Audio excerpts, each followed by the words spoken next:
We'll go ahead and call the Committee on Transportation Infrastructure to order. And I'd ask unanimous consent that the chairman be authorized to declare recess at any time during today's hearing. And without objection, that is so ordered. As a reminder, if members want to insert a document into the record, please also email it to documentsti@mail.house.gov. If you need that repeated, just talk to staff. They've got that. I'd now recognize myself for the purposes of an opening statement. And I want to thank Secretary Buttigieg for being here today. We certainly have a lot to discuss, but thank you very much for coming in. And as we near the 2-year mark since the passage of the Infrastructure and Investment and Jobs Act, my focus remains on oversight and the funding and ensuring that it is implemented efficiently, effectively, and adheres to the letter of the law.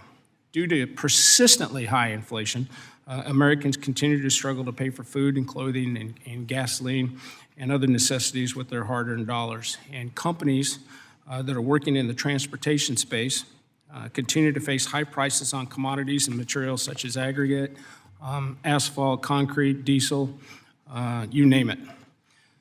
The August 2023 Consumer Price Index report found that the all-item index increased by 3.7%, and that's the highest increase in the cost of gasoline, once again raising concerns that the IIJ's purchasing power is being eroded.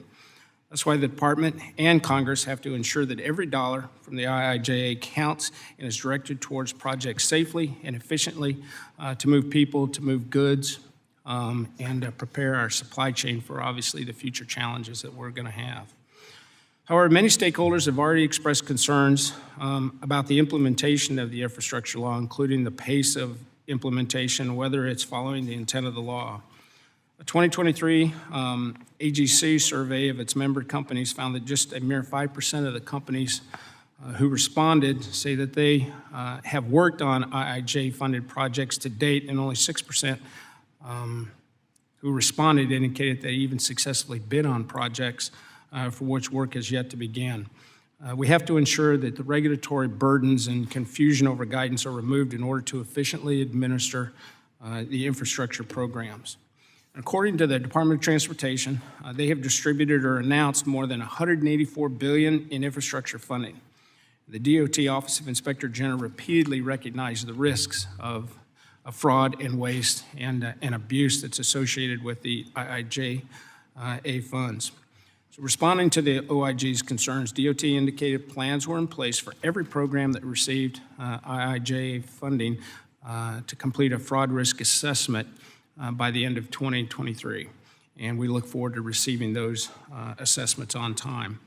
Furthermore, DOT has issued a number of grant requests and rewards, and as we've raised before, these grant programs should follow the intent of the law and focus on projects that actually improve infrastructure network and mobility, and not use guidance that undercuts congressional direction just to accelerate projects that fit the administration's agenda. So it's clear we have work to do in managing current transportation policy and funding, but today we're going to hear about fiscal year 2024 funding requests. After historic transportation funding increases from IIJA, the CARES Act, fiscal year 2021 Consolidated Appropriations Act, the American Rescue Plan, the Inflation Reduction Act, the Department's 2024 budget requests a 7% increase over 2023 levels. Notable increases include a 300% increase for the Thriving Communities Initiative, a 93% increase for the Office of Civil Rights, a 29% increase for the Transit Capital Improvement grants, and new funding for the DOT's EV fleet. And frankly, these requests increases seem a little ill-advised and unjustified after years of record spending that we've had. We are responsible for targeting infrastructure investments to programs and projects that improve and expand our infrastructure and supply chain network to safely and efficiently move people and goods. Now more than ever, this administration should be focused on real infrastructure improvements and policies that can help us get out of this this crisis. And with that, I again sincerely want to thank the Secretary for being with us today, and I look forward to a very productive hearing. I think most of the fireworks are going to be down the hall. I hope so. And not in here. Again, this is a work committee, not a show committee. And now I want to recognize Ranking Member Larson for his opening statement. Thank you, Chair Graves, for holding this hearing, and I want to welcome Secretary Buttigieg, and thank you in advance for what may be a long day to give every member of our committee the opportunity to ask you some questions. But given the pace with which the U.S. Department of Transportation has been getting bipartisan infrastructure law money into the hands of communities, we appreciate your time and know that you'll be implementing the BIL and working on critical safety and consumer priorities if you weren't here today to answer our questions. Today we're here to highlight how federal infrastructure dollars provided by Congress and distributed by the DOT are benefiting communities and building cleaner, greener, safer, and more accessible transportation systems across the country. Last Congress, this committee answered the call of states, local, and tribal governments, transit agencies, railroads, airports, ports, labor, and other stakeholders to robustly invest in transportation infrastructure. Congress provided $660 billion in the BIL for roads, bridges, transit, rail, airports, buses, ferries, ports, pipelines, and other safety and infrastructure needs. The investment and number of new initiatives in the BIL far exceeds previous transportation bills. Congress handed DOT a tall order in implementing this legislation.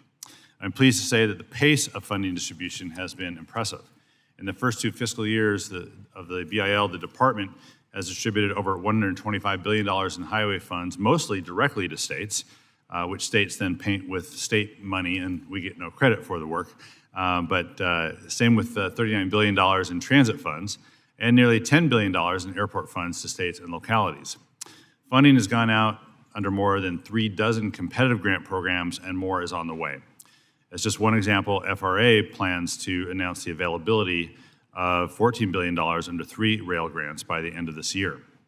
These dollars translate into projects on the ground and jobs for American workers. Through August 2023, BIL dollars administered by the DOT have supported over 50,000 highway projects alone, according to an analysis by the American Road and Transportation Builders Association. There's at least one new project underway in every congressional district in the country. And thanks to the BIL, just as an example, in my district, WashDOT is investing nearly $12 million in federal highway funds to rehabilitate the SR 529 Snohomish River Bridge in Everett. USD has awarded $25 million in raise grants to Whatcom County to replace the 60-year-old Lummi Island ferry. The city of Linwood will construct a new 6-lane multimodal bridge over Interstate 5, which will reduce congestion and build a more accessible transportation system for everyone there. These projects in my state and across the country means jobs.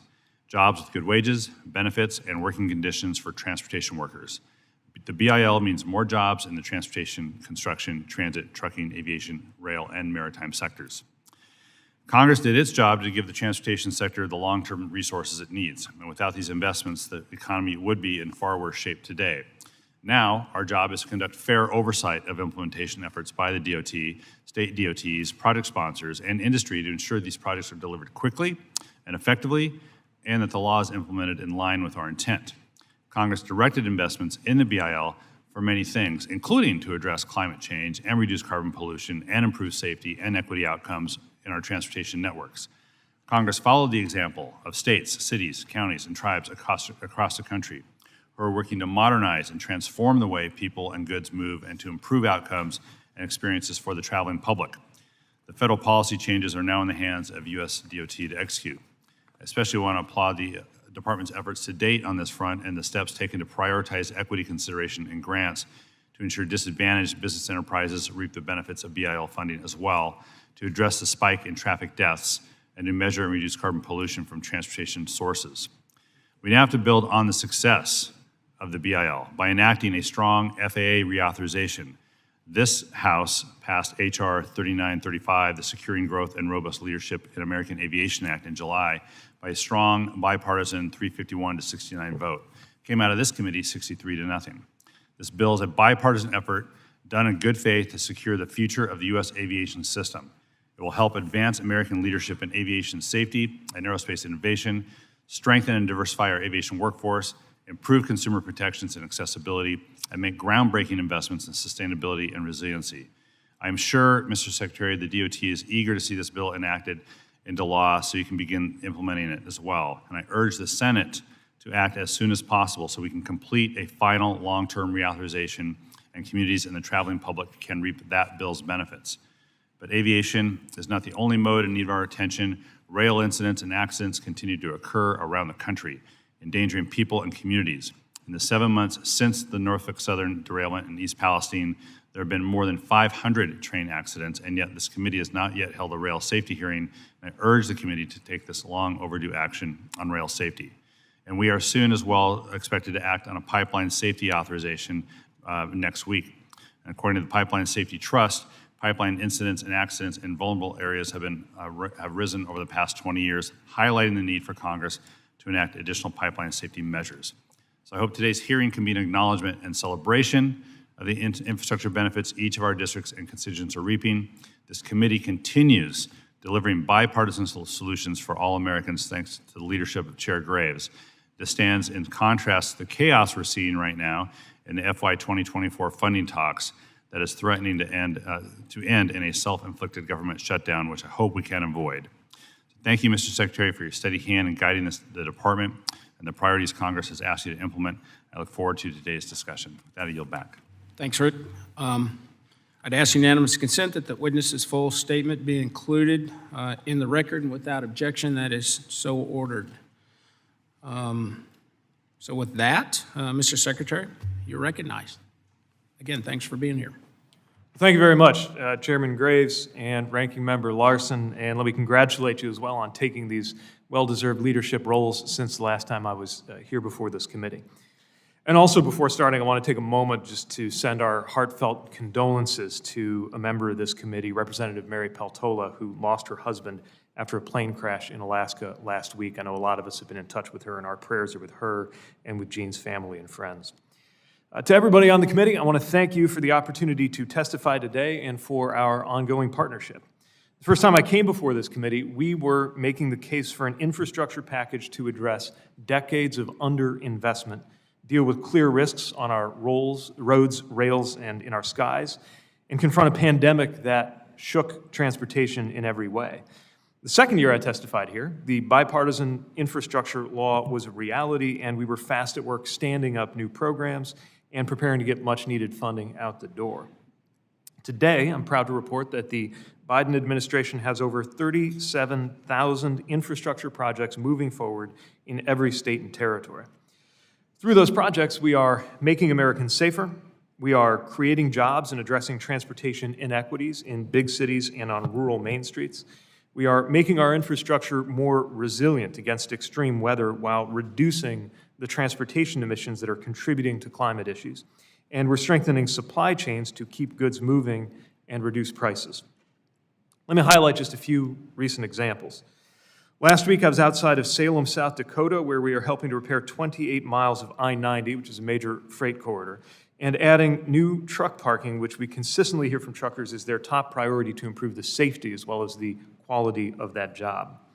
In July, I was at the Lehigh Valley Airport in Pennsylvania, where we celebrated an expansion and new security checkpoint to provide a faster, easier experience for travelers. And that was my first chance to be at a ribbon cutting on a project with funds from the bipartisan infrastructure law.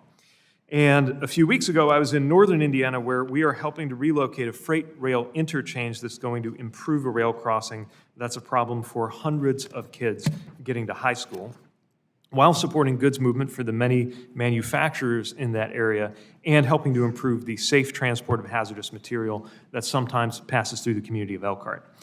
Individually, every one of those projects is a big deal for its community. Collectively, they add up to a national undertaking that is giving American families, workers, and businesses the foundation to succeed well into this century. But I want to be clear-eyed about how much work remains on reducing roadway deaths, on making our rails and our skies safer, on strengthening public transit and helping it adapt to post-pandemic changes, and more. That's why even as we keep full speed ahead to deliver good infrastructure projects, we also seek your further partnership in two critical areas. One, ensuring that our transportation safety work can continue by preventing a government shutdown. And two, delivering further improvements that are achievable only through legislation. To that end, I want to praise this committee for your leadership in advancing an FAA reauthorization bill that keeps the momentum for this important legislation. We're making good progress with the authorities we currently have. For example, we hit our goal for air traffic control hiring this year with a total of 2,600 ATCs now in training. We've helped airlines lower cancellation rates from their pandemic highs down to 1.6% this year, which is actually below 2019 rates. And we have a wave of new rules underway to protect passengers when flights are delayed or canceled and to get rid of junk fees for things like being seated next to your kids. But we're counting on an FAA reauthorization bill that ultimately passes to provide additional crucial authorities and resources needed to keep our airports and communities safe, and we ask Congress to get it to the President's desk. Meanwhile, America needs the same bipartisan leadership you have shown on aviation when it comes to rail safety. Freight rail safety legislation proposed by Democrats and Republicans together after the Norfolk Southern derailment in East Palestine has yet to advance. For the safety of thousands of communities that are host to rail lines, we need your help getting that legislation over the finish line.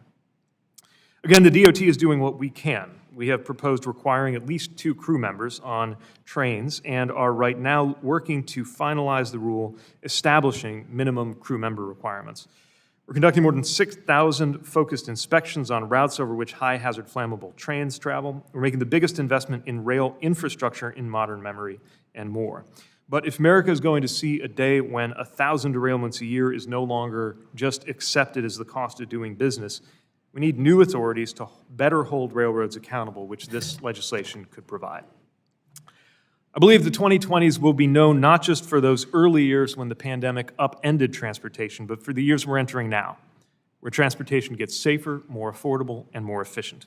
With tens of thousands of projects underway, President Biden has begun literally laying the foundation for that. And with further partnership with Congress, we can maintain this new momentum and ensure that the transportation laws protecting Americans are modernized, just like the physical transportation infrastructure we all count on. Thank you again, and I'm looking forward to the questions. Thank you, Mr. Secretary. We will start. I'll call on Mr. Crawford, 5 minutes. Thank you, Mr. Chairman. Thank you, Mr. Secretary, for being here. I'm curious about the funding tables that was provided by your staff to our committee. It's 6 pages of spreadsheets here. I don't know if you've seen those or not, but they present a very incomplete funding picture as they only capture advanced funding from IJA and some supplemental funding from FY22 and FY23. Besides that, we continue to hear the administration touting how much money is being invested in infrastructure. These tables actually indicate something different. You've obligated less than 30% of the total funding for the Federal Transit Administration. In fact, you've only outlaid 9.7% of that funding. Less than 3% of the money for the Federal Railroad Administration has been outlaid. Only 35% of the FY22 money for federal aid highways has been obligated, and only 11% has been outlaid. So we continue to hear about the need for more money for infrastructure investment, but it seems that you're not spending the money you have already. What's going on here? Well, I don't have the charts that you're describing at my fingertips, but I would refer you to the lifespan of a project. So between the time the project is identified for funding, when the project sponsor is ready to execute the grant agreement, when the spending takes place, and then when the obligation and/or reimbursement take place. That is something that doesn't always happen within 1 or even 2 calendar years.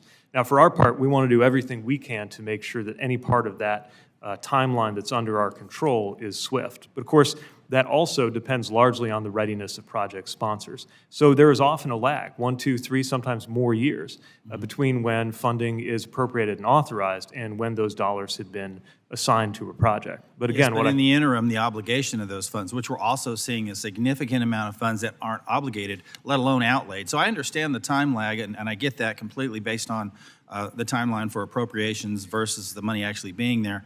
But I guess my question is, you know, if you can explain all this taxpayer money that's sitting in your agency's bank account instead of being used where it should be, obligated, not necessarily outlaid, but at least obligated to maintain pace with the kind of projects that you talked about in your opening statement. Yeah, and again, I would describe in terms of the pipeline of funding that moves through and the lag that's associated with that. So nobody's sitting around, and neither are the dollars.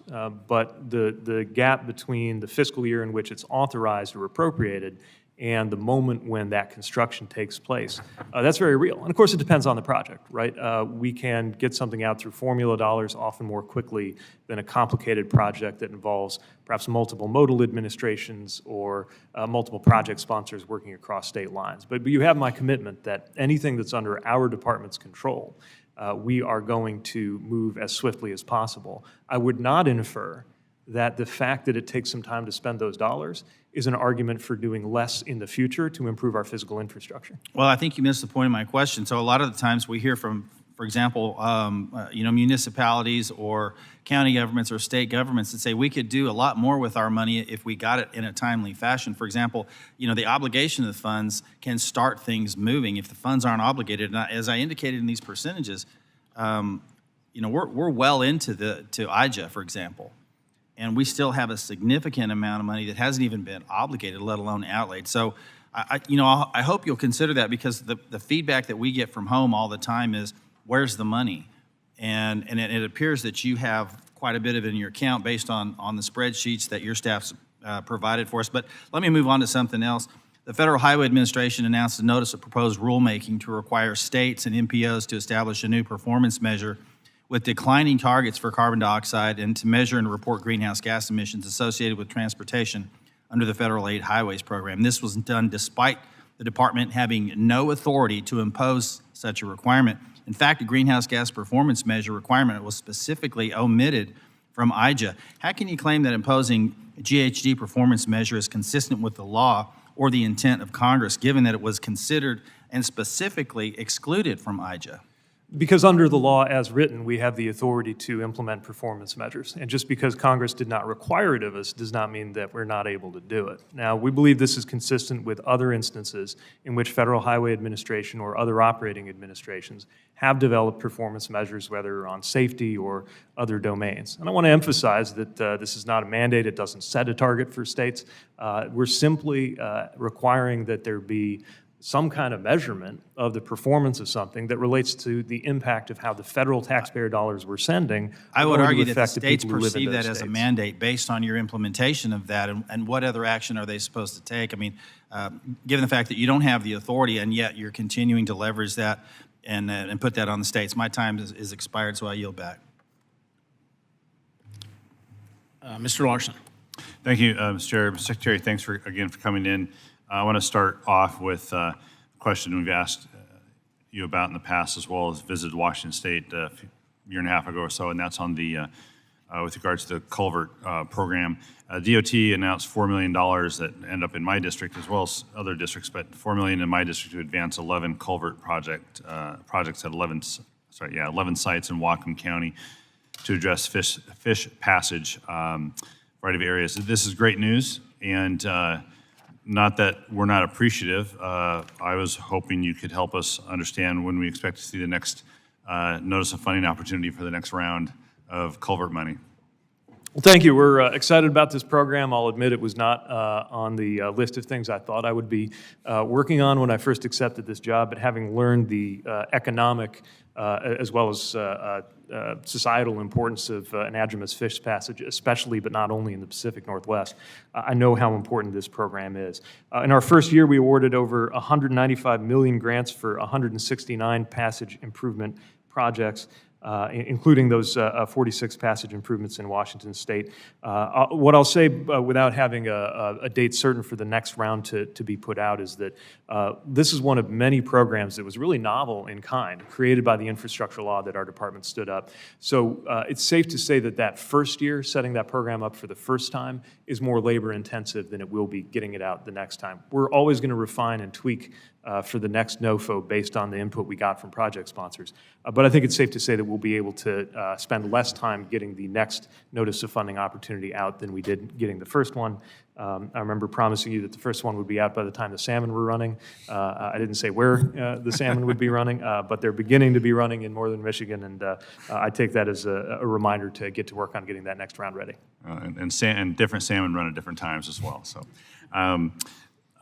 somewhat related to that, though, is a lot of these projects are in rural areas and helping local counties, rural counties make some changes. And I wanted to ask you generally about the department's work to maximize the reach of the BIL, especially in rural areas. One of the most rewarding things in this job has been visiting rural areas that are receiving grants where the dollar amount might not be the same as you would get on some of the largest, most complex projects, but that mean everything to the community they're in. I mentioned earlier my visit to South Dakota. Another thing we did was visit an airport there where with about an $800,000 grant, we were able to help them take a facility that had been, the general aviation terminal was a mobile home, basically, a dressed up double-wide trailer. Not trailer, but a double wide, and turn it into a permanent building. And what that means is not just important for the pheasant hunting that goes on, but for medevac missions, crop dusting, that makes that small airport incredibly important to the people in and around Chamberlain. And so with those kinds of projects in mind, we're working to make sure that we are serving rural areas well. One thing I'm proud of is that we substantially exceeded the set-aside required by Congress on the percent of infra dollars going to rural areas, just to take one example. The hard part is that often a small county or community won't have the same resources to even apply for or manage federal grants that larger communities will have. We want to make sure that we're sensitive to that, responsive to that, and more user-friendly. That's why our routes team, which is dedicated to supporting rural communities, is active, and it's why I've directed our department to go out of its way to make our processes simpler and to render technical assistance where possible to smaller and frequently rural communities that are just as deserving but may not have the muscle memory of working with these federal processes in our department. That's good to know. As a member with rural areas, and I know some members have nothing but a district with qualify as rural. It's important. We'll hold you to that as well. And glad to read about Chamberlain. I haven't talked to Representative Johnson from South Dakota, but my great-grandparents are settled. We're from made their way through Chamberlain many, many moons ago. So happy to see that. Related to rural areas is just generally underserved communities. So there are other communities, tribal communities, for instance, urban areas that may be underserved in the past for certain reasons. Do you have any highlights you can help us with that we should be looking out for? We're mindful that so many communities that are most needful of federal support and dollars are also low-resourced communities that that may again not have the sort of muscle memory of getting access to those federal dollars when they need them. So we have both worked to make sure that our practice and our funding recognizes those needs. We've worked with congressionally required frameworks that allow us to better perceive that. And we have initiatives like the Thriving Communities Initiative that's part of the infrastructure law that helps us render the kind of technical assistance to cohorts of communities that are often disadvantaged to make sure that they can best access and benefit from these federal dollars. We're also conscious of the business and work opportunities that come with this, which is why we're maintaining rigorous DBE standards and both formally and informally engaging labor unions and others who are in a position to help bring more people into those good-paying construction jobs. Don't necessarily require a college degree, do require a lot of skill, and are a terrific pathway into the middle class for communities who have historically been excluded. Thank you. It's good for members to be reminded that there are tools in the bill to implement for us to hold you accountable to implementing, as well as to reach out to your team, see how we can use those. Thank you for that, and I yield back. Mr. Babbitt. Yes, sir. Thank you, Mr. Chairman. And thank you, Mr. Secretary, for being here today. Despite never-before-seen levels of funds going to your department, our transportation does not seem to be safer today than it did just a few years ago. And while pumping billions into green energy and subsidized alternatives to gas-powered cars, we've also seen more major transportation disasters under the current administration than really in any administration that I can recollect.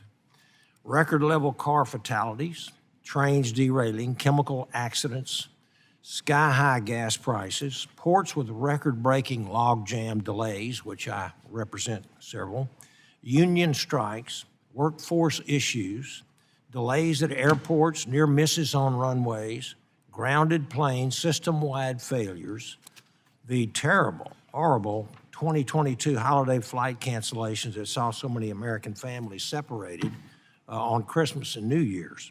The list seems to go on and on. I understand that your relationship with Congress over the last 2.5 years has been pretty favorable for you. You've gotten seemingly everything you've asked for and then some. Hundreds of billions in extra funding for DOT, thanks to the IIJA and the Inflation Reduction Act. So what do you have to show for it? What impact has that money had on the average American? And I would ask that before you start talking about victories with climate victories and social justice achievements at the cost of billions of taxpayer dollars, please ask yourself this. Does that green subsidy, that solar R&D project, or that new mandate to go after oil and gas help anyone if Americans can't rely on safe, affordable transportation? And I'm hopeful that you're taking your job of helping Americans get from point A to point B safely very seriously. But from what I can see, your office is simply writing blank checks to fulfill Mr. Biden's climate initiatives while leaving the average Joe in the dust. A few questions I'd like to ask for the record. In 2021, we started hearing reports that the federal government under Joe Biden and Alejandro Mayorkas was inexplicably allowing scores of illegal immigrants into the country who ultimately boarded commercial aircraft without passports or any other type of identification to fly across the country. I wanted to ask you how you feel letting thousands of individuals without passports whose motives and backgrounds are unknown to us board domestic flights, and are these flights still occurring?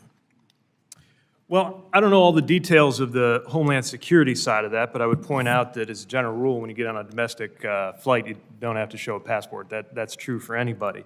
As to the blank checks, I would argue that expenditures like the $18.3 million that I approved for the Bayport terminal is not a random Biden administration priority, but something that benefits both your district and the American people.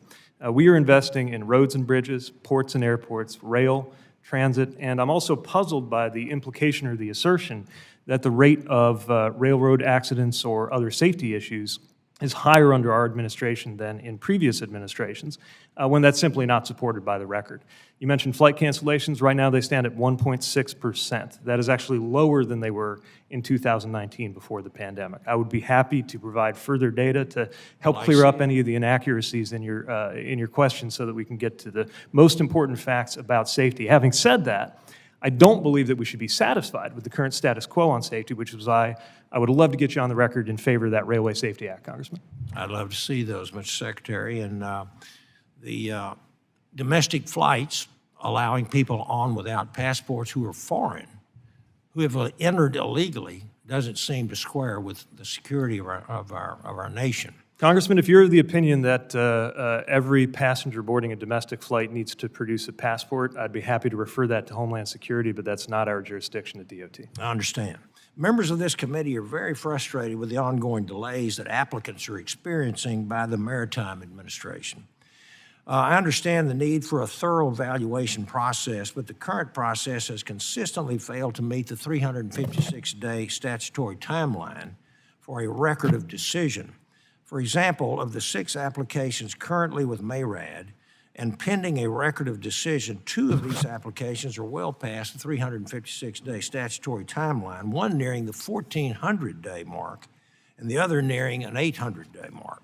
Why are these pending applications experiencing such severe delays in the process, and why is MARAD and DOT not doing more to help applicants through this process? Well, Congressman, we're committed to helping project sponsors get their projects done, and one thing we're trying to make sure of is that the federal process doesn't endanger the completion of the project. I know this is counterintuitive, but when you look at those longer timelines associated with some of those permitting processes, what is happening is that MARAD's interpretation of fidelity to the statute requiring 365 days can be met by stopping the clock if there's information that the project sponsor doesn't have ready. That way it gives them a chance to get that information in without there being a risk of the project getting killed just because they didn't meet the 365 if we had not interpreted that as business days or process days. If there are other steps we can take to make sure that working with those project sponsors, we can have a smoother flow, we're always open to discussing that, because we want to make sure that whatever the nature of the project, while of course making sure that federal law is met and that there's responsibility with taxpayer dollars, that there's no unnecessary delays, and certainly that there's no unnecessary delays under our control. Well, we certainly hope so. Yield back. Mr. Politano. Thank you, sir. Mr. Secretary, as co-author and strong proponent of provisions of the bill that provided much-needed funding for railroad grade crossing projects, what is the status of railroad grade crossing safety programs and funding, and how is the department ensuring railroad companies, state DOTs, and local governments are being effective partners to quickly implement railroad grade separation and grade crossing safety projects? Alameda Corridor East is my district, and it's of utmost importance. Well, we think that this railroad crossing elimination program is one of the most timely and needed things that was in the bipartisan infrastructure law. Everywhere I go, and I know we've spoken about this, and you've shared how this is affecting your constituents. We talk to people who encounter safety hazards, inconveniences because of blocked crossings, and just to be clear, even that inconvenience is a safety hazard if there's an emergency vehicle, for example, waiting its turn. We were able to do in that first round of railroad crossing elimination projects that will benefit about 400 crossings. Now, some of those are eliminated outright, others involve some other safety mitigation, but in every case, that crossing will be safer than we found it, thanks to the funding that's in that law, and we're already getting ready to release the next round, knowing that it'll benefit communities like those that you serve. Thank you. Cities in my district have been most focused on safe routes to school and transit connection projects. The law provided funds for the projects in Duarte, Irwindale, Azusa, Laverne, El Monte, San Dimas, West Covina, and Covina. Why do you believe safe routes to school and the first and last mile transit connection projects are so important to local communities? And what is the department doing to support these projects in towns and cities?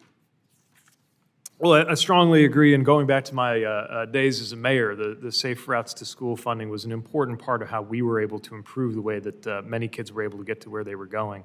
And I mentioned briefly in my testimony, I was able to be in Elkhart, Indiana, where hundreds of students on foot need to cross what is currently a rail line that can be blocked by a train just to get to the high school there in Elkhart. One of the most rewarding grants that I was able to visit last year was where we're taking a road that students go into Etowanda High School currently use, doesn't even have a shoulder, let alone a sidewalk, competing with traffic at rush hour and making it safer for them to get there. We have several funding sources that can be used for this purpose. One I would mention in particular is the Safe Streets for All program. That contains not only construction dollars, but planning dollars, because we know that some communities know that there's a problem, but they don't have a project fully baked and ready to apply for construction funding. And we were able to fund hundreds of communities last year through those dollars provided by Congress and have more where that came from to help those projects get scoped in the first place. And then, of course, we hope to advance as many as possible toward completion. Thank you. Also, the bipartisan infrastructure law takes climate crisis seriously, providing $7.5 billion to address large source of carbon pollution in the U.S., our roadways. The natural electric vehicle infrastructure has potential to vastly expand availability of fast EV chargers and support adoption of clean vehicles. What positives are you seeing in the deployment of EV infrastructure, and what areas are you focusing on to get most of the funding? Well, this is both an exciting and a challenging area for us, especially when it comes to EV charging infrastructure. You know, I would liken this, if we were to use an analogy to the period when the internal combustion was developing, to being at a state of play something like what we were in 1915. Many of these technologies are relatively new, and we don't have the nationwide charging network yet that we know we're going to need. But that's exactly why we're working to build it. And what we found is that in addition to the tens of thousands of locations where there has already been a charger installed, often by a private operator making a profit, There are many more that need to be addressed for us to get to President Biden's goal of 500,000 chargers by the end of this decade. We've now been able to approve plans from every single state. They've all filed and been accepted in terms of how they seek to use the formula dollars from NEVI. Now they're getting to work actually putting those dollars to use, and I think soon we'll see the first physical cases where those chargers are going up, funded through that particular source of funding. Great. I hope California will be able to be in line for that because we have so much traffic, and it certainly would benefit. And I'd like to invite you to California to see some of the projects we have. Thank you, sir. Yield back. Thank you. Mr. Rouser. Thank you, Mr. Chairman. Mr. Secretary, thank you for being here. As you know, it's no secret that China is engaged in a concerted surveillance strategy to infiltrate U.S. airspace and spy on our country. This includes the use of Chinese technology that targets critical infrastructure for surveillance, such as drones. Additionally, under multiple administrations, the U.S. has identified this Chinese technology as a significant national security, cybersecurity, and human rights threat. As you probably know, or at least I hope you know, the FAA still uses drones made by Chinese companies, allowing them to inspect the FAA's national infrastructure. And so my question is very direct. Can you commit to reviewing this matter and ensuring that federal taxpayer dollars are not used to fund the operation of these Chinese drones? We have my commitment that we will put American security first and ensure that there are no vulnerabilities that go unaddressed. Now, the challenge that any American industry or sector faces, aviation is not an exception, is what to do when there is no other way to get a piece of technology, and how to make sure then, as we work toward what I like to call friendshoring, to source more of the equipment that we depend on domestically, if any element is made by a country of concern, that we have a handle on any and all potential vulnerabilities that could come with it. So certainly, we are continually reviewing this, and you have my commitment that we will do so anytime there's a concern about security. Well, it seems pretty simple to me. Other agencies have banned it, and the Department of Transportation ought to ban it too. I think that'd be the vast majority opinion of Americans out there. I want to move on to another subject real quick. We hear all this talk about equity, and I'm not exactly sure I fully understand what equity means. Do you have guidance that has been issued to your various agencies on equity, what that means? Sure. A good place to look would be in the notices of funding opportunity that we publish related to our discretionary grant programs. They lay out the kinds of things that we want project sponsors to consider when they're proposing a road or anything else, especially when it's an extremely competitive program. Part of how you can get our attention, I would say, is to demonstrate that that program's going to meet a need. I do see a lot of confusion around the meaning of equity. To me, it means fairness. We see a lot of communities, a lot of people, a lot of neighborhoods, including but not limited to communities of color, rural communities, and tribal communities that have been excluded from opportunity in the past. And if federal dollars went into that exclusion, our view is that federal dollars ought to go into something more fair this time around. That's my interpretation of equity. And we're going to continue being mindful of that because we have a once-in-a-generation opportunity to do something different than what has happened in the past, where federal dollars sometimes contributed to segregation. I don't want us to act as though we have no responsibility to do better this time in the 2020s. That all sounds pretty subjective to me. The term equity is pretty much a subjective term, if you ask me, which is why I was wondering if it was specifically defined.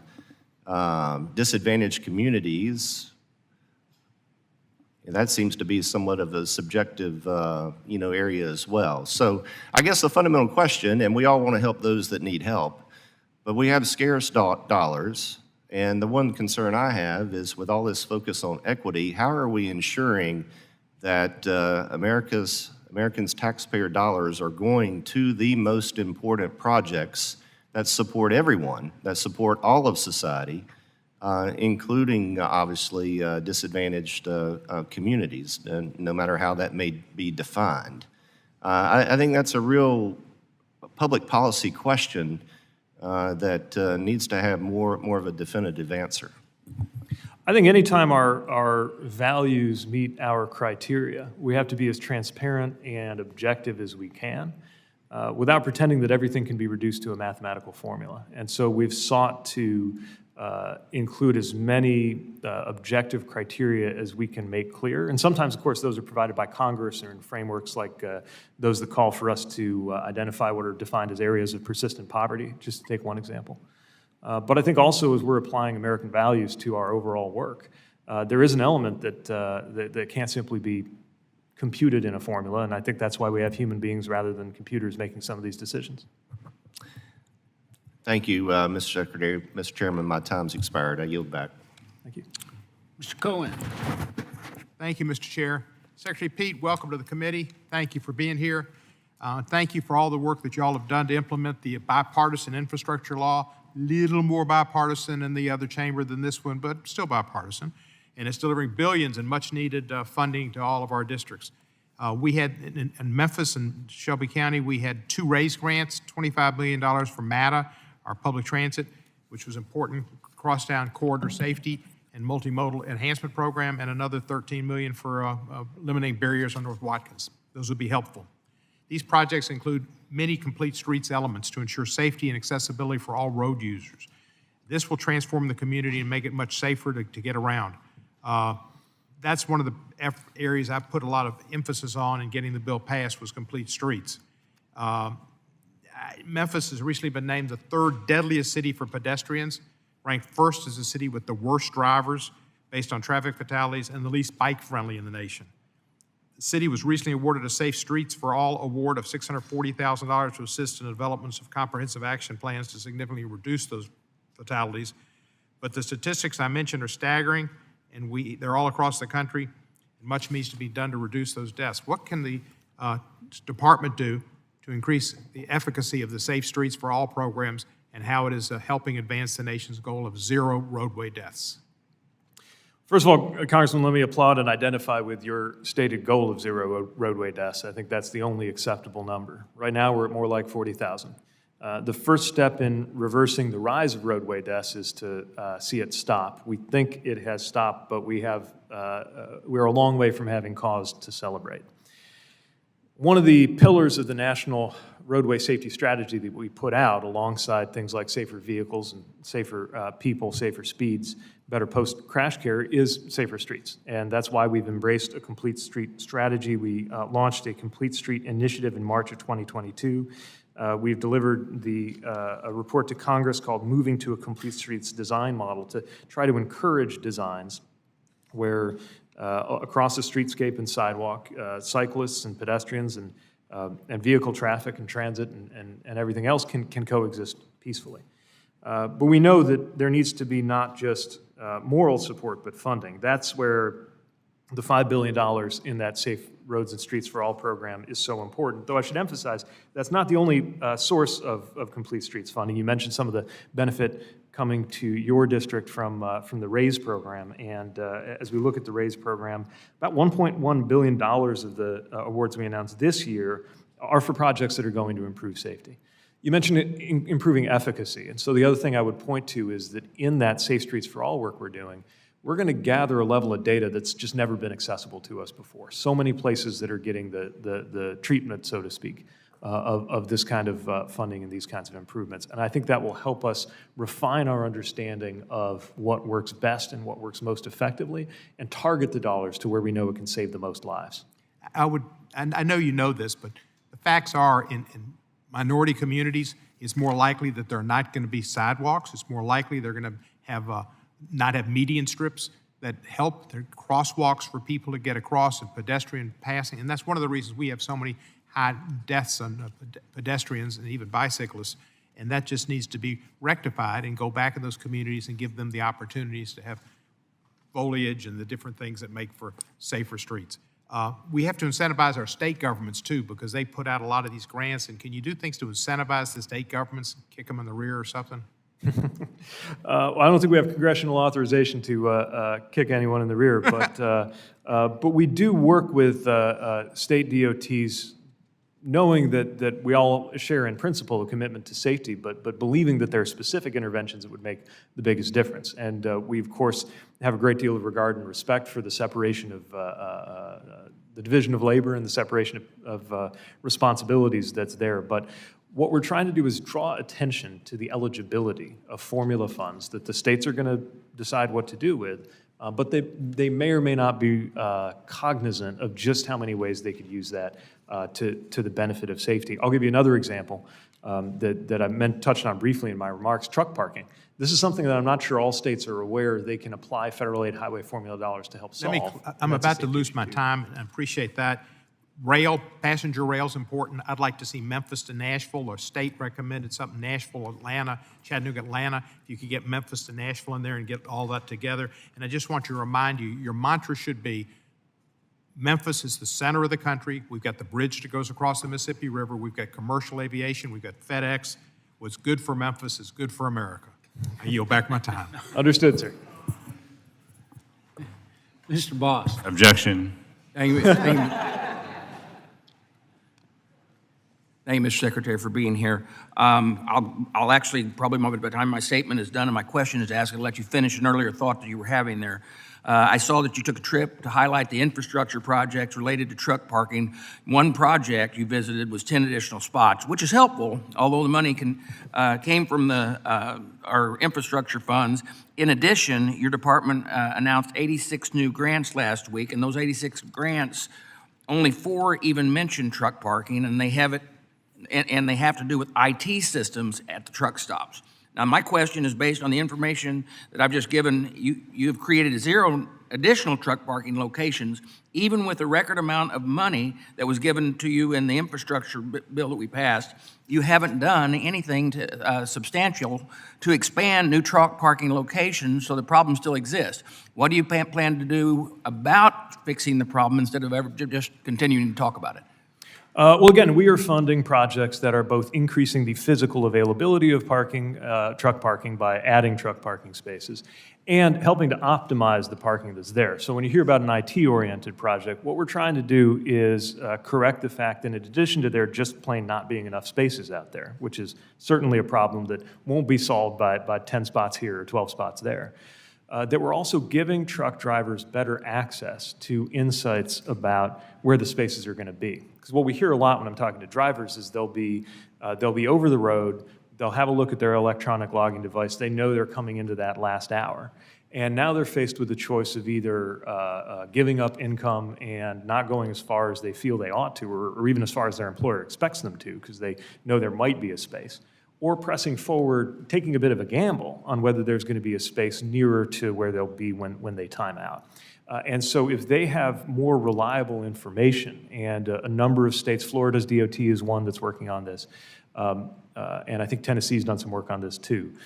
If they can provide better information, could be a relatively low-tech solution like a webcam, could be something a little more sophisticated, giving them a live tracking update, they can get better certainty there. It's about recognizing that we're not going to address the physical side overnight, even though we're working hard to do that. Trying to balance that with optimizing what's there and adding to what's there. I understand that. I've been in the trucking business all my life, and I can tell you that the problem really is not enough spaces available. I want to switch gears if I can. Mr. Secretary, you were made aware in November 2021 by MARAD that issued a decision that they would allow foreign companies to enter into our long-term charter agreement with the domestic vessels for the purpose of operating commercial inland river cruises. MARAD reaffirmed the decision in March of 2022 under the premise that the domestic companies would continue to own and operate the vessels under the charter. That vessel is operating on the Mississippi River today. Unfortunately, in reaching this decision, MARAD inappropriately chose to apply existing time charter rules for fishing vessels operating in foreign waters to the inland passage service fleet. This misguided decision ignores the foreign company actually controls the vessel.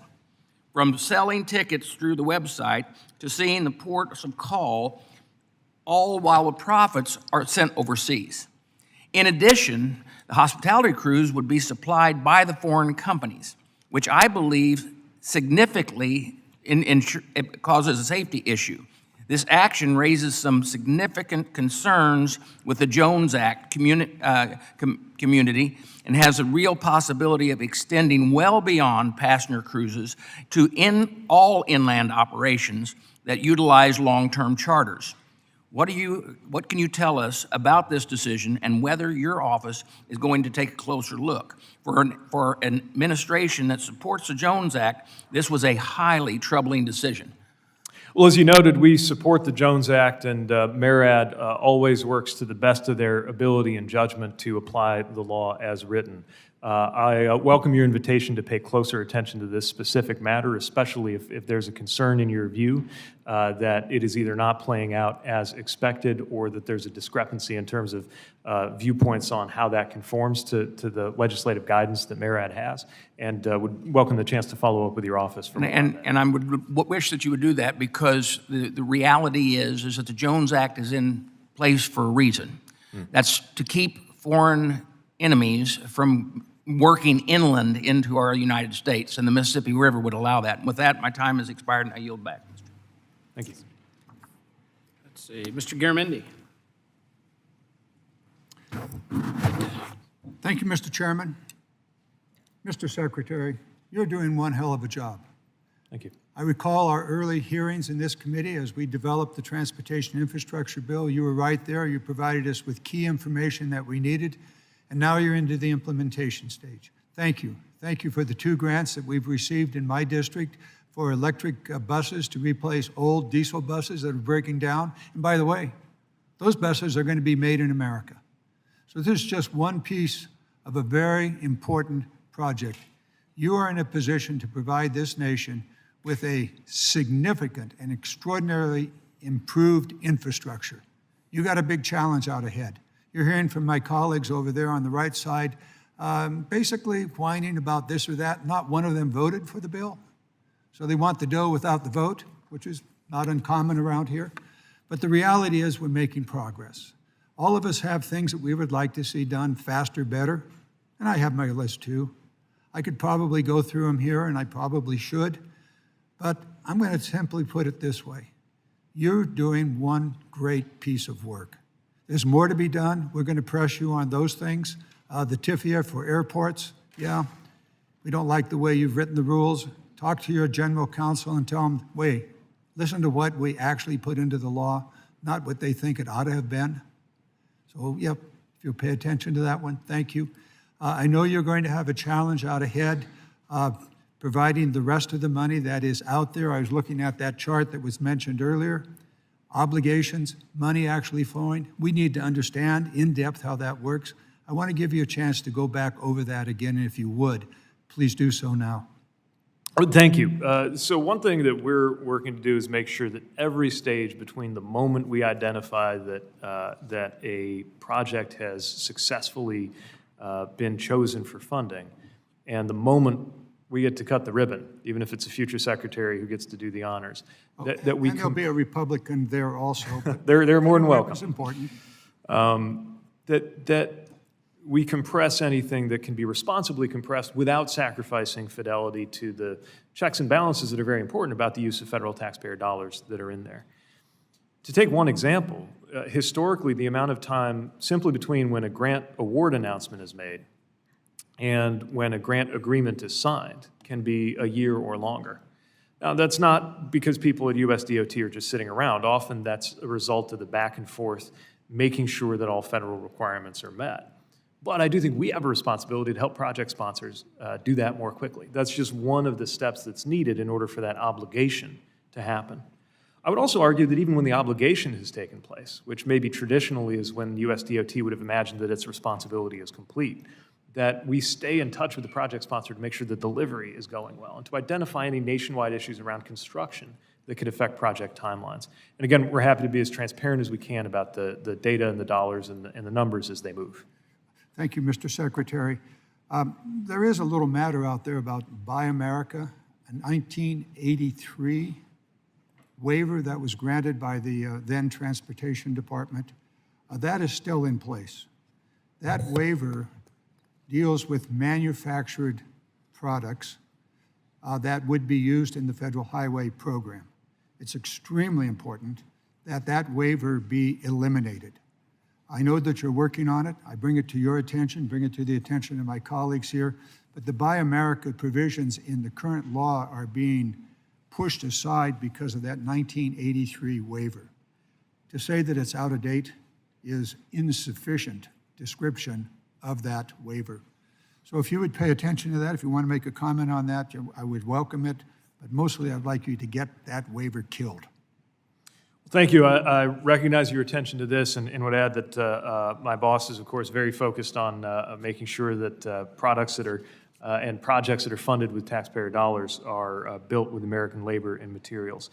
Right now, Federal Highways is in process of reviewing all of its existing general applicability Buy America waivers that are not product-specific, and will publish in the Federal Register a determination on what to do next, taking into account comments received.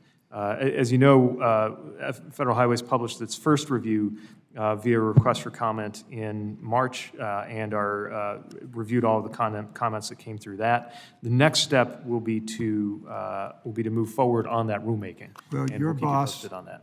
and our president's goal of making it in America and by America is going to be thwarted, stopped, and otherwise harmed by a 1983 waiver. Kill it. Get it done. Thank you. I yield back. Understood. Mr. Stauber. Thank you, Mr. Chair, Mr. Secretary. I represent northeastern Minnesota, Minnesota's 8th Congressional District. A couple questions. What is the average, do you know the average temperature in a Minnesota winter? I know it's pretty cold, but I wouldn't know Well, the it's number. 12 degrees, although some of my constituents saw temperatures as cold as 42 below last year. Mr. Secretary, how many states have an average winter temperature of below freezing? It's half the country. Does cold weather affect an EV's battery life? Yes or no? Yes, it does. How much can an EV battery life be reduced by cold weather? Depends on the chemistry of the battery and the model that you're in, but it's a substantial percentage of the EV battery life. 50% or more. And how long does it take for frostbite to kick in if an individual is out in the cold? Let's say their EV has run out of battery on northbound 35 between Minneapolis and Duluth.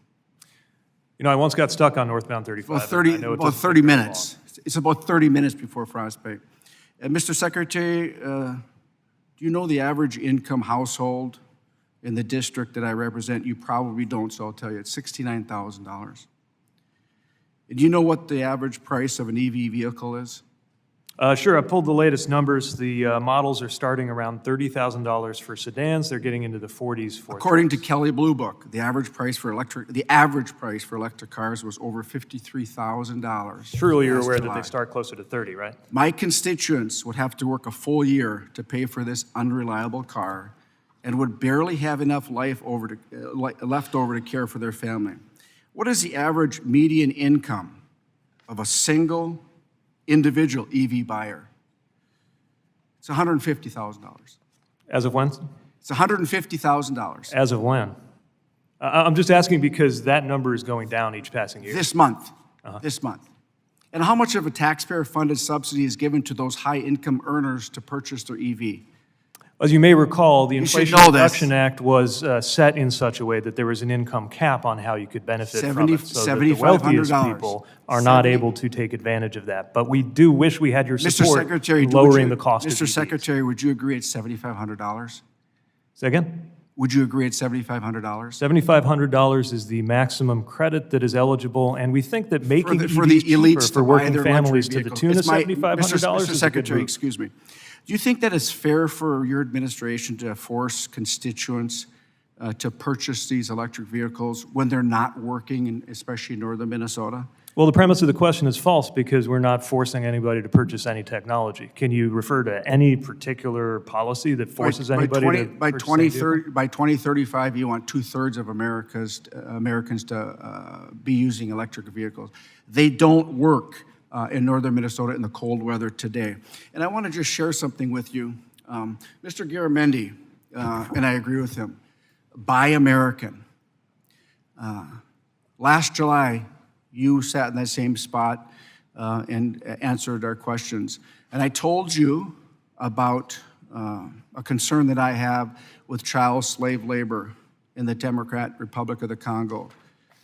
And I told you that we could mine these critical minerals needed for EVs in the district that I represent under the best labor and environmental standards in the world.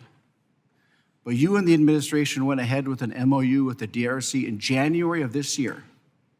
Well-documented child slave labor in the DRC, hardly any environmental standards. And your administration chose to enter MOUs with the Congo, where 15 of the 19 mines are owned by the communist country of China, where they use slave laborers. It's unbelievable that you chose other workers over the American worker. And it's unbelievable that you won't allow you and your administration won't allow mining here in Minnesota and the United States. Your Secretary of Energy, Secretary Granholm, came to the Western Caucasus, and I happened to ask her, I said, do you know the only nickel mine in the United States today? She couldn't answer that. Do you know where it is? No, I don't. It's in the Upper Peninsula of Michigan, the Eagle Mine. It's the gold standard. And she's our energy secretary. And do we need nickel, cobalt, and copper for these electric vehicles as we transition? The answer is yes. We need to mine here in America with American miners, American labor. We can do it. The biggest copper nickel find in the world, and your administration just banned it. Union labor, Mr. Secretary, that we want in your administration took the union labor off mining. And not only in northeastern Minnesota, but across this country, because today, this administration, they cannot give one example of allowing a mine to be opened in this country. And I yield back. Mr. Johnson. Thank you. Secretary Buttigieg, is there anything that you would like to say in response to any of the questions and comments that have been made today that you've not had the opportunity to respond to? Well, thank you. Had there been more opportunity to respond to Representative Stauber, I would have mentioned the work that we are doing to onshore, reshore, and friendshore the supply chain for electric vehicle batteries. We have been doing that with funds that we wish that we had had more votes from the other side of the aisle on, but got done through the Inflation Reduction Act and are going to help make sure more of this material is produced and refined here on American soil by American workers. Well, thank you. I also want to thank you for appearing before the committee today and also for your hard work in making sure that $6.7 billion in bipartisan infrastructure law funding has been announced that is headed to Georgia with over 309 specific projects identified for funding, $1.3 billion having already been spent to connect people in my state to high-speed internet. And as of today, more than 656,000 Georgia households are already saving their monthly internet bill. I want to thank you for that. And also, I might ask you, in response to the question of the previous gentleman on the other side, he asked you about EV vehicles and the average price being about $50,000, as he said. You said $30,000, he said $50,000. But are you aware of the cost of a F-150 Ford truck these days? I know that it's gone up. They entered the market, well, the electric F-150 model entered the market around 40. Well, I'm talking about the big gas guzzling model. Oh, I haven't checked the gas version lately. About $50,000, I understand. How about that? Yeah. But at any rate, I'd like to ask you a question. When will the DOT bump up the personal net worth eligibility criteria so that it's adjusted for inflation while also pegging the personal net worth to inflation thereafter? When will you all do that? Thank you for the question, Representative. We know that that personal net worth cap puts many business owners of DBEs in the position of being, as one business owner said to me, too big to be small for federal purposes, but too small to be big and grow the way that you're supposed to. So we have issued an NPRM to modernize and improve the program, including updating the personal net worth and program size thresholds for inflation and a number of other flexibilities. I can tell you that we are close to finalizing that rule, having reviewed the comments that have come in, and we recognize the importance of that step. All right, great. When will the DOT consider excluding retirement savings from its personal net worth limits? That is also under active consideration and part of what will be addressed in the rulemaking. Okay, thank you. Considering the recent report by the New York Times highlighting a significant increase in dangerous close calls between aircraft, what specific measures in the Department of Transportation, or is the Department of Transportation implementing to improve warning systems at airports across the U.S. so as to mitigate these alarming incidents? Well, thank you for the question. This is something that has a great deal of attention and focus both at the FAA and in the front office at the Department of Transportation. And we recognize that a number of specific steps can help. Some of them are steps to build awareness and readiness among everybody who has a piece of the puzzle when it comes to aviation safety, be it controllers, pilots, or ground crews, which is why there's been a focus on things like situational awareness, communications and readbacks, and sterile cockpits.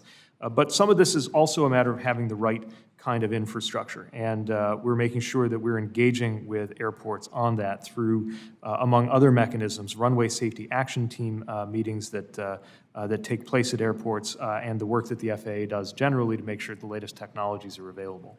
Okay. I must add.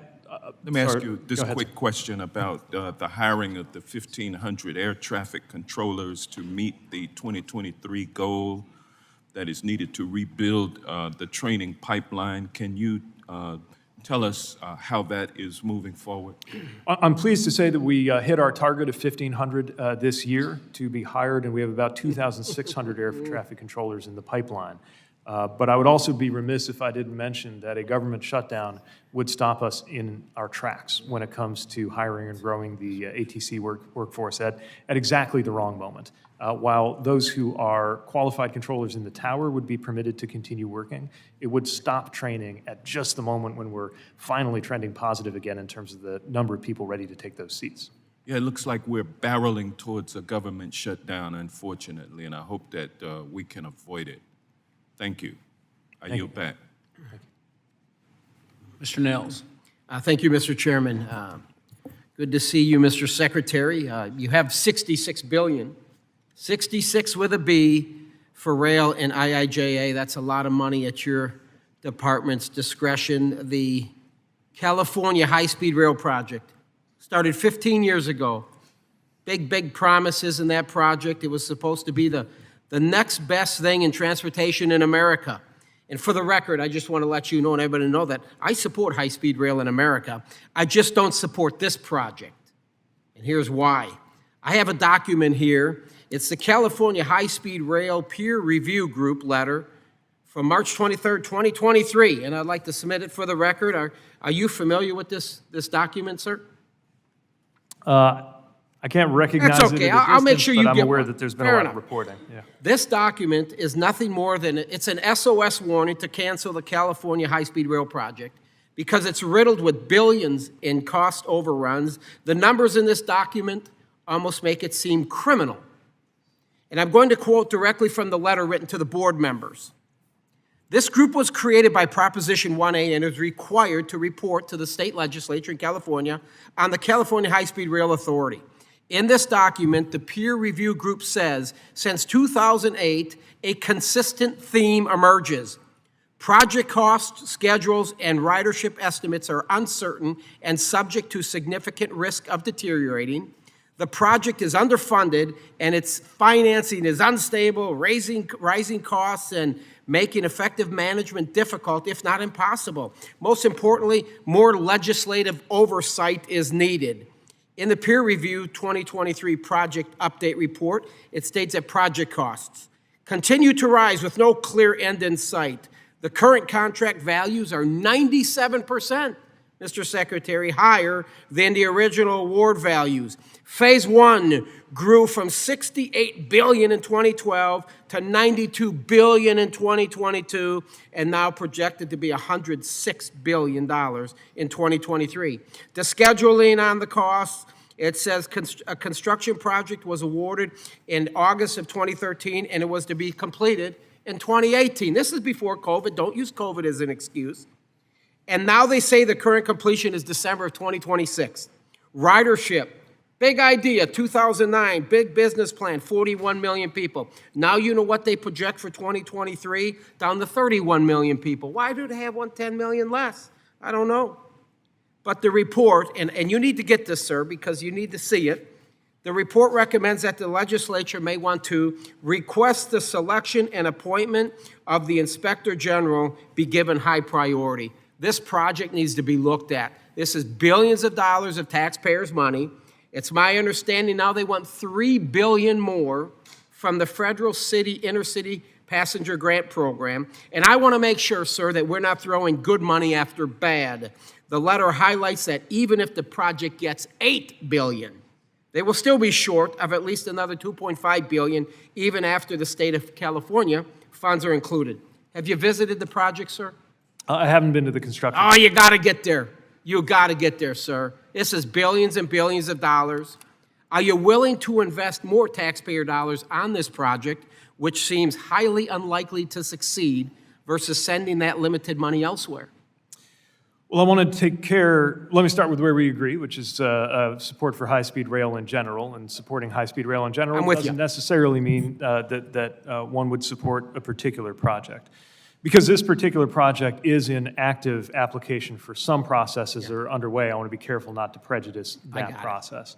And listen, I appreciate you, sir, and I think this is what we should do. I think we should work together, you and I, conduct a full audit of the project before any high-speed grant decisions are made. Maybe you can call me up one day, we get on that jet, and we go fly out there and take a good look at it. How's that?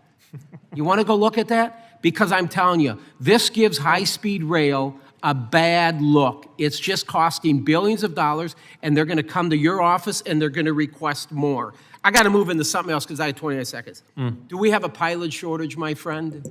Pilot availability is certainly... We do have a pilot shortage. I fly around a lot of time. Cancel, cancel, cancel.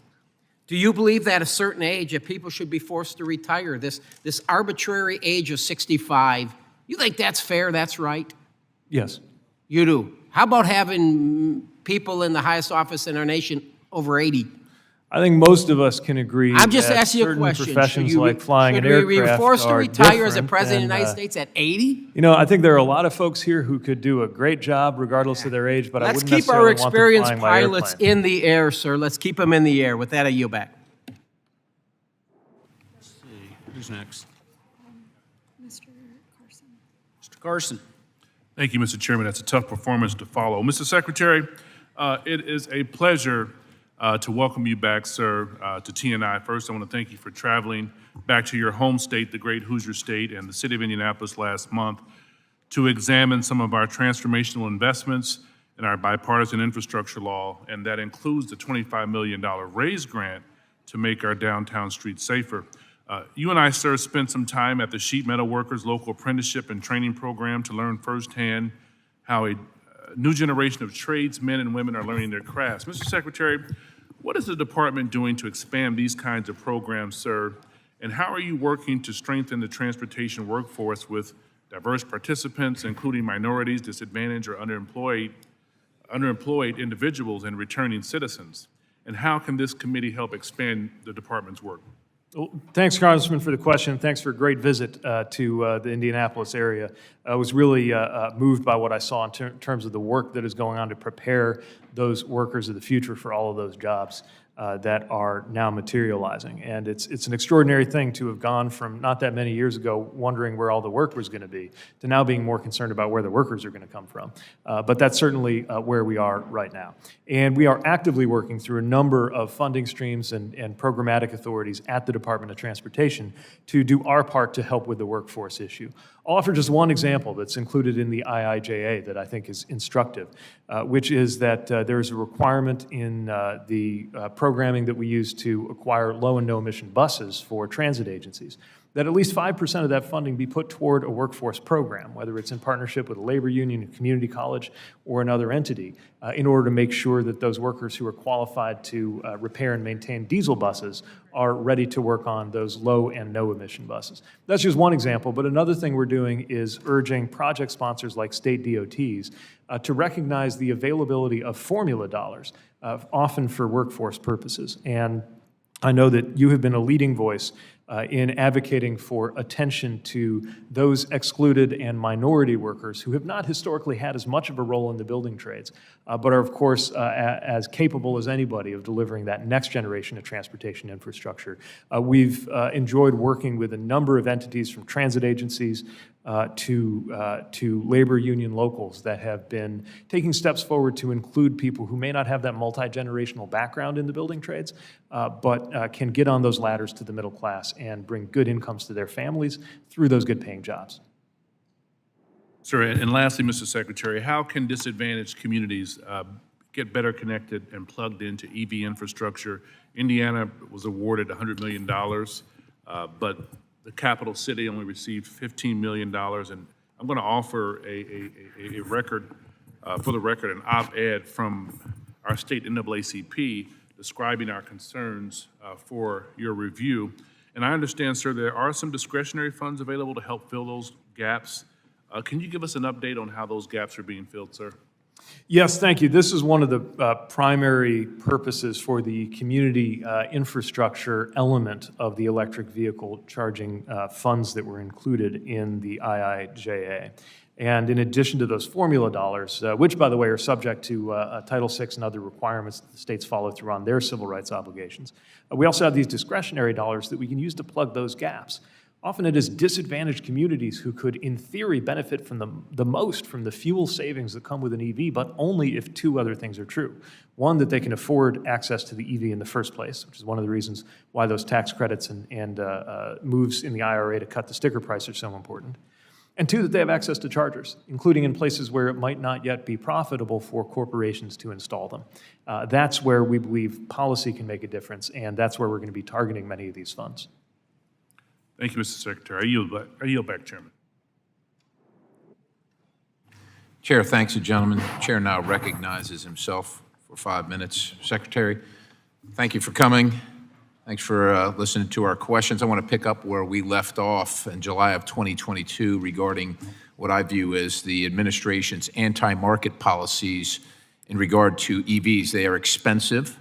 The grid is not, we're building a second grid, I guess, on top of the grid we already have, which is a huge cost, and people are paying for that in their electric bills. The batteries have limited range, and despite the subsidization, the market is literally not adopting EVs, regardless of what we want to believe or what you want to say. There's significant inflationary pressures and a glut of electric vehicles, well beyond demand. And so if we consider the current UAW strike, the cost of living has eaten away at these folks' ability to pay their grocery bill and their gas bill. So they're obviously and righteously and rightfully upset. And the administration's subsidization of the electric vehicles is killing their jobs. They know this. On the second point related to EVs, I think it's important to quote the UAW president, Shawn Fain, directly, and I quote, "Not only is the federal government not using its power to turn the tide, they're actively funding a race to the bottom with billions in public money," unquote. Now, you've recently moved to Michigan, I understand it, and I just wonder what you have to say to Michiganders who feel the federal government is using their very tax dollars to destroy their industry and their jobs. Well, one of two things is going to happen, Representative. Either the EV revolution is going to be made in China or it's going to be made in America. So right now, it's destroying their jobs. Is that we are working to make sure that it's made in America. And it's being subsidized, which is destroying their jobs. So is your position that we're going to lose all these jobs? That's what has to happen, or China's going to build all these vehicles. Is that the position? One of the reasons we've seen manufacturing jobs grow so much in this administration compared to the manufacturing recession under the last administration is that we're investing in American manufacturing. You're investing with our money in things that we don't want. you realize that forcing car companies to make these vehicles at a loss, about $60,000 per vehicle sold, is damaging to the UAW's jobs. In fact, I'm going to just look at Ford. I hate to call them out, but their electric vehicle unit is expected to lose $4.5 billion this year, which is up from $2.1 billion in losses last year. There's a 92-day supply of electric vehicles, which is twice that of the current average of the internal combustion or traditional car. And I would just remind everybody that electric vehicles were one of the first vehicles on the market back in the early 1900s, but they were replaced by better technology then. Now, the average new vehicle transaction price is about, I don't know, I just heard one of my colleagues, $50,000. I got $48,763, which is up $10,000 since your boss became the president, and the average used vehicle price is $26,510. Mr. Secretary, the people I work for, my bosses, can't afford what you're forcing on them. These are not market forces. This is the government funding the destruction of our own automotive industry. And I hope you know that approximately 2/3 of EV owners make over $100,000 a year. My bosses don't make that. I don't know if you can justify or how you justify forcing my constituents to pay for EVs and EV infrastructure for coastal elites and wealthy people, but somehow you do. Well, I need to point out that wealthy people were specifically excluded from the Inflation Reduction Act. Well, We I wish just we could have gave had you the your number. support on Do you cutting the dispute cost that of 2/3 of EV owners are owned by people over 100,000 that make over 100,000? Do you Sure, because dispute that? the first EVs, of course, were Do you acquired by dispute more- that?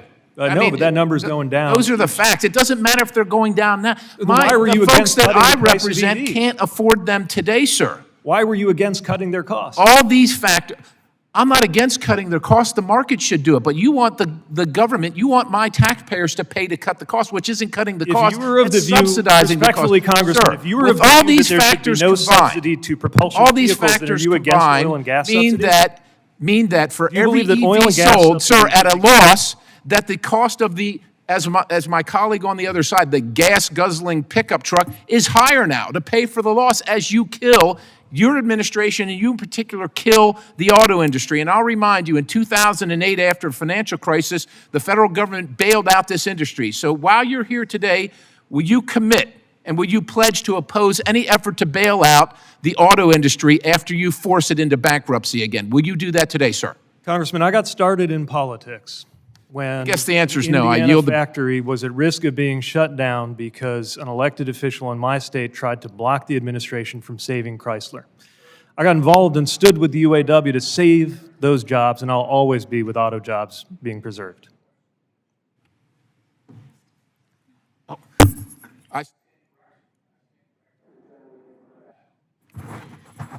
Thank you, Mr. Chairman. Mr. Secretary, would you like to finish your statement? Sure, thank you, and I'll try to be as concise as I can. There are some people who I suppose believe there should be no subsidies for anything involving transportation. And I assume in the spirit of philosophical consistency, they would be against subsidizing oil and gas, as well as being against subsidizing Americans being able to afford an EV. There are others who believe that we should force Americans to be in the technology of the past forever. And then there's this administration which recognizes that the world is moving to EVs, with or without us. And those EVs are either going to be made by Chinese workers or they're going to be made by American workers.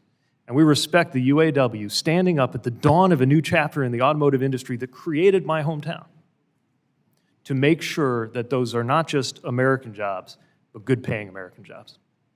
Thank you very much. I apologize for having stepped out, but I went to speak to about over 200 members of the Las Vegas Chamber of Commerce, Southern Nevada Chamber of Commerce, who are in town, and told them I was coming back to see you. And they said, well, tell him thank you for partnering with us for all the infrastructure funding that has come to Southern Nevada.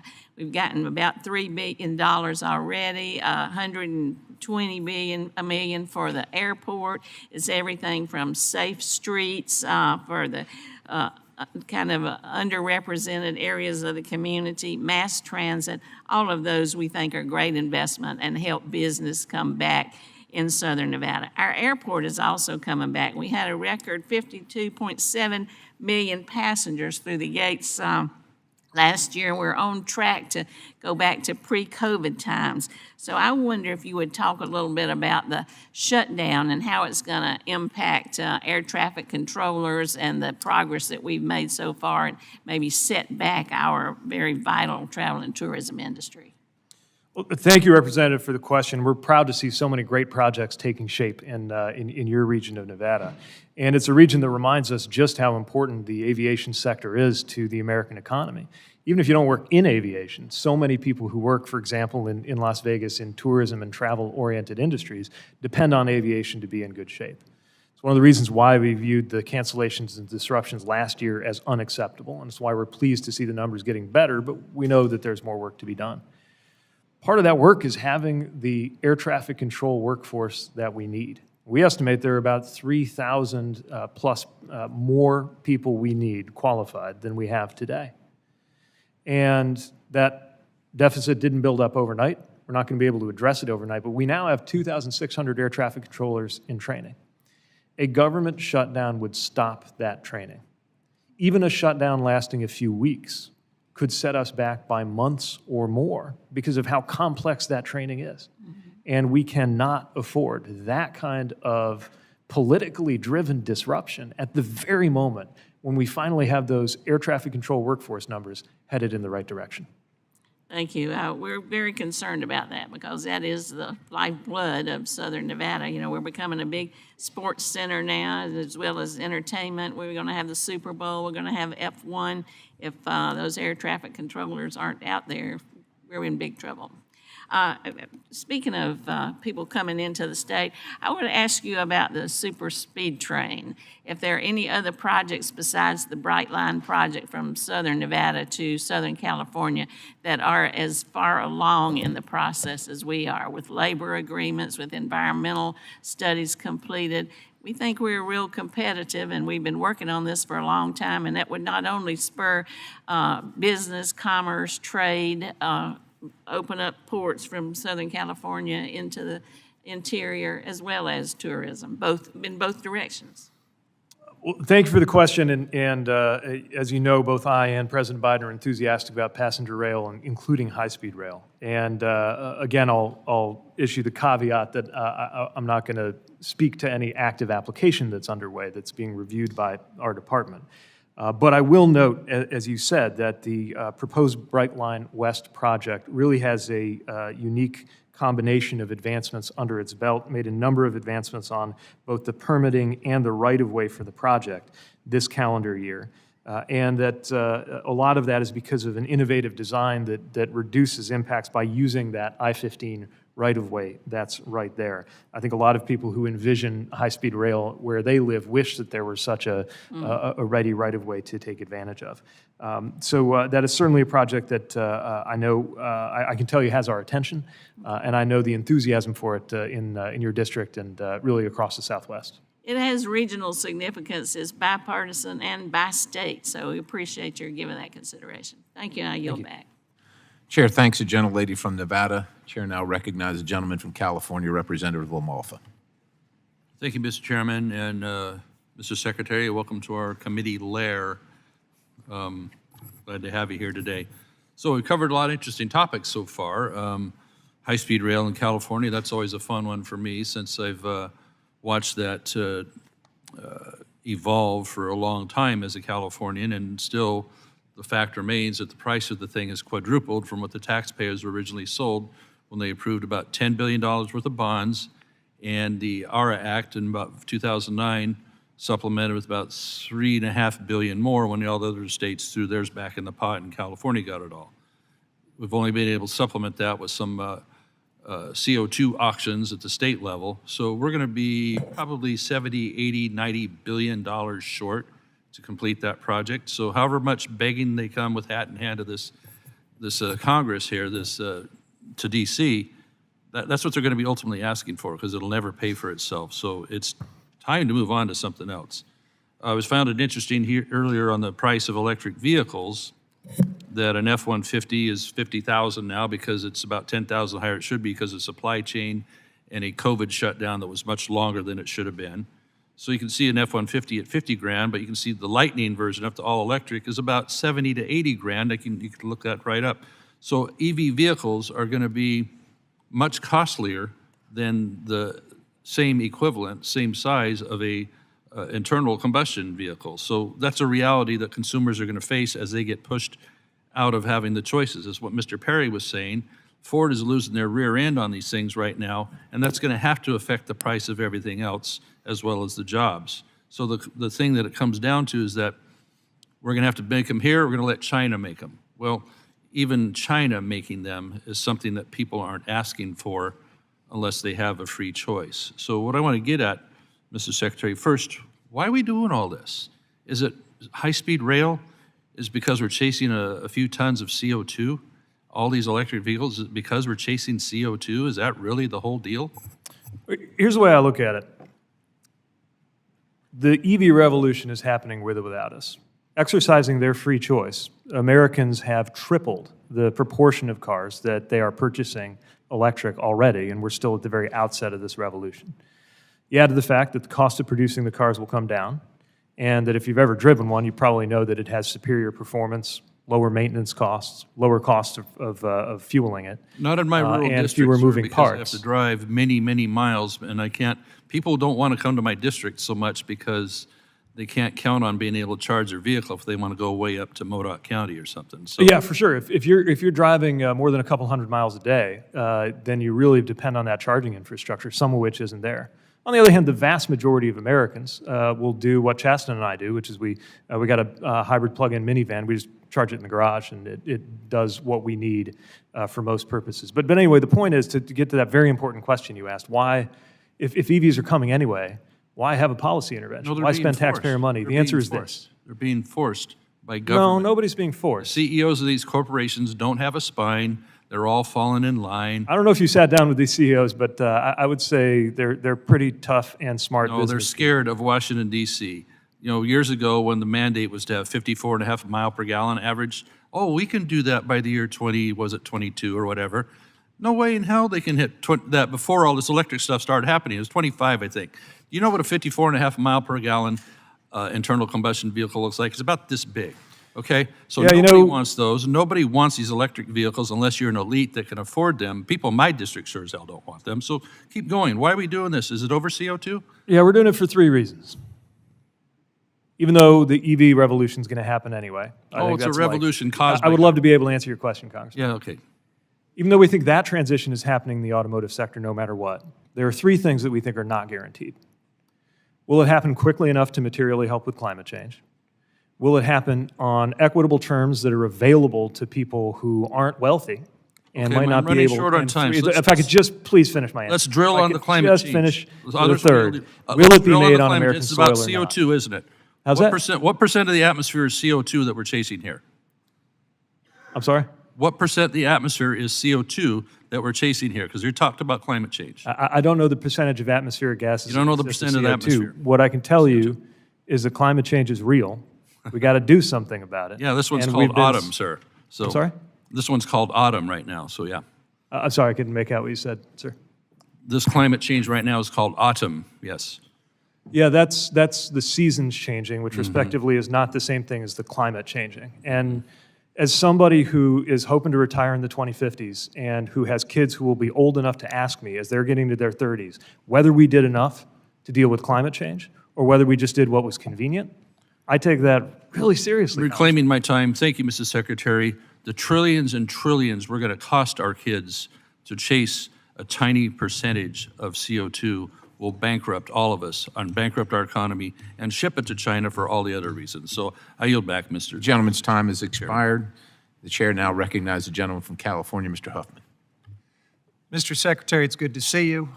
You can see that I serve here in Congress with some of the greatest minds of the 19th century. Thank you for your leadership.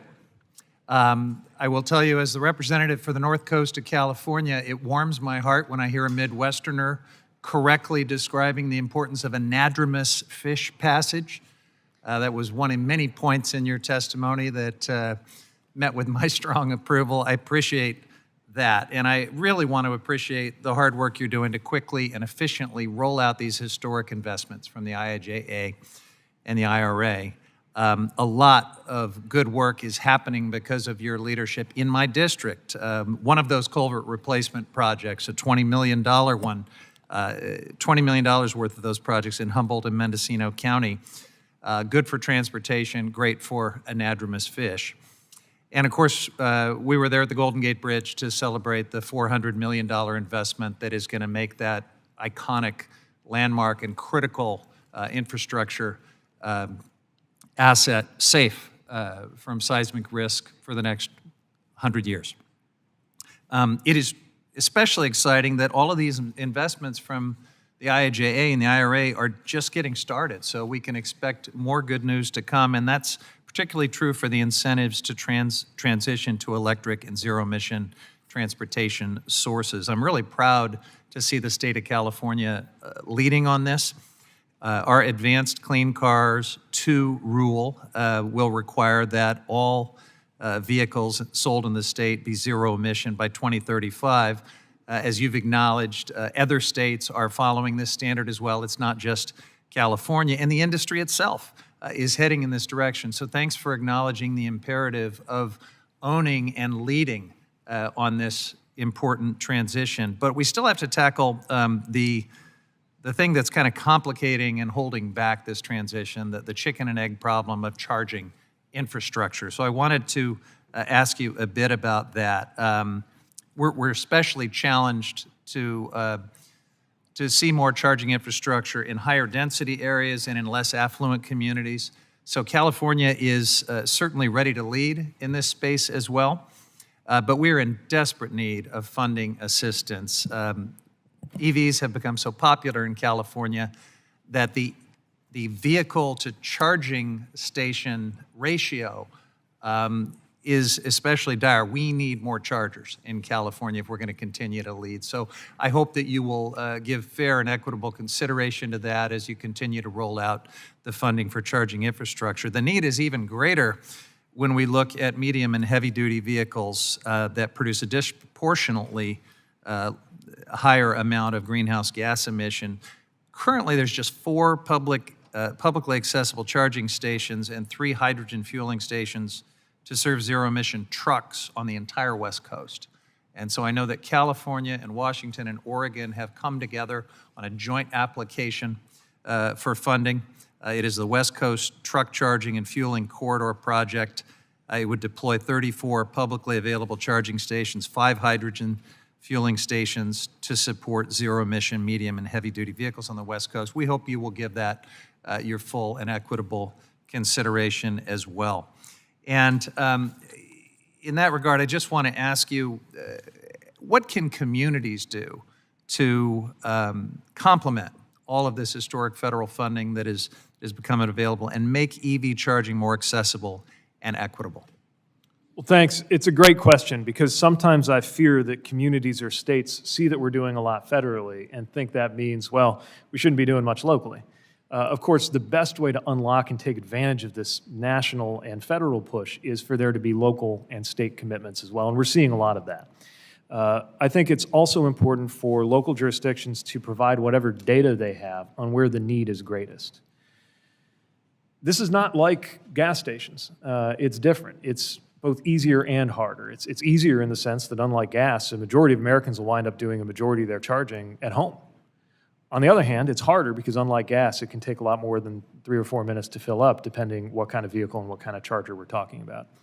So we can't just put a charging station everywhere there's a gas station. We really need to recognize that this is different, and the implications from grid policy to land use are profound. We need to be working with states and communities, not just as project sponsors, but as thought partners in getting the right profile for that installed base of that 500,000 charging stations that the president envisions us having as a country by the end of this decade.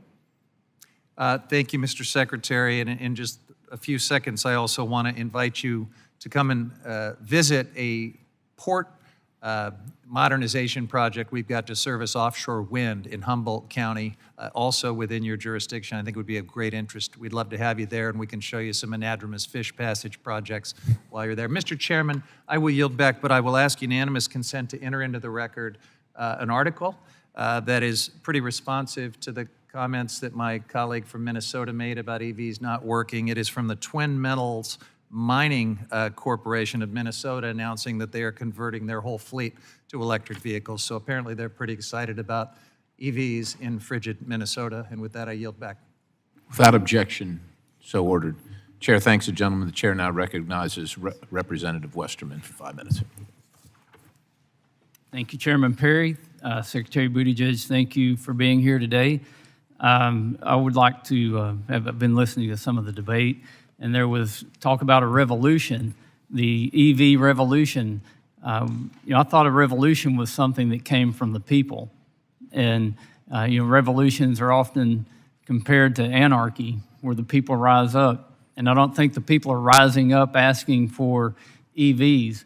And I think it's actually just the opposite of anarchy, and that's hierarchy, where it's coming from the top down, forcing on the people, not having a choice, and saying this is the way it's going to be, and because of government policies and mandates, you're not going to be able to drive an EV or drive an internal combustion engine vehicle. You're not going to have the choices.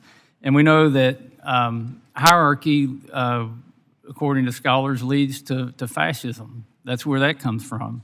So this mandate that, or goal, or whatever you're calling it, that up to 50% of vehicles on the market by 2030, I don't think that's a revolution. I think that's coming from top down, trying to force some people's desires on other people. And with that comes a lot of other consequences. It's been talked about the demand on minerals and elements. Building all these electric vehicles is going to require a tremendous amount of rare earth elements and minerals. And at the same time that your boss is pushing EVs in one agency, in another agency, they're closing down mines. Mr. Huffman mentioned the Twin Metals project. They're not going to be able to buy any electric vehicles if they can't have a mining project. But this administration has canceled 2 mine leases in Minnesota and enacted a 20-year ban on mining in more than 225,000 acres in the surrounding area where these minerals can be found in unparalleled quantities, right here in the United States. And I've said the problem with this administration and plan is it's twofold. It's physics and math. If you can solve those 2 problems, then you may have something with your electric vehicles and carbon emission goals.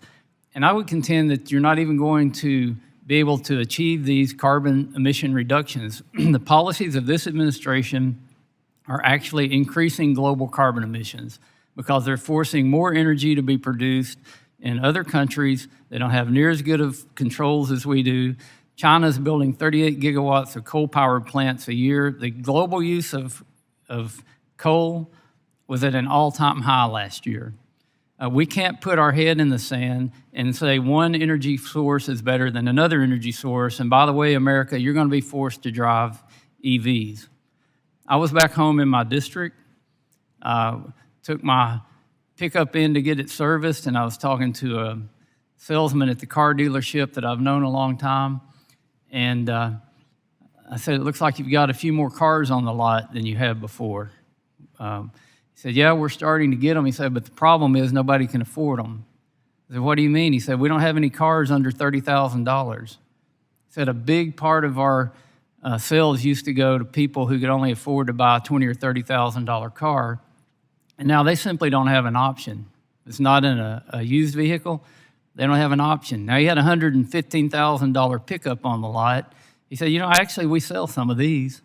There are people that have a lot of money, they still come in and buy a lot of vehicles.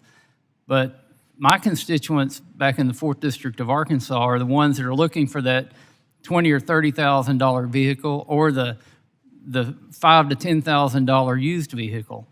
So with these grandiose goals that I contend are not going to do anything to address the climate challenges. They're not going to reduce any carbon in the atmosphere. What would you tell me to go back and tell my constituents as far as buying an automobile? Well, I wish you could tell them you voted to make the sticker price of an EV cheaper by joining us on the Inflation Reduction Act. And but also, barring that, also, I would point to the fact that when I entered the... While we're on that, now I'm reading that the price of internal combustion vehicles are more expensive because the auto manufacturers are losing so much money on EVs, even with the government subsidies that every American taxpayer are paying for. They're losing so much money on EVs, they're actually raising the price on internal combustion engines. So, you know, me voting to spend more taxpayer monies on a government handout to play favorites in a certain industry, that's not going to help anything, and it's not going to make my constituents feel any better about not being able to buy any kind of vehicle. And my time's expired, and I yield back. Ms. Brownlee. Thank you, Mr. Chairman, and thank you, Mr. Secretary, for joining us this morning. First, I wanted to congratulate you for completing the Michigan Ironman triathlon last weekend, so kudos to you. I'd like to begin by thanking you for your work to improve our nation's infrastructure, to improve transportation safety, and to address the climate crisis. I also want to thank you for your work to implement the historic infrastructure bill, which is helping so many communities across the United States, including mine, to create and sustain jobs, especially in construction and engineering sectors, which is fueling economic recovery and helping families to put food on their tables. I'm especially grateful for the resources the Department of Transportation has directed to projects in my district, which includes most of Ventura County in California and portions of western Los Angeles. It includes more than $22 million to the 101 freeway, which is a critical thoroughfare in my district, and over $12 million dedicated to the Gold Coast Transit District for zero-emission buses, as well as funds directed to Ventura County's Oxnard and Camarillo airports, which are critical engines of economic activity for our local businesses in the region. In addition to creating and sustaining jobs, these critical projects are helping to improve transportation options in our community, lessen traffic congestion, reduce harmful greenhouse gas emissions, and improve the quality of life in my community. So thank you again for your attention to these local priorities. As the Department of Transportation considers awards for other competitive programs like the Port Infrastructure Development Program, I also want to emphasize to you the incredible role that the Port of Hueneme plays in goods movement in our nation, including for automobiles and fresh fruits and vegetables imports and exports. The next time you are in California, I hope you can visit the Port of Hueneme to see really firsthand one of the nation's cleanest ports and really working towards zero emissions is really helping to eliminate bottlenecks in both Los Angeles and Northern California. It's a deep water port in California that sometimes is overlooked, but a very, very important port. And as I said, supporting fruits and vegetables and EV vehicles to the American people. So my first question to you, Mr. Secretary, is I was pleased that Congress was able to agree that a blender's tax credit is necessary to jumpstart production on sustainable aviation fuel. So what are you doing to advance SAF technology and to make this critical fuel more widely available to meet the demands of the aviation industry? Well, thanks for the question, and let me echo the appreciation we have for how funds are going to good use in your region, and certainly would welcome a chance to see Port Hueneme as well. Sustainable aviation fuels are going to be an incredibly important part of decarbonizing aviation because unlike vehicles, light-duty vehicles, where you can go acquire a car right now that is zero emissions on today's technology, while we're, of course, working to make that more affordable. In the case of aviation, we're a long way from novel propulsion that isn't going to require some kind of fuel. Sustainable aviation fuels are made from renewable sources, so they provide a reduction in life cycle carbon emissions. And there's a number of measures we're taking to advance that. One is, together with the Department of Energy and Agriculture, we co-lead the SAF Grand Challenge. That focuses federal efforts to try to dramatically expand how many we're producing by the end of this decade. We're trying to get to 3 billion gallons by the end of this decade to put us on a path to 35 billion gallons a year by the end of 2050. That would be enough to meet 100% of what we project is the domestic jet fuel demand there. Then there's the FAST, Fueling Aviation Sustainable Transition Grant Program. That's $291 million in grants to accelerate production and use and the development of low-emission aviation technologies. I will, best I can say is very soon we'll have news to make about getting those funds out on the street. We're especially excited about the different applications that are going to come in there because we know it's going to be a lot of private sector work too, but we've got to make sure we're doing our part with public policy. Thank you very much. My time is about to end, but I also look forward to the opening of the new office of the National Multimodal Freight Network and hope very much that that DOT will include ports with more than $1 billion in annual cargo in the freight networks. Thank you. I yield back. Thank you, Representative. Mr. Johnson. First off, Mr. Secretary, thanks for spending some time in South Dakota last week. You mentioned it in your opening comments, and you behaved yourself. Nobody had any complaints. My team, some members of my team were along with your trip, and I thought everybody thought it was a very productive time in our state. So thank you for coming. It was a great visit.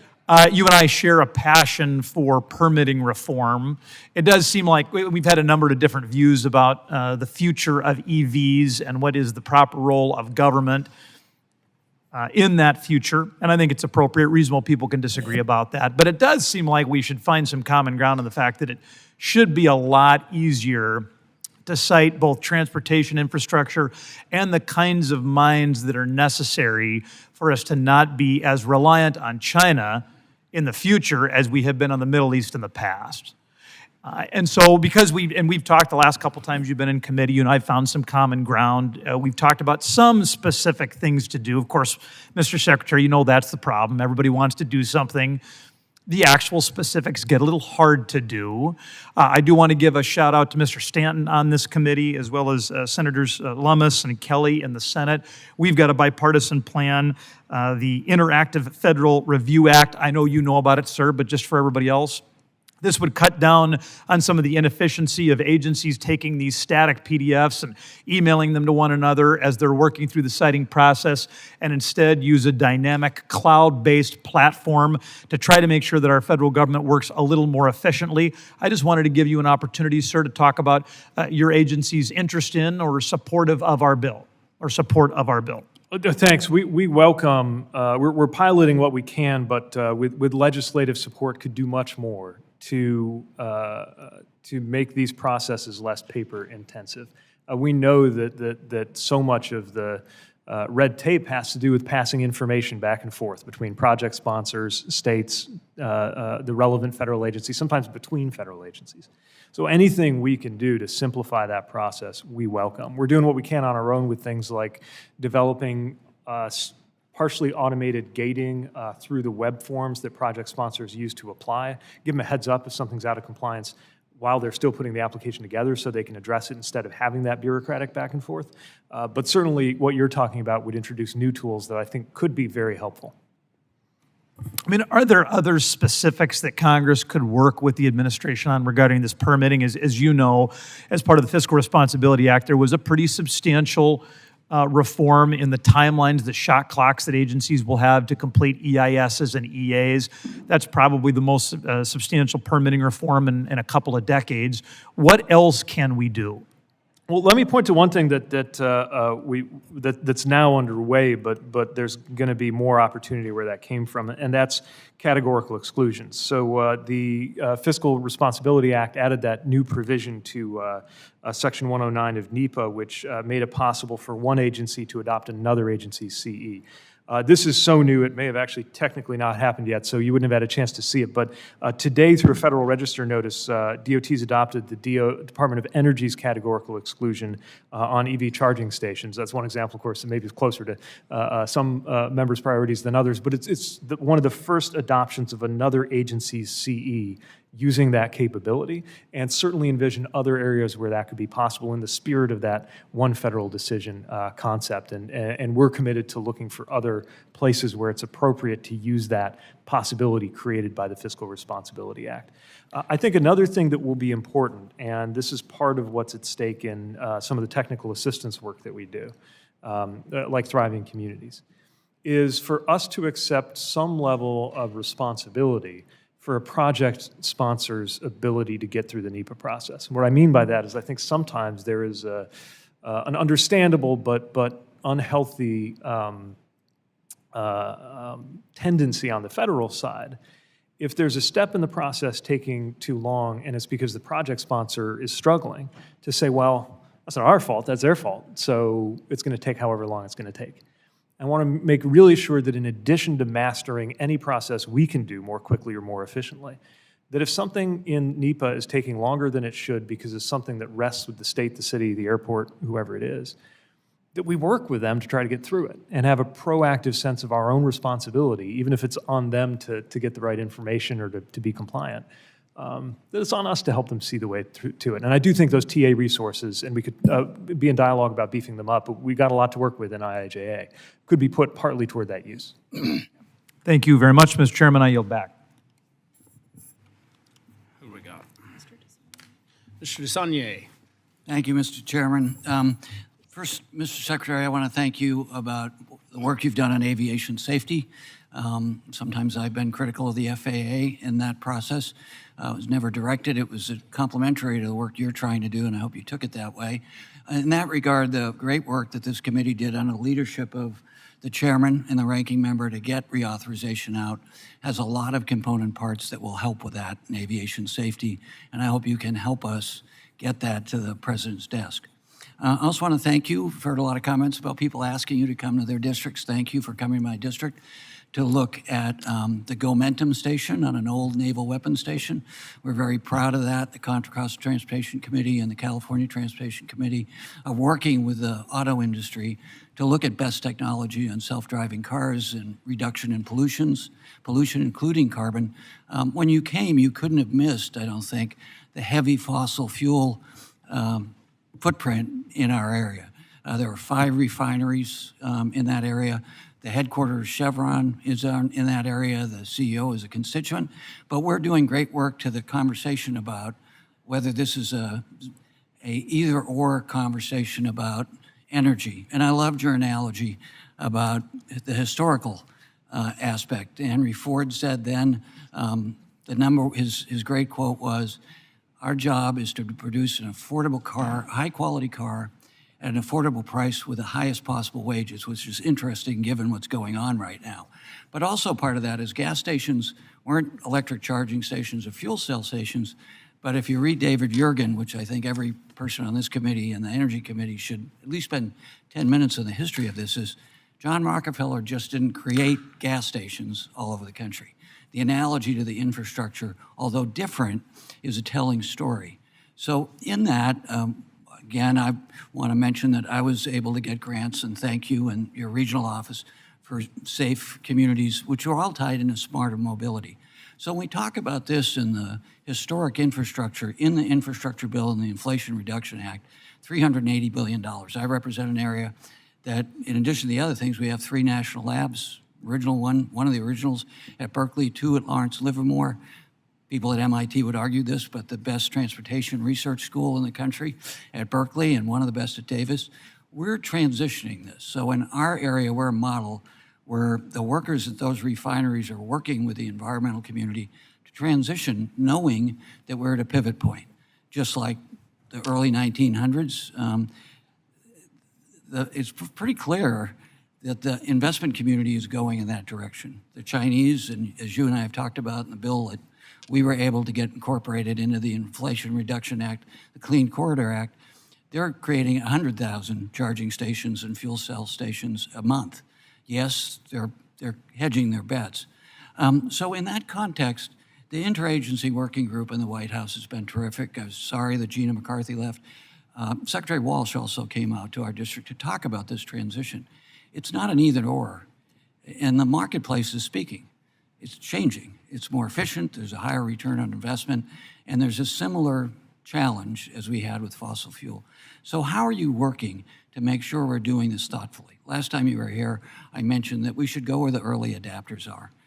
We shouldn't leave people who are fighting us and creating friction behind, but we know where the cars are being sold. They're being sold in San Francisco, in Austin, in Boston. The car companies tell you that's where the market is. So we put the infrastructure there, and we can show the rest of the world that this is where the future is. So how are we working within the administration, continuing to work, both at the federal level and at the state level and at the local level, and you've mentioned this a little bit, to make sure we integrate this historic change so it works for everybody? Well, thanks, and I want to really identify with the point you're making about the complexity, the balance, and the sheer length of time associated with even the most rapid scenarios for these transitions to play out. And what it means is that we have to be intentional about supporting American workers, American consumers, and these American transportation sectors as many of these different modes of powering our travel coexist. Novel propulsion for aircraft that doesn't involve burning some kind of fuel is well more than a decade away. Even our ambitious timeline for EV adoption estimates that we hope to get to half of sales at the end of this decade being EVs, which means the other half won't be. And so we've got to be ready to serve and support vehicles of all kinds while not allowing any of these transitions to be only beneficial to those who have the means to be those early adopters. The early adopters can pave the way, but you shouldn't have to be wealthy to afford to, at the end of the day, save money through something like EV ownership. That's where I think we stand to gain, not just from the policies that we've implemented with support from Congress on the IRA and the infrastructure law, but the kind of research you're describing at these great academic institutions who ultimately get us a great return on investment by sometimes discovering some innovation, some piece of technology, could be an update to battery chemistry, could be a more efficient material that could dramatically lower the cost of these kinds of transportation assets or transitions that we know we need. Thank you. I yield back, Mr. Chairman. Mr. Massey. Thank you, Mr. Chairman. Secretary Buttigieg, in addition to sitting on this committee, I serve as chair of the subcommittee in the Judiciary on the Administrative State Regulatory Reform and Antitrust. You said on CNN, I believe, that, quote, the Department of Transportation has generally not gotten involved in these merger cases, but that's changing today. Was that statement in reference to the JetBlue Spirit merger? Yes, partly. It troubles me somewhat as you know, being on the subcommittee on antitrust in the Judiciary, because the DOJ is already reviewing airline mergers to see if the mergers are anti-competitive. And it seems like a waste of resources for two agencies to duplicate work, but I'm worried that's exactly what's happening if DOT and DOJ are going to review the same merger. So do you think that the DOJ and FTC, for that matter, are unable to review mergers and protect American consumers? Oh, of course not. The way the division of labor works is that we have distinct but sometimes overlapping authorities. And so, as is often the case when you have different parts of the interagency dealing with the same issue, we seek, to the extent that it's statutorily appropriate, to coordinate. I'm going to be limited in how I talk about this because, of course, this is an open proceeding. But what we're trying to do is stand with DOJ, align our authorities where they cover the same turf, but also recognize that with regard to our, in my view, too long unused authorities around public interest, that we're also ready to activate those, especially because depending how the DOJ side goes to disposition, it might compel us to take other steps. Again, I don't want to get into the case too much, but depending on what's appropriate. Do you agree that they're the only ones who should be evaluating whether this is anti-competitive or not? Do I agree that the DOJ... I mean, you said that you both have some authority here, but you didn't want to duplicate it. And their main authority, and responsibility is to decide if this merger is anti-competitive. You're not seeking to relitigate that, are you, after their decision? Well, again, we're trying to work with DOJ to the extent that's appropriate. And then we have our own responsibilities that are separate. So, they have a standard for anti-competitiveness. What is your standard of, or principles, the limiting principles of whether this is in the public interest?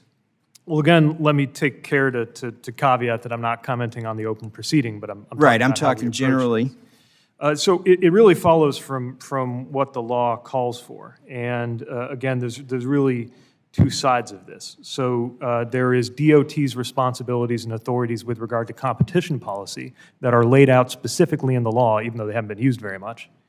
And then there's also, in addition to the Clayton side, there's the public interest responsibility that we have that is somewhat distinct and will have to follow a distinct rubric from what is applied in the jurisprudence you've had around competition on the DOJ side up till now. Can you give me some examples of things that might run afoul of public interest that aren't in the domain of DOJ's responsibility to determine whether it's anti-competitive or consumer welfare benefit? I think if I tried to get into hypotheticals, it would be at risk of being perceived as prejudicing this case. But what I'll say is that the law is written differently with regard to our competition authorities, creating an overlapping, not identical, but also not simply parallel authority. The reason we have questions here is it's been about 3 decades since somebody said a statement like yours that leads us to believe you might be relitigating or some of the things DOJ is doing. So I'm looking for the limiting principles. Yeah, so again, I don't want to make case law on the fly here, but we have a responsibility to review the public interest associated with these competitive dynamics that was entrusted to our department, basically as a condition of deregulation. At the time of deregulation, it was confidently pronounced that we would go into the future with dozens, if not more than 100, competitive major airlines. As you know, we're depending how you count, down to 4 or 5. So we know that there is something in the way that this has been practiced over the decades that is, at the very least, out of alignment with what was expected as an outcome of regulation. And that's why we think following the law as written, I've got we have a 3 seconds responsibility to left. get more involved. I appreciate that answer. I got a real quick question. Tesla spent billions of dollars on a charging infrastructure, and now the government says they're going to do the same thing. What's it going to cost the government to do this? And doesn't it disincentivize private investment when the government comes along and says we're going to create these chargers? What incentive does Tesla have to do it anymore?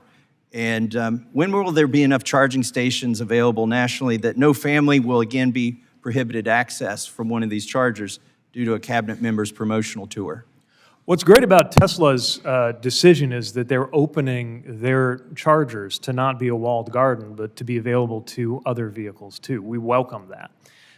But even that built infrastructure alone of Tesla's, which is remarkable, is not on its own enough to meet the national charging demands of the country.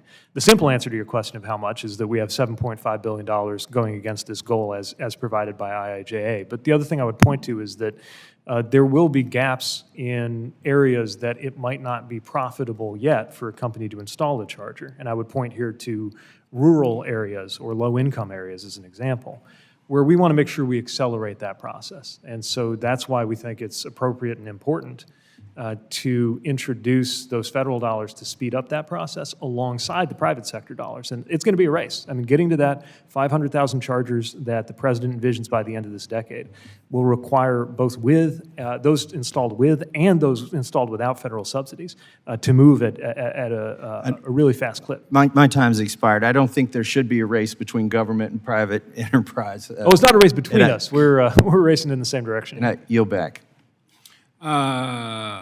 The legend, Mr. Carbajal. Thank you. Thank you, Mr. Chair.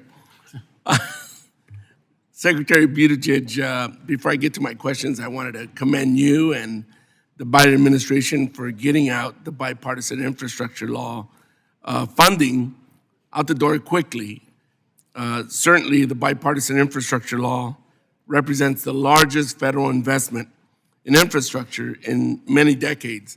In my district alone, this has translated to over $500 million to date for nearly 100 projects throughout the Central Coast.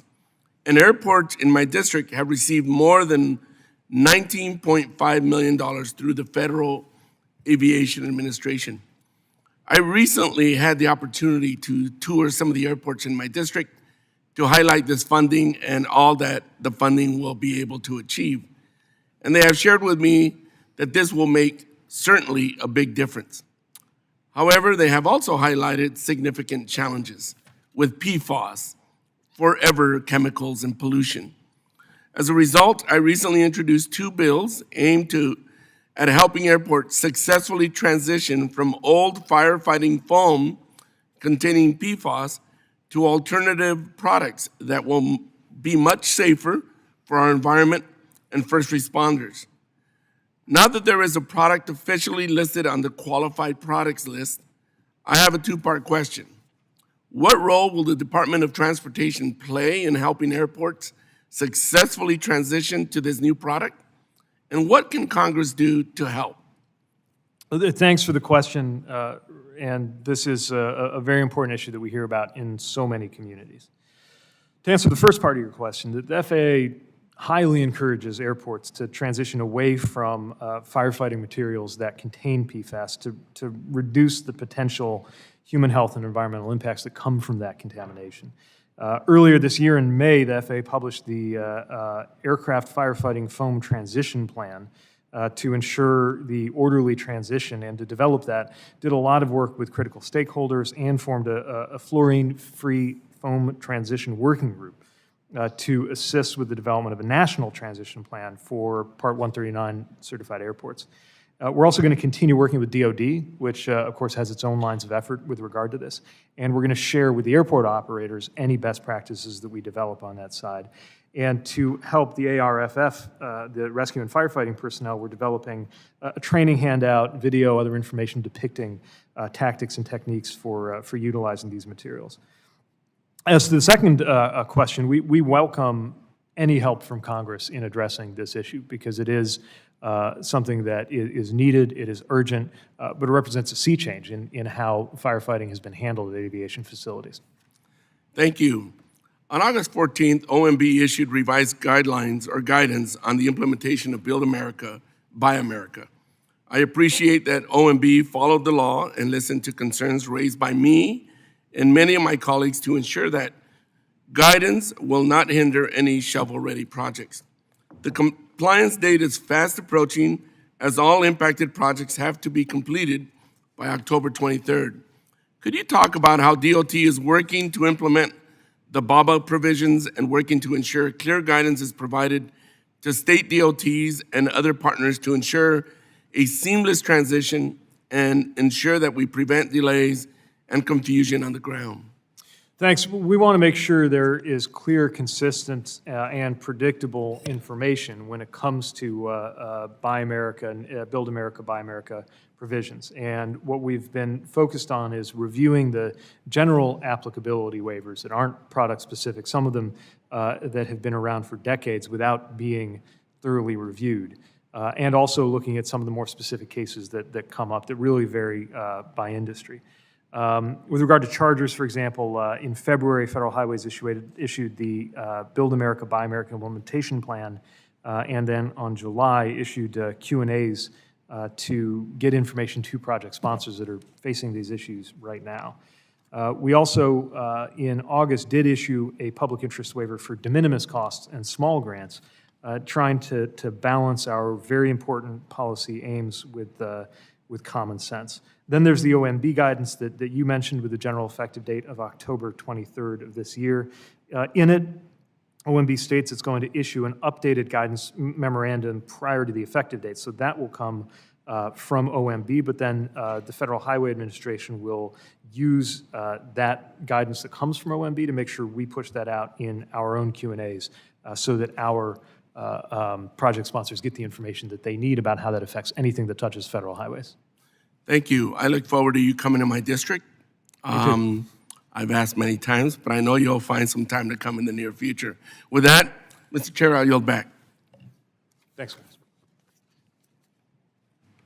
The chair recognizes Mr. Webster. Thank you, Mr. Chairman.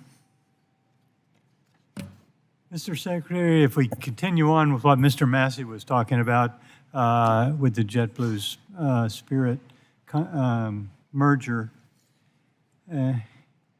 in March, my colleagues in Florida, all of my colleagues in Florida, and I sent you a letter and to the Attorney General urging you to approve JetBlue's Spirit merger. Since that time, you've made some public statements that have been complimentary towards DOJ and their challenge. In Florida, JetBlue is legally binding, has made some commitments to the Florida Attorney General to grow flights of this combined airline for 50% throughout our state.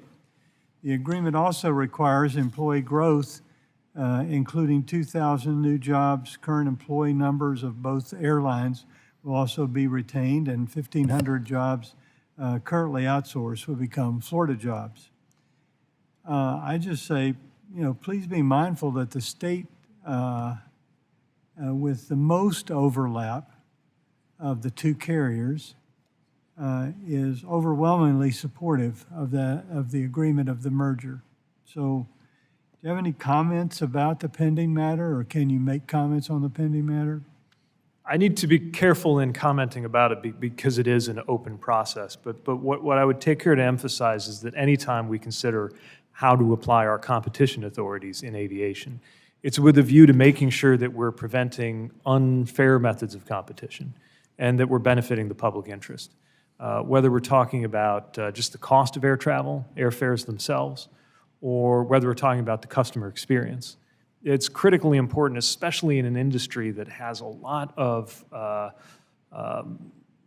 factors that make it different from an easy textbook competitive market, that there be strong regulatory attention. There are barriers to entry, switching costs, returns to scale, all of which can make it harder for there to be fair competition.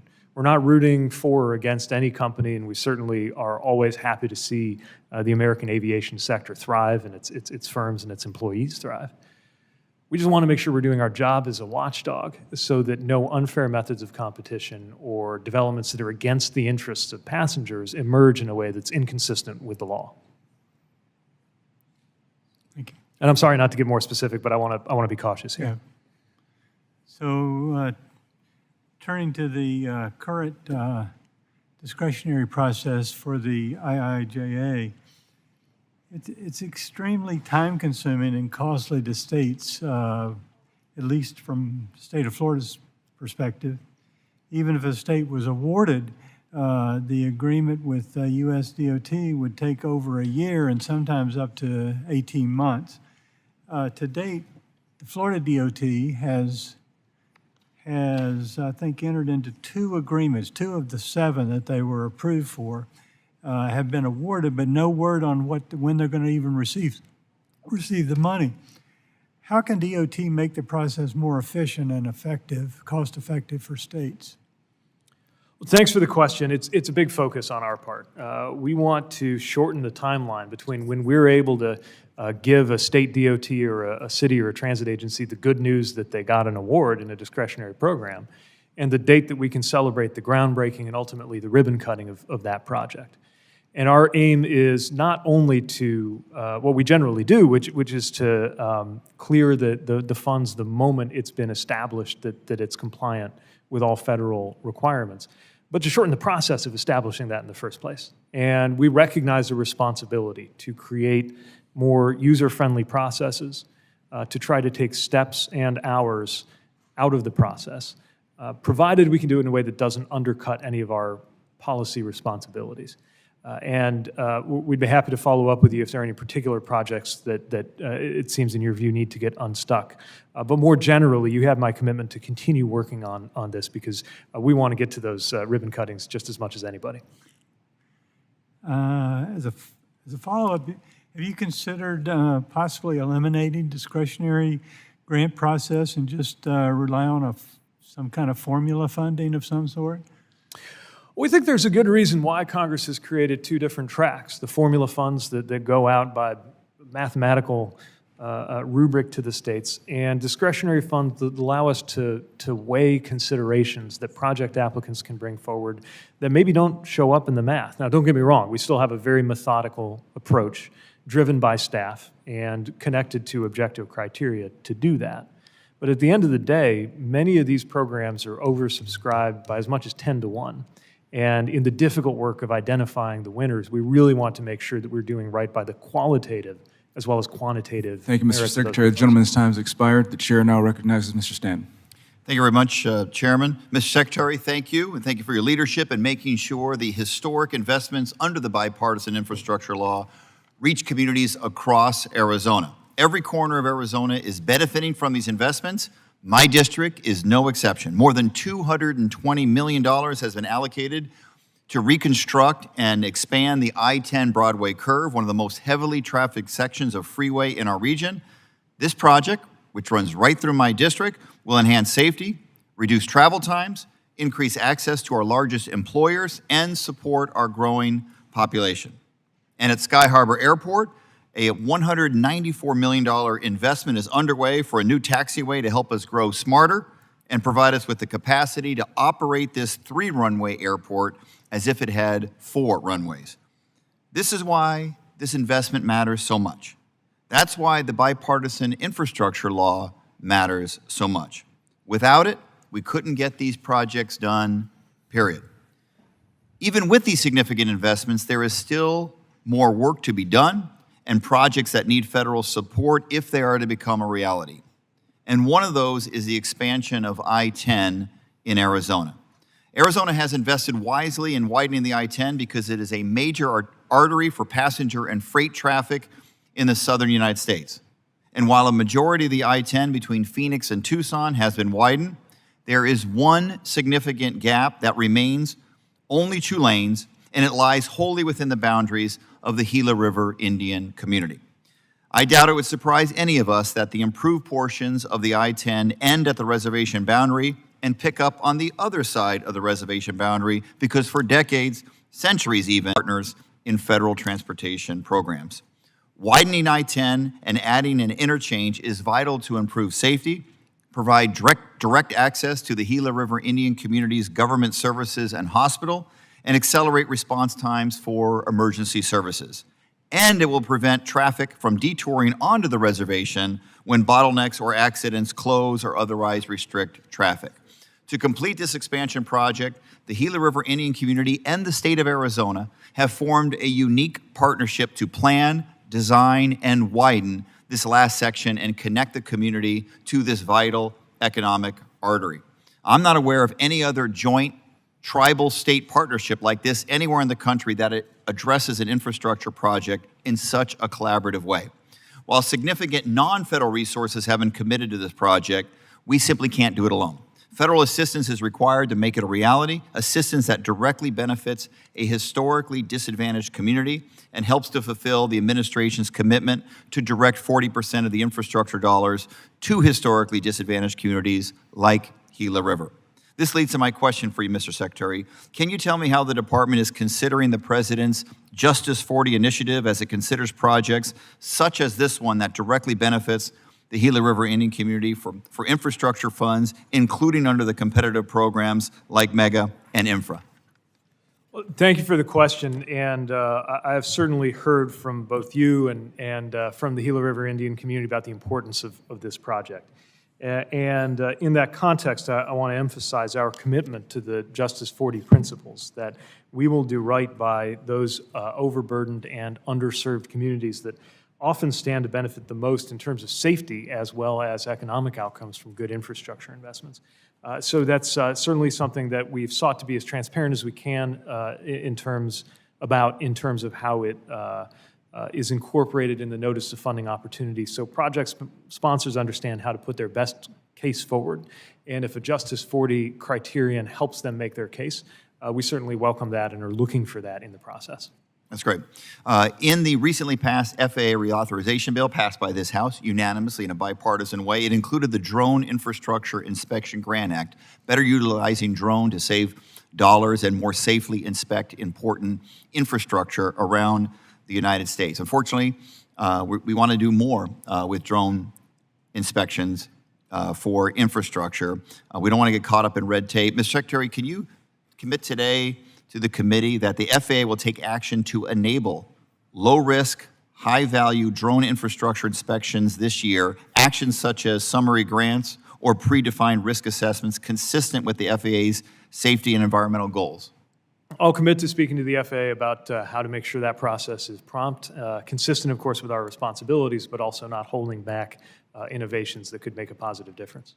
And as a former mayor, give me your thoughts about how this committee can better provide state, local, and tribal governments with the resources and trained professionals to operate infrastructure inspection drone fleets like what would be accomplished by the Drone Infrastructure Inspection Grant Act. Well, you know, I've had the pleasure of visiting some projects and programs that are training the next generation to be capable in operating and sometimes even building or maintaining drones. We need, I think, to double down on that. And I think that's a legitimate, to the extent statutorily authorized, I think it's a very, philosophically, I believe it's a very legitimate use of transportation dollars, and we'd welcome a chance to work with you to specify more resources to go toward that purpose. Thank you, Mr. Secretary. I yield back. The chair now recognizes, well, represents the 10th Congressional District of Michigan, recognizes Mr. Graves. Thank you.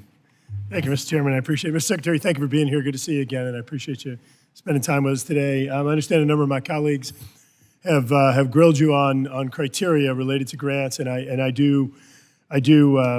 not going to rehash it all, but I'll just go in and say I think it's really, really important, as you and I have discussed in the past, that the criteria that actually advances the mission of the Department of Transportation in regard to addressing traffic solutions and others need to be the priority of criteria that are used. I'm concerned that there's been new criteria that's been introduced that is outside the confines of the law that I think distorts the awarding of grants. And of course, an example of that is the state of California has received about 17% of all of the grants under the discretionary programs. And obviously that figure is very high. And I'm concerned about the direction or just how the I guess, lack of criteria or lack of specificity, some of the criteria allows for a distortion in terms of where some of these grants go. But more importantly, because I know you've covered this a good bit today, Mr. Secretary, I wanted to talk to you about a somewhat related topic, and that's my home state of Louisiana. We are out here trying to build infrastructure projects, and like many states, and I know you've talked about this, the underinvestment in infrastructure that's happened for decades and decades. We, in the last 5 years or so, have been able to pull in some dollars on projects that have been neglected for decades. One of them, a really important project at home, it's called the COMEET project, and this is a Corps of Engineer project outside your purview, but it's a really important message here. The project cost went from $342 million to $970. We have another project that's down just outside New Orleans called the West Shore Project. That one went from $760 million to $3.7 billion. My point here is that when you look at everything that's been done under this administration, whether it's American Rescue Plan, which was nearly $2 billion, the CHIPS Act, hundreds of billions of dollars, while laudable goal in that case it became way too expensive and ancillary things added to it. The Inflation Reduction Act that I think got way out of bounds, distorting economics in regard to energy investments, and we're now seeing 40% higher energy costs for Americans. And which one am I missing? IRA, CHIPS, ARP, and of course, IIJA, one of your favorites. And I heard during IIJA debate, and of course, it being signed into law, all these people celebrating the increase in investment. Mr. Secretary, if project costs are tripling, in two cases of the projects that we're building right now, and this isn't, I didn't go cherry pick, those are the projects. I can go through and find probably 10 transportation projects that have more than doubled, and this isn't me cherry picking either. So it's hard for me to understand how this is a win with all of the other investments that were made, spending trillions and trillions of dollars that devalued the dollar, that have contributed to energy costs going up, and now we can't even build the projects we were building before. And the way I look at it is any perceived increase in investment under IIJA is actually a decrease based on what we're seeing at home. And I'm curious if you care to reflect on that and what you're seeing across the country. So I think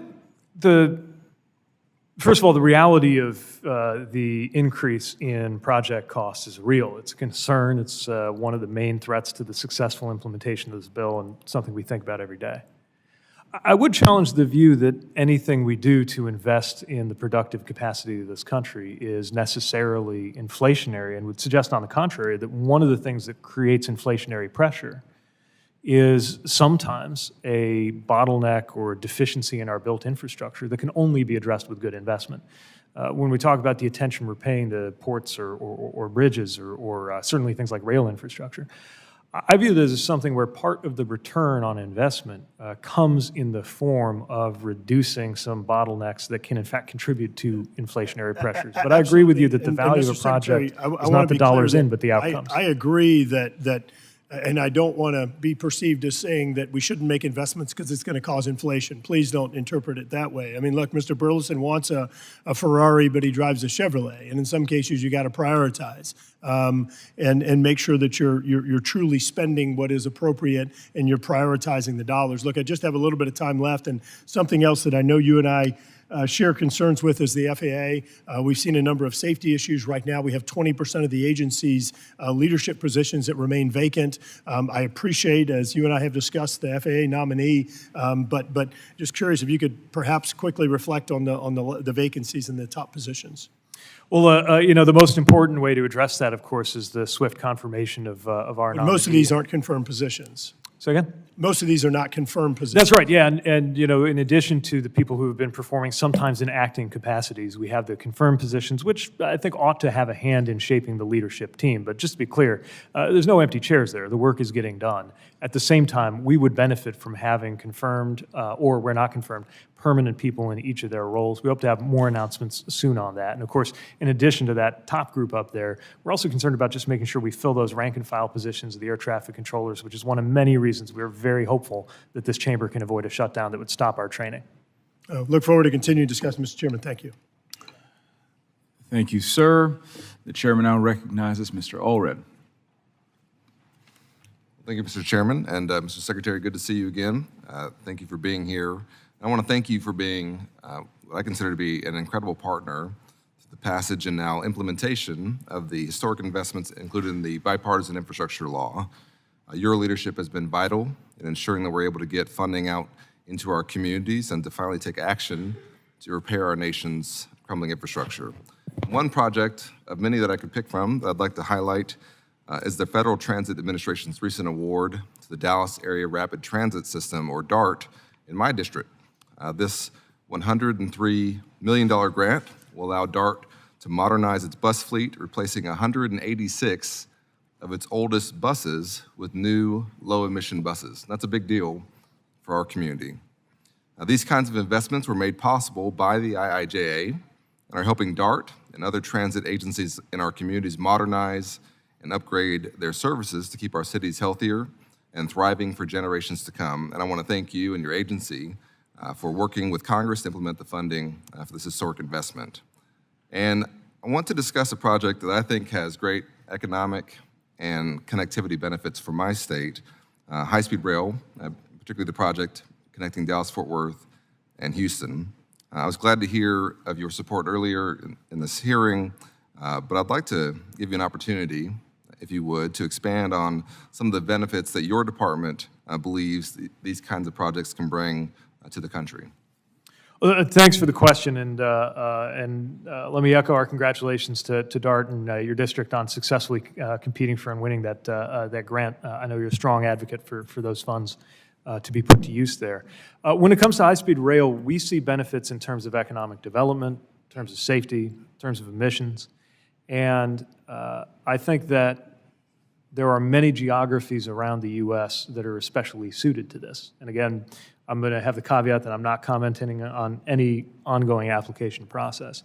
But when you consider how Texas has population centers in major global cities not that far away from each other, you can see how there's a compelling use case for passenger rail in general and high-speed rail in particular.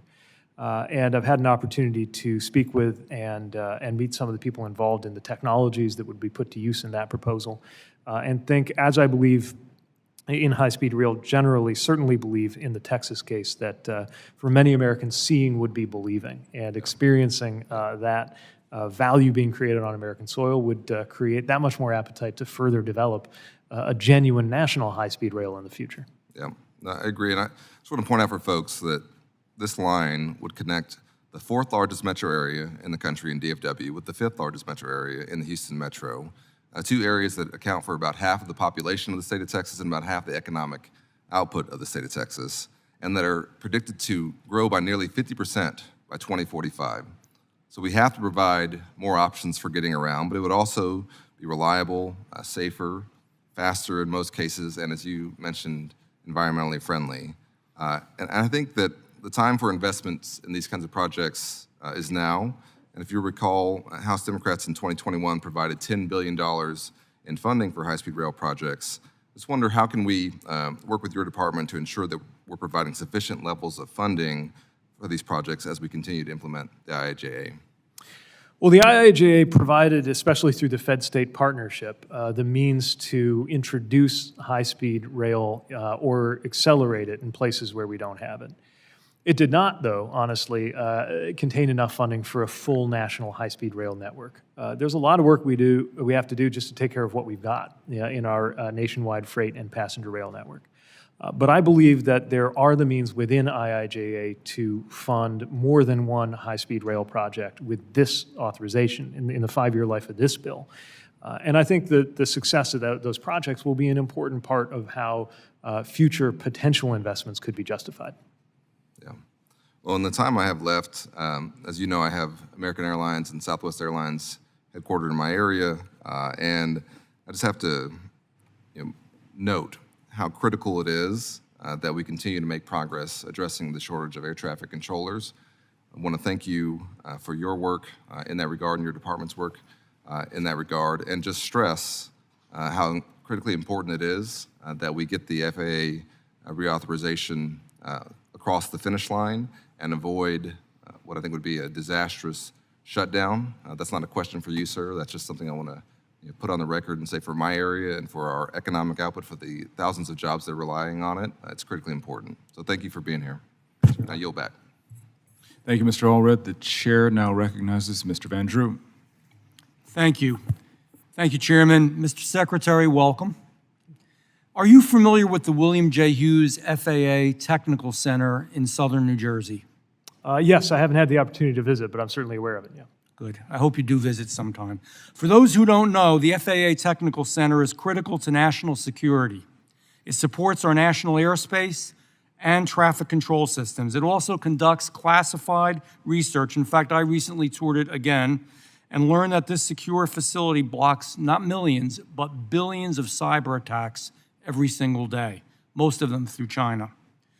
Through the Technical Center, the FAA owns and manages a large campus in South Jersey. The FAA campus includes the Atlantic City International Airport. I am personally deeply alarmed by the administration's plan to use the FAA campus to house thousands, up to 60,000 illegal immigrants in a town that only has 50,000 residents. In August, the Department of Homeland Security recommended that the Atlantic City Airport be used to house up these 60,000 immigrants from New York City. First of all, the Atlantic City Airport is an unacceptable place to house these people. There are no services or infrastructure at the airport that could possibly support this. Logistically, it is a poor concept. Further, the Atlantic City Airport is surrounded by facilities critical to national security. Besides the Technical Center, the 177th Air National Guard uses the airport to defend Washington, D.C. and New York City from attack. The first defense, rapid response. These facilities cannot be compromised.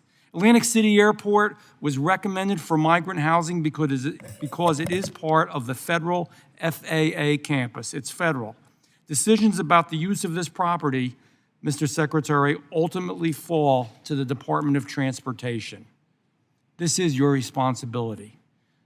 Question, was the Department of Transportation consulted in the process of DHS recommending the Atlantic City Airport as a migrant housing site? I would have to check the record on that. What I would tell you is that generally a recommendation is not the same thing as an outcome or a policy, and so developing a list of potential sites is not necessarily something that is within FAA authority, even though ultimate clearance of something like a non-aviation use on an airfield is something that would have to come through FAA channels. And I understand that, but it scared the daylights out of people. If a city of 9 million people is having trouble dealing with all this, how would a town, a semi-rural town of 50,000 people do? It was on the list, as well as some others were on the list, but it concerns us greatly. I would appreciate if you would look into it, and I would appreciate if you would get back to me. We'll make sure to do so. And I'm going to ask a commitment I hope that you can make, that you would not allow the Department of Homeland Security to use this facility for that purpose. I don't oversee the Department of Homeland Security, but you certainly have our commitment that all FAA facilities and any facility under our jurisdiction will always be secure. I hope so. I hope that once we resolve this, in fact, that we can move on to strengthening America's aviation system. The United States of America is at a pivotal moment for aviation. Our infrastructure is on the brink of failure in many cases, with thousands of flight delays, dozens of near misses every year. In January, unprecedented since 9/11, we had to ground all flights for the first time. I'm seriously concerned. We need to do better. You know, I also, in my travels, visited one of the traffic control towers at Atlantic City Airport, and I think it's finally going to be replaced. But interesting to me, with all the money that we spend on things, they're still using floppy disks via 1993. I mean, that's unconscionable. We need to have the best air traffic control system in the world. We need to have the best airports in the world. This is the United States of America. So can you identify steps you're taking to improve our aviation system from safety and efficiency to the traveler experience, secondly, and to new technology, third? Absolutely, and I'd really appreciate the question. Let me break it down as quickly as I can into the component parts of the question. With regard to traveler experience, we have overseen what I believe is the biggest expansion of passenger rights in decades. Just over a year ago, not one of the top 10 airlines guaranteed in writing that if you got stuck, you would be guaranteed hotel accommodations, meals, vouchers for ground transportation, anything like that. Now nearly all of them do. We have secured or encouraged with our enforcement actions, leveraging some $2.5 billion in refunds getting to passengers, and we're underway on rules for things like not having to pay extra when you're sitting next to your kids. With regard to the physical infrastructure, we are putting the funds in the IIJA to work. But like you, I am concerned about the state of play in terms of the progress toward modernization and the adoption of needed technologies in the FAA. The only thing that I think is harder than a multi-billion-dollar IT project is a multi-billion-dollar public sector IT project. That's in many dimensions. Mr. Secretary, the gentleman's time has expired. The chair that's now what's so important about recognizes Ms. reauthorization. Davis. Thank you, Chairman. Please look into the FAA. Thank you. Thank you, Chairman, and thank you, Secretary Buttigieg, for taking the time to come over and testify and share the work you're doing with us today. I know that to date, we've seen $2.3 billion in bipartisan infrastructure law funding being announced, and that money's headed to Kansas with more than 228 specific projects I've identified for funding. That includes more than $10 million to help the Kansas City Area Transportation Authority transition to electric buses that are going to lead to cleaner, healthier transportation for the entire Kansas City metro area. I know you've seen some of that in person. And since the law passed, $1.4 billion has been allocated for transportation in Kansas for roads, bridges, public transit, ports, airports, and then another $194 million has been announced for clean water. Our state, the state of Kansas, has received $451.7 million to connect everyone in the state, including rural parts of the Kansas Third, to reliable high-speed internet, and that's more than 118,000 Kansas households that are already saving because of their internet internet bill being lowered thanks to the bipartisan infrastructure bill. These are real savings for Kansas families and particularly for folks who are working hard to manage their budgets. There is also a whole new world of, we saw this because of the pandemic, of our hospitals and healthcare leaning into things like telemedicine. And our entrepreneurs are, trying to get their businesses up and going. But I do think when we look back, when history is written about this time, and we examine the long-term impact of the bipartisan infrastructure law, it's going to be judged on some of these significant federal investments, particularly when it comes to transportation and infrastructure. And I'm not just saying that because I'm an infrastructure nerd. I'm saying it because we know that it's not just dollars and cents we're talking about. So I first, of course, want to say thank you for, we've heard about a number of different projects, grants, and particularly for those in Kansas that are getting into communities from Osawatomie to Overland Park. I'm hoping to hear a little bit about how you're viewing that disbursement process, because I think we know that the bread and butter of this stuff is going to be in the implementation. And so I'm hoping to glean a bit about how that's going from you. Thanks for the question. It is at the heart of what we think about every day. We're trying to build good things well and promptly while meeting all of the policy and legal requirements that are attached to these projects. One way to think of it is if our first year was about the bill passing and the second year was about the programs launching, this is about the money moving so we can get the dirt flying. That's really what we're focused on in this third and fourth year. And we are working to strike the right balance between making sure the process is rigorous enough and has the right kind of oversight, including our direct oversight, oversight from our Inspector General, and of course oversight from Congress. And at the same time, not adding so many conditions and complications to the process that it slows us down. It's not unusual for it to take a year just from an award announcement to a grant agreement. And that's just one step in getting a project done. We want to compress that timeline without leaving out any important steps. I think we're off to a good start. I've been pleased to see the way project sponsors have rallied to be ready for the dollars coming their way. But we're also putting dedicated staff time and attention to how to work with those project sponsors, identify issues as they come up, provide technical assistance for navigating our own processes, and make those processes simpler in the first place. I appreciate the, particularly the acknowledgement of having to get the program stood up, and also that we need to get these projects moving as quickly as possible, and that we've now entered into that phase of efficiently and effectively getting the disbursement of funds. The last thing I wanted to touch on before you leave in my last few seconds here is an issue that I know I've brought up personally with you before, and it relates to the bipartisan infrastructure law allocating $1 billion for the maintenance, acquisition, and installation of aviation navigation aids. I'm used to just saying nav aids for small and medium-sized airports that depend on these technologies for managing air traffic. And these nav aids are operating. There are plenty of them that are operating well beyond their expected useful life, and parts are becoming difficult to source. And these systems need to be updated across the country. And I'm flagging it because I would love for us to continue to look at this and make sure that we're committed to keeping our airspace the safest airspace in the world. And any new FAA leadership, once that process runs through, would love to make sure that our offices are working together on getting these nav aids upgraded and updated. Thanks. And Thanks. We welcome working with your office on that. Thank you. Thank you, Ms. Davids. Mr. Secretary, the chair now tongue-tied. The chair now recognizes Mr. Yankum.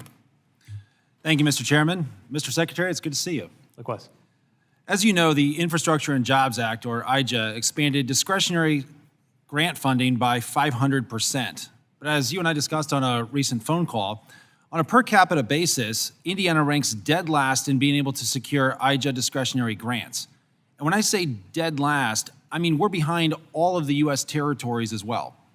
That's tens or even hundreds of millions of dollars in foregone projects to improve Hoosier communities like your former stomping ground of South Bend and across the entire state. Can you assure me that you'll work toward a more equitable distribution of IJA discretionary grants? Well, thank you. Yes, we want to make sure that every state, including Indiana, where and your district, where I've spent the majority of my life, get a fair shake in these processes and welcome opportunities to work with project sponsors who came close but didn't quite make the cut on how to refine their applications for future rounds. Thank you, Mr. Secretary. This May, your agency was the victim of a hack, a cyber attack, that compromised personally identifiable information of 237,000 current or former federal employees. At a June briefing in this room, I was asked with your CIO, and I raised specific questions about the DOT's cyber modernization plan, including what the plan is, as well as funding and staffing needs. Your CIO committed to providing this information, but yet over 90 days later, we haven't yet received it. Can you commit to providing a written cyber modernization plan, budget request for additional resources, and an update on the DOT's response to this breach to this committee within the next 2 weeks? Thanks. Well, our cyber activities with regard to the budget side will be contemplated within the President's budget request. As far as an update, certainly we'll work to make sure you get the information you need. I've been working with OCIO on not just the response to that particular incident, but the outlook going forward. A lot of activity on this, and I want to make sure you and your colleagues are well informed on the progress there. Great. Thank you, Mr. Secretary. Turning to another topic, you help run the administration's Supply Chain Disruptions Task Force. Is that right? Yes, I'm a member of that. Great. Let's talk about drayage trucks, which haul shipping containers between ports, rail yards, and distribution centers. I think it's fair to say that these trucks are part of the linchpin of our nation's supply chain. Do you generally agree with that? Absolutely. In that case, I want to flag something for you that seems like a major supply chain disruption that's brewing. Beginning January 1st of 2024, in just over 3 months, California will require drayage fleets to purchase only zero-emissions trucks. Let me ask, do you know how many zero-emissions Class 7 and 8 tractor trucks and terminal tractors were on the road statewide in California at the end of 2022? I know that this is a very new technology, so you're not going to see a lot of them deployed just yet. Yeah, so there's only 100, you're right, it's not a lot. It's 192 that were registered in the entire state, and they're all electric. But the ports of LA and Long Beach, two of America's busiest ports, require thousands of drayage trucks to move products through our supply chain. And an official in the port actually estimates that roughly 1,500 to 2,000 drayage trucks serving LA, Long Beach are retired every year. Given that there are only 192 Class 7 and 8 electric trucks across the entire state of California, do you think that all 1,500 to 2,000 drayage trucks will be able to be replaced with electric vehicles next year per this new mandate? So as a department, we've not created a formal assessment of whether the industry will be able to meet the compliance timeline set forth by CARB, but we certainly recognize that that represents an aggressive transition. We've been in dialogue with the port directors about the efforts to comply there. I do think there's great opportunity for the EV use case in the drayage context because you often have predictable, defined, and relatively short runs. But that doesn't mean all of that technology is immediately available, and certainly something that we're monitoring, though we don't have direct authority to tell the state what to do in that regard. So while the federal government may not have direct authority to tell the state what to do, this California mandate to move to zero-emissions vehicles with drayage trucks is a mandate that was enabled by a waiver from the Biden administration. Do you support that waiver? Well, certainly we stand by any regulatory action we've taken in this regard. And if we allow them to continue down that path, but the trucks simply aren't available, how does that help enable the supply chains that my constituents depend on? Well, again, I don't have a formal assessment of how the compliance path is going. I know that it's going to require aggressive action. I also know it's going to lead to fewer cases of asthma in and around those port communities, in addition to the other benefits that are going to come from that reduction in pollution. So, certainly there's an important policy goal at stake here. We'll do everything we can to support it being compatible with another important policy goal, which is smooth and effective supply chains in the U.S. Right. Thank you. And Mr. Chairman, I yield back. Thank you, Mr. Yocum. The chair now recognizes Mr. Garcia. Thank you, Chairman and Ranking Member.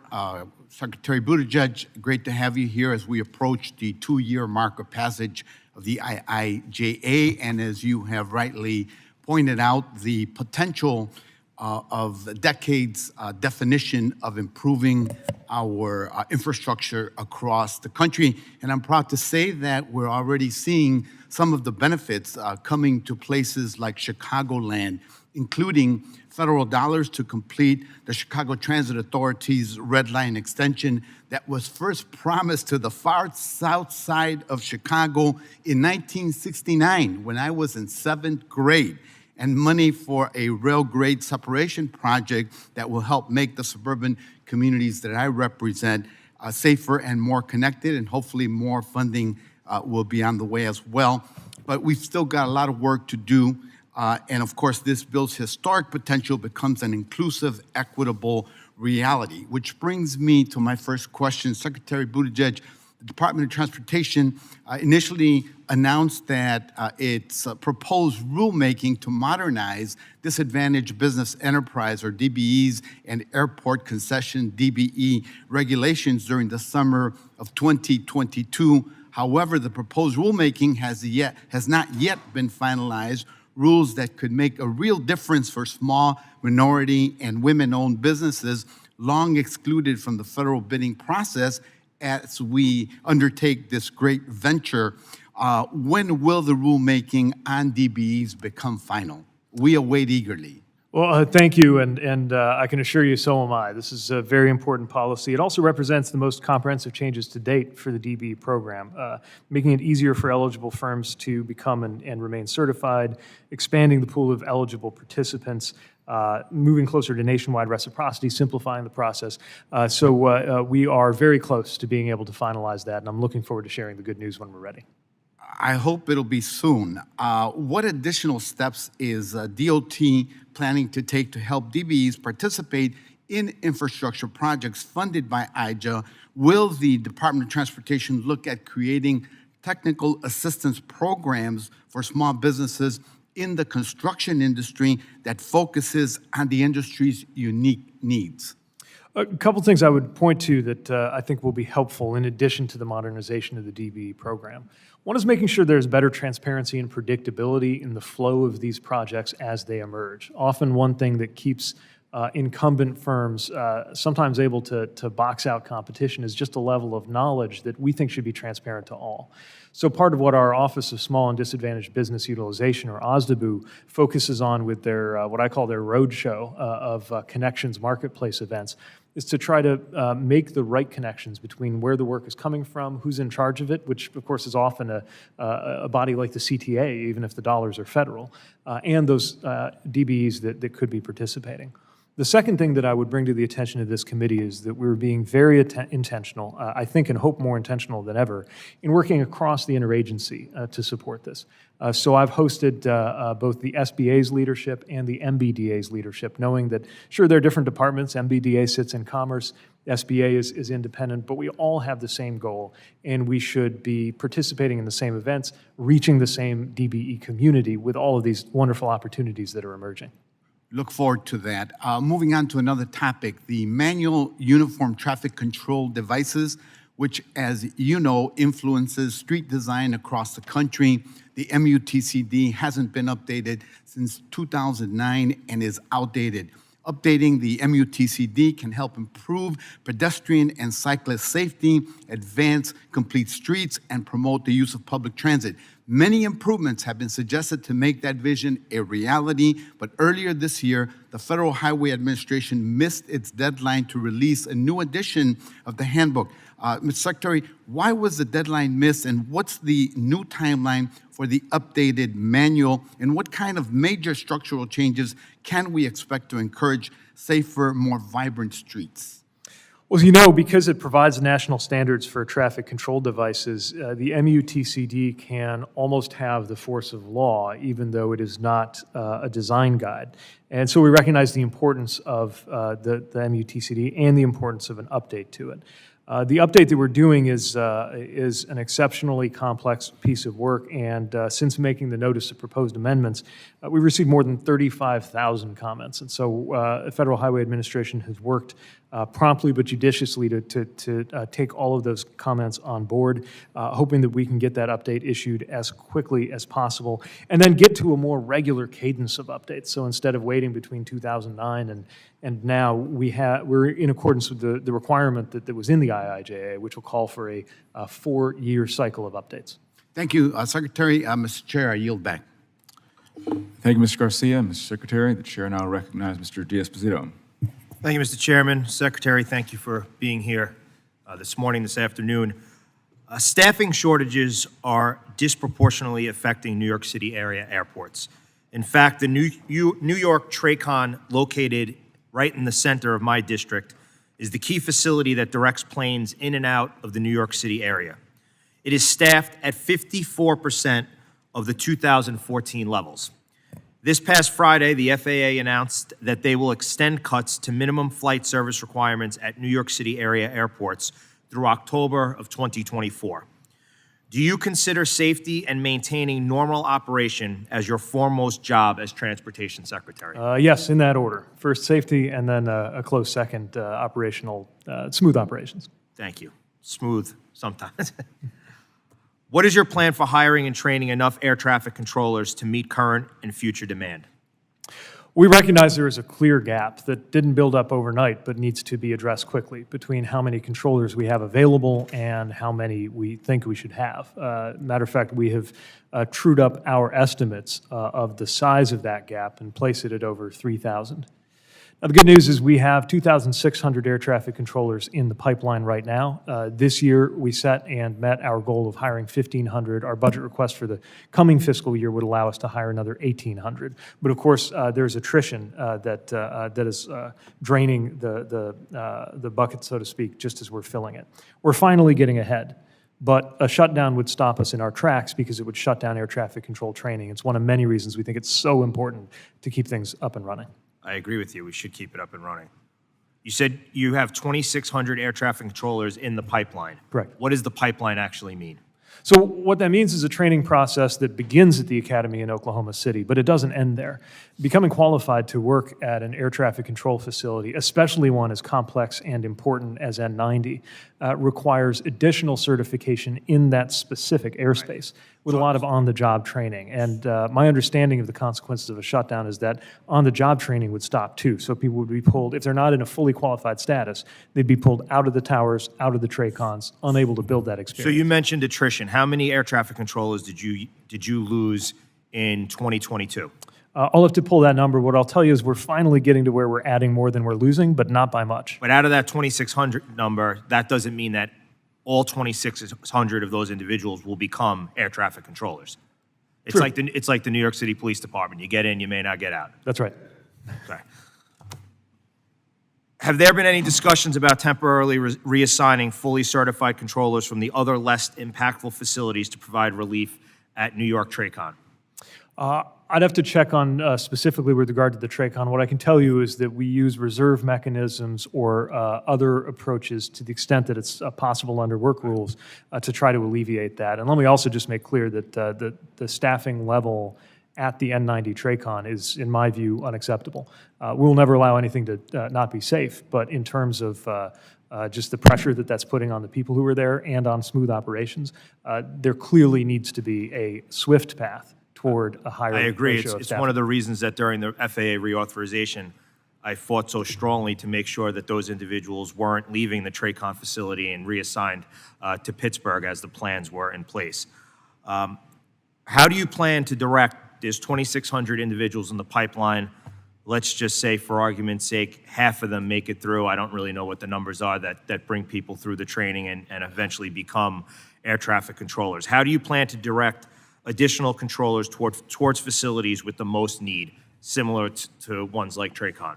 Well, that's why that training process is so important. Not just the foundational training you get at the academy, but the training that qualifies and prepares you to work in the most complex, challenging, and dynamic parts of the national airspace. And it's one of many, many reasons why we view it as so important to get FAA reauthorization done and to get an administrator confirmed so that he can lead that process of bringing those new controllers on So board. now, we touched upon hiring, we touched around reassigning.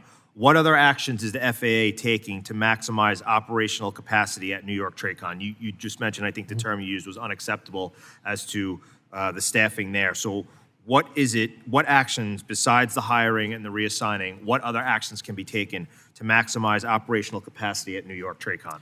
Well, you mentioned the waiver, which is something that has been a priority for the airlines operating in that area, and we think is reasonable in order to make sure that there is less likelihood that volume will lead to delays. We're also always assessing how technology can be part of the solution. As has been mentioned earlier in this hearing, there are a number of technologies that are outdated that need modernization that can make everybody involved in the aviation process, including controllers, more productive and more effective. They're doing a great job, but we need to make sure we back them up with the best technology and with adequate overall staffing levels. We think our plan will do just that, but it's got to get funded, and we've got to avoid any unnecessary politically driven disruptions like a shutdown. Thank you, Mr. Secretary. The chairman now recognizes Mr. Pappas.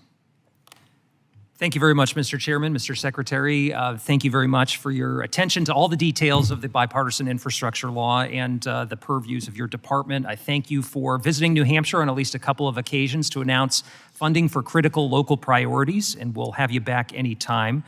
New Hampshire's been successful in securing funding through the RAISE program, and earlier this summer I was with other members of our delegation at the General Sullivan Bridge project in Dover in Newington. It's replacing an aging structure that's been closed for a number of years. It's going to add a wider bike and pedestrian bridge that's going to connect to a regional network, which is really important for moving people, but also for our local economy. But I'm concerned about delays that we're hearing about for this project and two other bridge projects in New Hampshire. My staff recently met with folks from Federal Highway, from the U.S. Army Corps of Engineers, and the Coast Guard to talk about the status of these projects. And I'm grateful that Federal Highway has completed its reviews as the lead agency, but we're waiting on sign-off from other federal and state agencies, which is causing delays in this project. So this is frustrating to folks in New Hampshire, and I'm wondering if you could talk about what you can do as a department, as the lead federal agency for so many of these projects in places like New Hampshire. How do you coordinate with other federal agencies, and do we have your commitment to keep working with Coast Guard and the Army Corps to make sure these bridge projects in New Hampshire can move forward efficiently? Well, thanks, and the short answer is yes. We are committed to working with any other federal agency, just as we work with any project sponsor to try to make sure projects are delivered responsibly and promptly. I know how much excitement there is about the General Sullivan Bridge project. I want to congratulate the project sponsors on making it through that very competitive process. We are very much accustomed to working with the Army Corps of Engineers as part of the NEPA process anytime ports or water relays come into play. And similarly with the Coast Guard, while of course no longer part of the DOT, an agency that we work with very closely. And so in this case, knowing that the permits may not all be within Federal Highway's jurisdiction, we're certainly prepared to be at the table and engaging anytime we can, informally or formally, to help keep things moving and make sure that people see the benefit of that $20 million as soon as we responsibly can get it done. Well, thank you very much for your commitment there. And while we're on the topic of active transportation, we had an authorization as part of the infrastructure law that created a dedicated program for bike and pedestrian infrastructure, something that my communities are really hungry for. And as part of the omnibus bill, we were able to get $45 million in that bill to fund this program. And I'm wondering if you could give us a status update on where this is and when we might be able to hear about grants moving forward. Thanks. As you know, dozens and dozens of new programs were created through the IIJA. It's a great problem to have, but it means that our teams have been working in overdrive to get the notices of funding opportunity out and make the award selections. I can tell you we anticipate releasing that particular NOFO for the Active Transportation Infrastructure Investment Program before the end of this calendar year, and FHWA is working on it as we speak. Terrific. Thank you very much. Toll credits are very important to a state like New Hampshire, and we use these as a federal match on important projects. We've got a surplus of them that is about $200 million at the end of our last fiscal year, and that's one of the reasons why I supported the creation of the toll credit marketplace.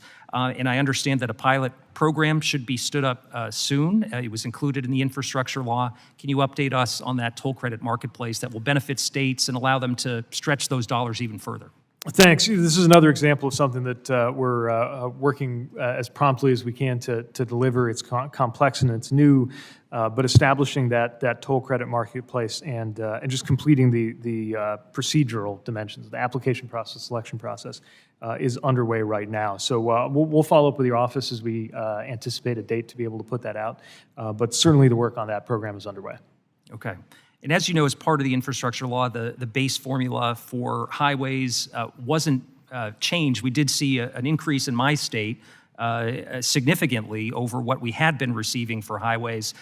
But the formula, I believe, is outdated and disadvantages some states. I'll give you an example. Our neighboring state of Vermont has about half the population of New Hampshire, about the same area size, fewer lane miles, but receives significantly more federal highway dollars each and every year. So I'm wondering if this is something that you are taking into consideration as we think about the discretionary grant opportunities that are contained within the infrastructure law, and whether or not you're open to either studying or looking at the highway formula moving forward. We're certainly ready to provide any technical assistance that could be useful as Congress reassesses the formula. And also when it comes to the August redistribution that can put, I know, a lot of pressure on states. We want to make sure that we accelerate the award and obligation of funding so that less winds up getting caught in that August redistribution in the first place. And appreciate all the hard work both our own team and the states did getting through this year. We want to make sure that there's equitable use and disbursement of all of these dollars. And certainly when we see needs or deficiencies build up, that's something that is considered in the discretionary grant process, project by project. Thank you so much. Mr. Secretary. Back. Thank you, Mr. Secretary. The chairman now recognizes Mr. Edwards. Thank you, Mr. Chair. Mr. Secretary, thanks for being with us this afternoon and spending so long to answer all of our important questions. The IIJA spent more federal dollars than in many decades for United States infrastructure. Specifically, the IIJA authorized and appropriated $661 billion over 5 years for DOT programs, more than double the amount authorized in the previous Surface Transportation Law, the FAST Act. In preparation for this hearing, the committee requested from DOT the total amount of IIJA funding distributed to date. DOT's response was not comprehensive in its accounting of distributed IIJA dollars and, in fact, differed from previous estimates provided to the committee by DOT. Do you agree, just a simple yes or no, that in order to effectively monitor funds, you should be able to accurately pull an accounting of what funds have been allocated and where they've been sent? Oh, absolutely, and I can assure you that we do. We take great care to make sure that we can track these dollars, but we also know how complex it can be to be able to answer what seems like a simple question when you're tracking this many projects. And so how can the department be trusted to administer hundreds of billions of dollars when it can't, at this time, provide clear and concise information to the committee of jurisdiction? Well, take a case where formula dollars go out to a state, and the state has met the requirement to be able to have those dollars passed to that state. Now, traditionally, we wouldn't follow those dollars past whether they were federally compliant, but the reality is for those dollars to turn into dirt moving, bridges getting built, or whatever the project is, we would want to know that. Now, the only way to officially require that information would be to impose a mandate on the state, which we don't want to do, we don't have the authorization to do, but we need to follow the funds so it's not a fire and forget sort of thing. All right. And so that's what we're working to try to make sure we create the visibility on, not just to make it available to the committee, but to make it available to the public, as you'll see increasingly available through the online tools we've created for project tracking. And so, given the concerns that DOT was unable to provide a comprehensive accounting of IIJA funds, is there any way that you can commit to a particular time frame to provide this committee a full account of IIJA funds that have been announced, obligated, and outlaid to date? We will always provide accurate information about the use of the dollars that have been entrusted to this department, and where we're trying to follow them through the hands of a non-federal agency that they've gotten into. We'll do our best to try to understand that too. What I can't commit to is data that does not belong to us, but we're trying to make sure without creating onerous reporting requirements that we can still follow it, because of course we're interested too in how those projects are proceeding, even if they've already satisfied the fundamental federal requirements. And so who would be in a position best? Would it be your office or would it be Congress to require some sort of reporting from the states in order to get the information to you that this committee requires to do its job? We think that we definitely hit the states with a lot of reporting requirements, so I'm not here to propose that Congress add even more. But over time, if we find that there are visibility issues or problems, we would certainly engage both the states and potentially this committee on how to make sure that we address them without creating undue burden. And so I'm not sure I heard who would be responsible for. Well, we think of it as our job, but if we need help from Congress, we'll make sure to tell you. All right, thank you. One other question, coming a little bit more close to my district. An important program in North Carolina is the Appalachian Development Highway System, the ADHS, which includes Corridor K in particular, which needs additional funding to complete its final segments.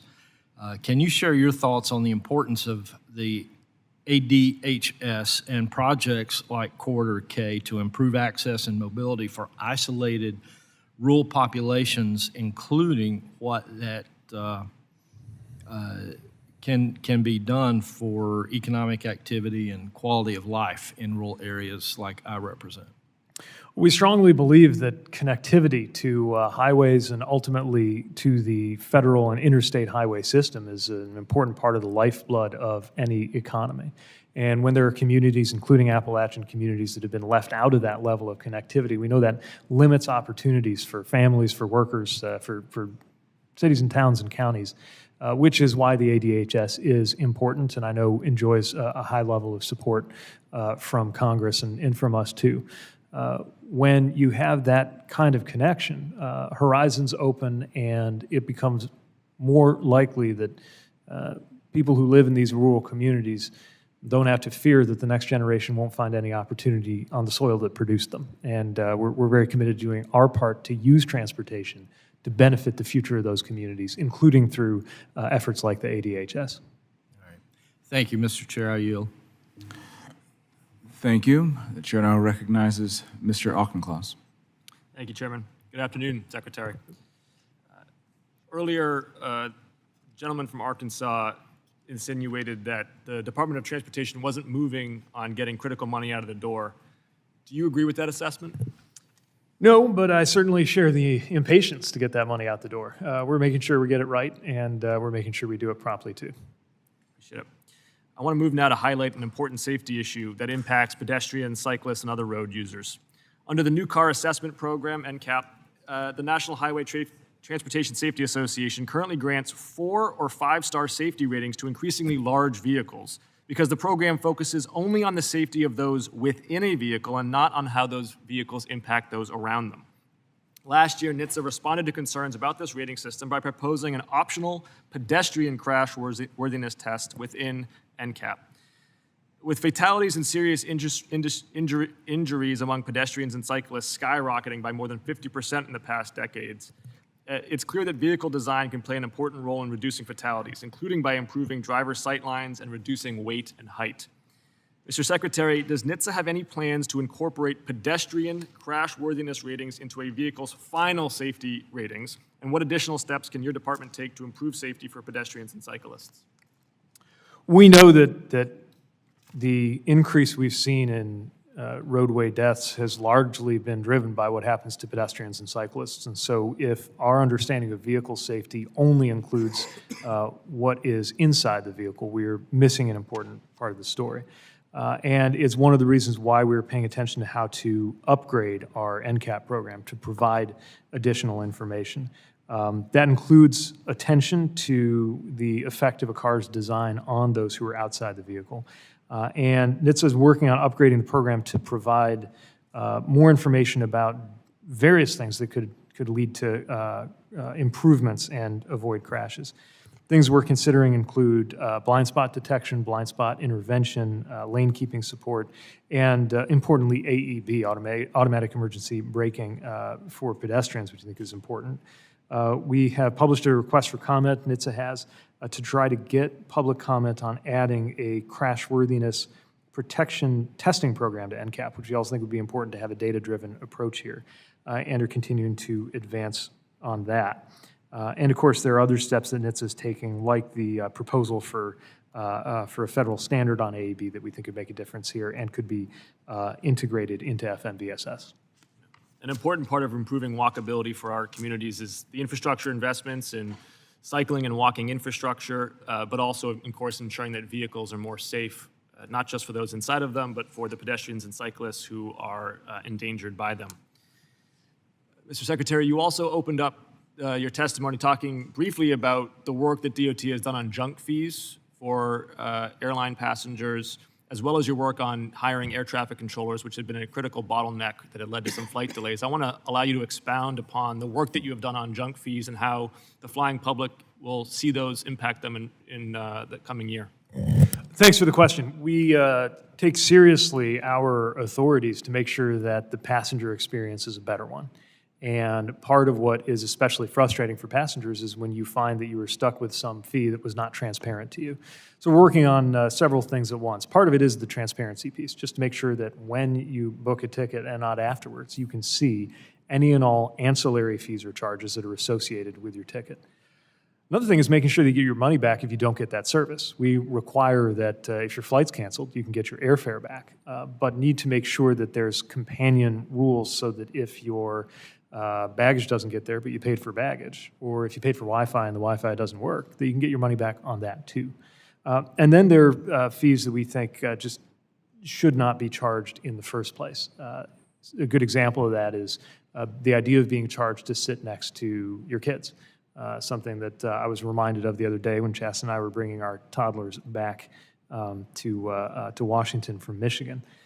And making sure that some things we understand that the market can provide a mechanism for people to choose whether they want this extra service or that. But sitting next to your kids isn't a bell or whistle. It's important, and you shouldn't have to pay for it. And so that's something that we have underway too. I think taken together, all of these are going to lead to a not just a better passenger experience, but I would argue a healthier marketplace for airline tickets in America. Between cracking down on the junk fees and improving the ATC hiring, I appreciate the work you're doing to ensure a better experience for the flying public in the year to come. Thank you, and I yield back. Thanks very much. Thank you, Mr. Auchincloss. The chair now recognizes himself for questions. Mr. Secretary, thank you for being here today. Really quickly, your department oversees the National Highway Traffic Safety Administration, which I'm sure you're aware recently proposed the CAFE standards for 27 to 32. You're also likely aware that the EPA agency has separately proposed overlapping greenhouse gas standards. Sir, can you explain what actions you've taken to coordinate with the EPA Administrator Reagan to ensure that auto manufacturers that comply with greenhouse gas regulations are also compliant with fuel economy standards issued by DOT? Thanks for the question. We recognize that the development of two related but different sets of standards, one from NHTSA with regard to fuel economy, one from EPA with regard to emissions, can be a complicated thing for industry to deal with if we're not as transparent and coordinated as possible and as appropriate, while of course recognizing we're still separate agencies. And so we have worked to the extent appropriate in coordination with EPA and with the White House. All right, well, I'll get more specific. Specific to the DOT, CAFE standards in model year 2732 indicate automakers will pay $10 to $13 billion in civil penalties for noncompliance. Mr. Secretary, will these penalties increase or decrease the vehicle cost for the average American buyer? Well, if there's a failure to comply and there's a penalty assessed and the automaker puts that penalty on the back of the consumer, then their costs will increase. On the other hand, the consumer will be saving money thanks to the reduced gas that they'll be buying thanks to the standards, and we estimate saving about $1,000 per Okay, so consumer let's through these standards. let's assume that we go forward. Are those penalties reinvested by DOT in programs that would actually support more efficient vehicles, pollution reduction, or workforce development, or do they go to the general fund as essentially an implicit tax on the American people, which is the role of Congress? I'm not in a position to speak to the use of penalty funding that hasn't been collected yet, but certainly think that partnering with Congress, it could be appropriate to make sure it gets assigned in ways that further the policy goal, provided they don't amount to undercutting the purpose of the penalty in the first place, which is to get the automaker to do the right thing and comply so that there's no penalty at all. Would another right thing be profit sharing with UAW? Say again? Would another right thing be profit sharing with the UAW? We certainly think that auto workers ought to get their fair share of the growth and the So you agree that profit sharing with UAW is something that is proper. These penalties, just to be clear, with these I'm not at the negotiating table, and I'm not going to. neither of us are, but both of us, I'm here to certainly we stand protect with my UAW's workers here. efforts to make So sure with the president's unrealistic projection for electric vehicle sales in the future, 67% by year 2032, affecting the profitability of these plants is going to take dollars away from auto workers. The approximate formula is about $1,000 per auto worker for $1 billion for the automakers. If penalties are levied on the automakers, then this will take money away from the auto workers. Is the president aware that he's literally taking money away from UAW workers by impugning their bonuses? I just don't think that's the right characterization because it assumes that the auto workers will fail to comply with the law. The automakers will fail to comply with the law. Look, ever since the first CAFE standards were introduced in the Nixon administration, industry said, there's no way we could possibly have vehicles more efficient than 13.5 miles a gallon. There's been a push-pull to make sure that we have the maximum feasible. But in the end, industry got it done. And today, American consumers have saved billions and billions of dollars. And of course, we have cleaner air because of these standards. And I have a lot of confidence that industry can continue, as they have done in the past. I have a lot of confidence in the with industry law. as well, but requiring going from 67%, and you mentioned earlier tripling, but that tripling is up to 7% now, and requiring that in just a handful of years goes beyond aggressive and goes into the area of dangerous. Look, I really appreciate you bringing up Penelope Rose and Joseph August. I have my little boys, and we have a hybrid electric vehicle that we plug in as well. But there's a housing crisis throughout America with affordability, and right now, this is not only going to affect the automotive industry, it's going to affect average, everyday Americans. Based on the president's unrealistic projection, can you explain what's being done in apartment complexes for Americans, whether it be folks suffering from a housing crisis in northern Michigan or in my district, in the southern portion of my district, making vehicle charging convenient at a reasonable cost for people already paying rent that's high? What do you think is acceptable? And what's the DOT doing to help make this charging more affordable? Thanks. It's an excellent question, and it's one of the reasons why we have the community fueling infrastructure funding alongside or as part of the NEVI program. We recognize that especially, look, if you have a single-family home, you already have charging infrastructure. You can plug, if you have a garage, you can plug in there. But if you're in a multifamily dwelling, as many low-income Americans are, you can't assume that you're going to have that kind of charging infrastructure. And you also can't assume that it is yet profitable for a company to put it in. That is exactly why we are applying the funds that were provided by Congress to make sure that in these areas where it just doesn't yet pencil out for a company to do it, that we're buying down that difference so that some of the very Americans who would most benefit in terms of their family budget from the savings that come with filling up with electricity instead of gas can actually access it through affordable and convenient chargers. One last thing, Mr. Secretary. Seeing the electric vehicles don't pay a corresponding user fee for the highway trust fund, such as the 18.4 cents per gallon for gasoline. How does the CAFE reduce collections in the trust fund? I don't believe there's anything in the DOT's proposed rulemaking explaining what the high rate of electrification will mean for improvements to our nation's roads and bridges. Effectively, this rising debt of the federal government will put increased pressure on Congress and this committee to fund infrastructure improvements through the general fund. And that seems to be a major omission in the administration being honest about ensuring our nation's roads and bridges don't deteriorate further due to the higher CAFE and greenhouse gas requirements, and further pushing the cost of this EV transition onto folks who are least able to afford it. Can you comment on how we can maintain our infrastructure with the increased weight and decreased funding for our infrastructure? Sure, and again, ever since CAFE standards began in the Nixon administration, improving the average efficiency of a car past 13.5 miles per gallon, there has been the effect, alongside all of the money that it saves drivers and car owners, that it also means that because Americans are paying less for gas, they're paying less gas tax. We think Americans paying less for gas is a good thing. We think Americans paying less gas tax because they're getting more efficient vehicles is a good thing. But we recognize that that means there have to be alternative ways to support the Highway Trust Fund. Historically, Congress has filled that gap through general dollars. That's not the only way to do it, but it's certainly a legitimate way to do it, and it's what has been happening ever since that gap first opened up. Thank you, Mr. Secretary. My time has expired, and Chairman now recognizes Mr. Moulton. Thank you very much, Mr. Chairman. Just to pick up on that line of question, Mr. Secretary, is there any plan for users of EVs to pay the increased cost that the additional weight and wear and tear on the highways their vehicles creates for the highway system? So we have not proposed any supplemental fee or cost at the federal level, but we recognize that different states are approaching this different ways, including sometimes a supplemental registration fee for an electric vehicle that won't be paying into the gas like tax. they've done in Utah. Okay, great. Mr. Secretary, when you travel around Europe, you have much more and better options, more freedom, I'd point out, than when you travel around the U.S. You can drive on highways that are generally very well maintained, no bridges collapsing. You can take high-speed rail at 3 times the speed, or you can take airplanes if you don't mind weather and maintenance delays, like the 2.5 hours American Airlines kept me sitting at the gate in Boston on Monday after we boarded the plane before they fixed a problem. 2.5 hours would have gotten me more than halfway to Chicago on a high-speed train, and not to O'Hare, but downtown Chicago if we had world-class high-speed rail. In Spain, you get a full refund if the train is more than a few minutes late. Hard to imagine here in America. But Mr. Secretary, why has it taken almost 3 years into this administration to fund high-speed rail? Last year, you made a commitment to getting high-speed rail done in 2 to 3 geographies. I asked you about this at last year's congressional hearing, too. What's happened since then, and why is it moving so slowly? We spent our first year as an administration fighting to get the bill passed with your help and make those fundings available in the first place.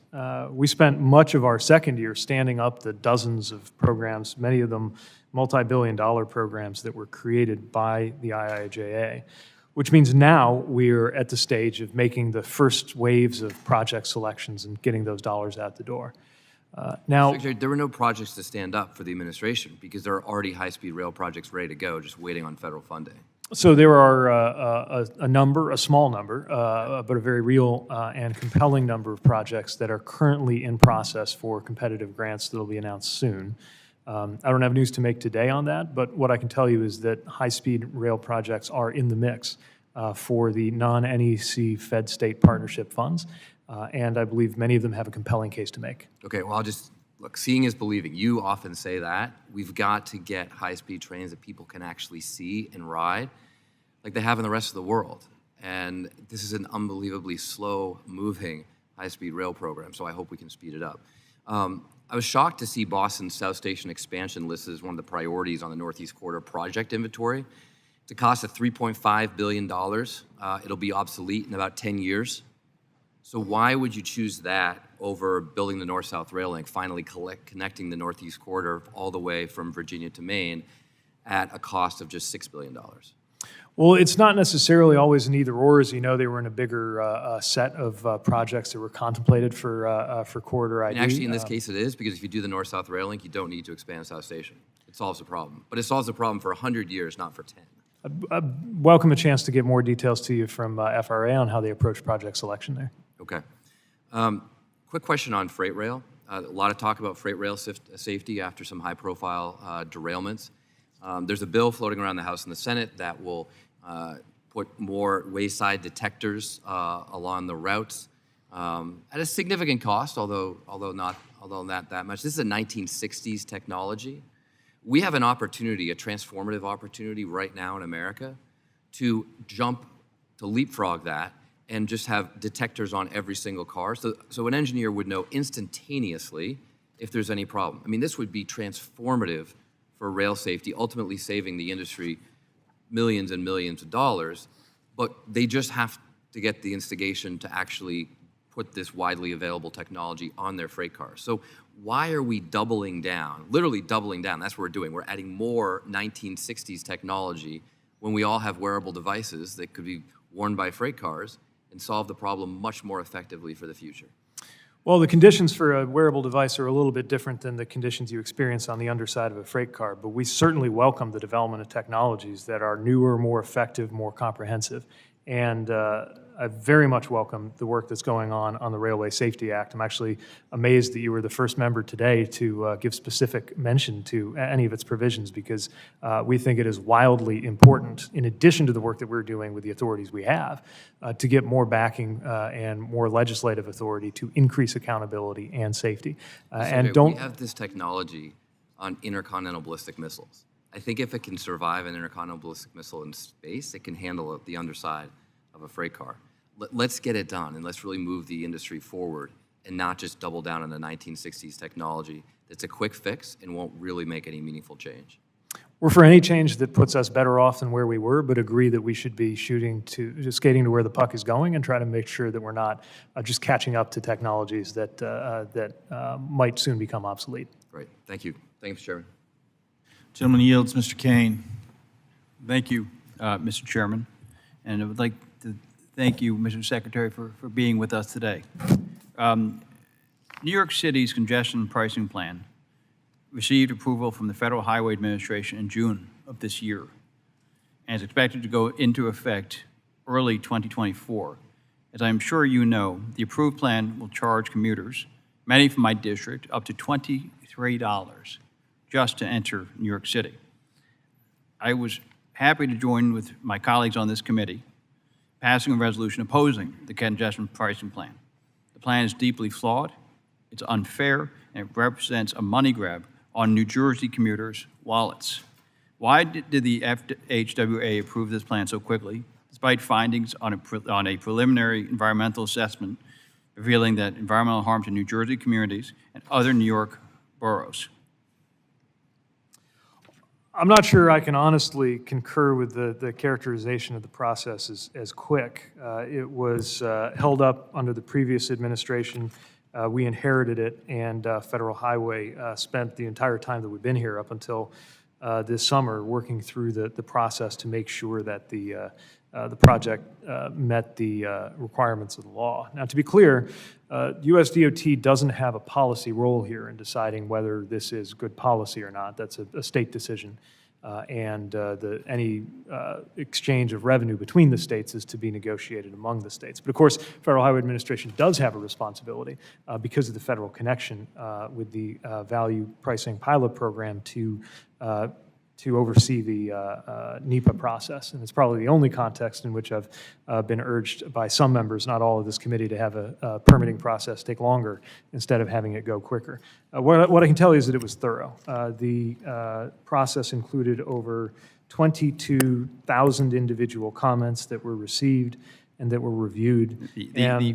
With respect, this plan is a gut punch to my constituents and many others within the region, and I just want to let you know of their grave concern in this regard.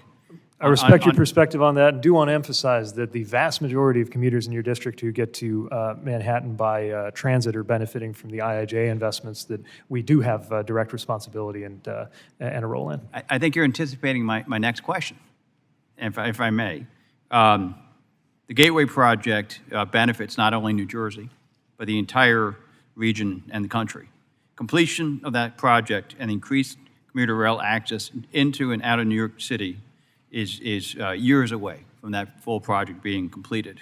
Many in my district, along the Raritan Valley Line of the New Jersey Transit, commute every day into New York City and are increasingly frustrated with the need to transfer at Newark Penn Station, while other New Jersey Transit lines have the benefit of a direct connection into New York Penn Station. My bill, the 1C Ride Act, passed this committee in July with the objective of studying the benefits of a non-transfer option on the Raritan Valley Line into and out of the city. Additionally, as was announced on September 6th by Governor Murphy, the FHWA has awarded an additional $425 million in federal transportation dollars to NJDOT as part of the federal August redistribution process. The additional spending will be split, $315 million to NJ Transit projects and $110 million for NJDOT projects. The Hunter flyover, which is key to realizing one sea ride, and these dollars seem appropriate for helping to complete the Hunter flyover, which is integral to residents all along the Raritan Valley line. Can I have your commitment to work with me and the NJDOT to helping to make sure that the Hunter flyover is prioritized so we can help my constituents and many others across New Jersey gain access to a one-seat ride option in the very near future, even before the totality of the gateway is completed?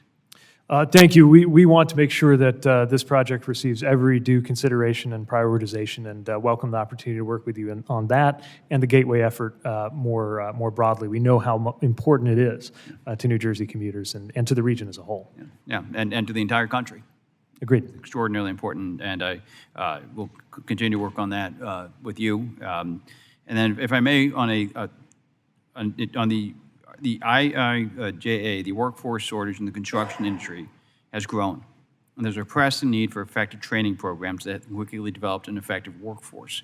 Can you talk to me a little bit about how the DOT and HWA is actually collaborating with industry associations to leverage existing programs and to grow other lessons in programs? Thanks for the question. It's a timely one. We need to make sure we have the workforce ready to deliver on all of these projects. We welcome that challenge because it means lots of good paying jobs, but it's a real challenge. And so we have engaged not just industry, but community colleges, labor unions, transit agencies, everybody who has some role in preparing workforce. And I would emphasize that workforce is often an eligible use of federal aid highway dollars, including formula dollars. So in addition to it sometimes being a factor in our discretionary grants, we also welcome and enthusiastically encourage states to use dollars for that purpose. We know it's just as important as the steel and the concrete for getting these projects done. Okay, thank you. I yield back. The gentleman yields, Ms. Strickland. Thank you, Chairman. Nice to see you, Secretary Buttigieg. I first want to take a moment to thank you and your department for all the work that you've been doing to successfully deploy infrastructure funding, especially in Washington State. This June, I had the privilege of touring several projects, and I want to call one out in particular because I think it's a really great example of this in work. The Nisqually Indian Tribe, which is in my district, was a beneficiary of the Thriving Communities Grant Program. And as you know, this is really made to provide technical assistance to under-resourced and disadvantaged communities. And by the way, those definitions are not subjective. There are facts and data that go to show which communities fall into those categories. In my district, the Nisqually Tribe is using these federal grant funds to pursue a decarbonization initiative work plan that's going to support energy-efficient transportation facilities, including their new Nisqually facility and transportation building and EV charging stations. This work would not have been possible without the IIJA and your department's strong commitment to equity, to modernization, and to our infrastructure. So I want to say thank you. I want to switch a bit now, Mr. Secretary, to high-speed rail as raised by Mr. Moulton. The Federal-State Partnership for Intercity Passenger Rail Grant Programs provides projects to improve and expand performance or establish new intercity passenger rail service. The Washington State Department of Transportation has submitted a grant application to FRA to advance the Cascadia Ultra High-Speed Rail Project. And this proposal is going to be transformative for the Pacific Northwest. It includes British Columbia, the state of Washington, and the state of Oregon. And we're creating a corridor for great jobs, for research, for technology, for agriculture, the entire ball of wax, and having this will be a game changer.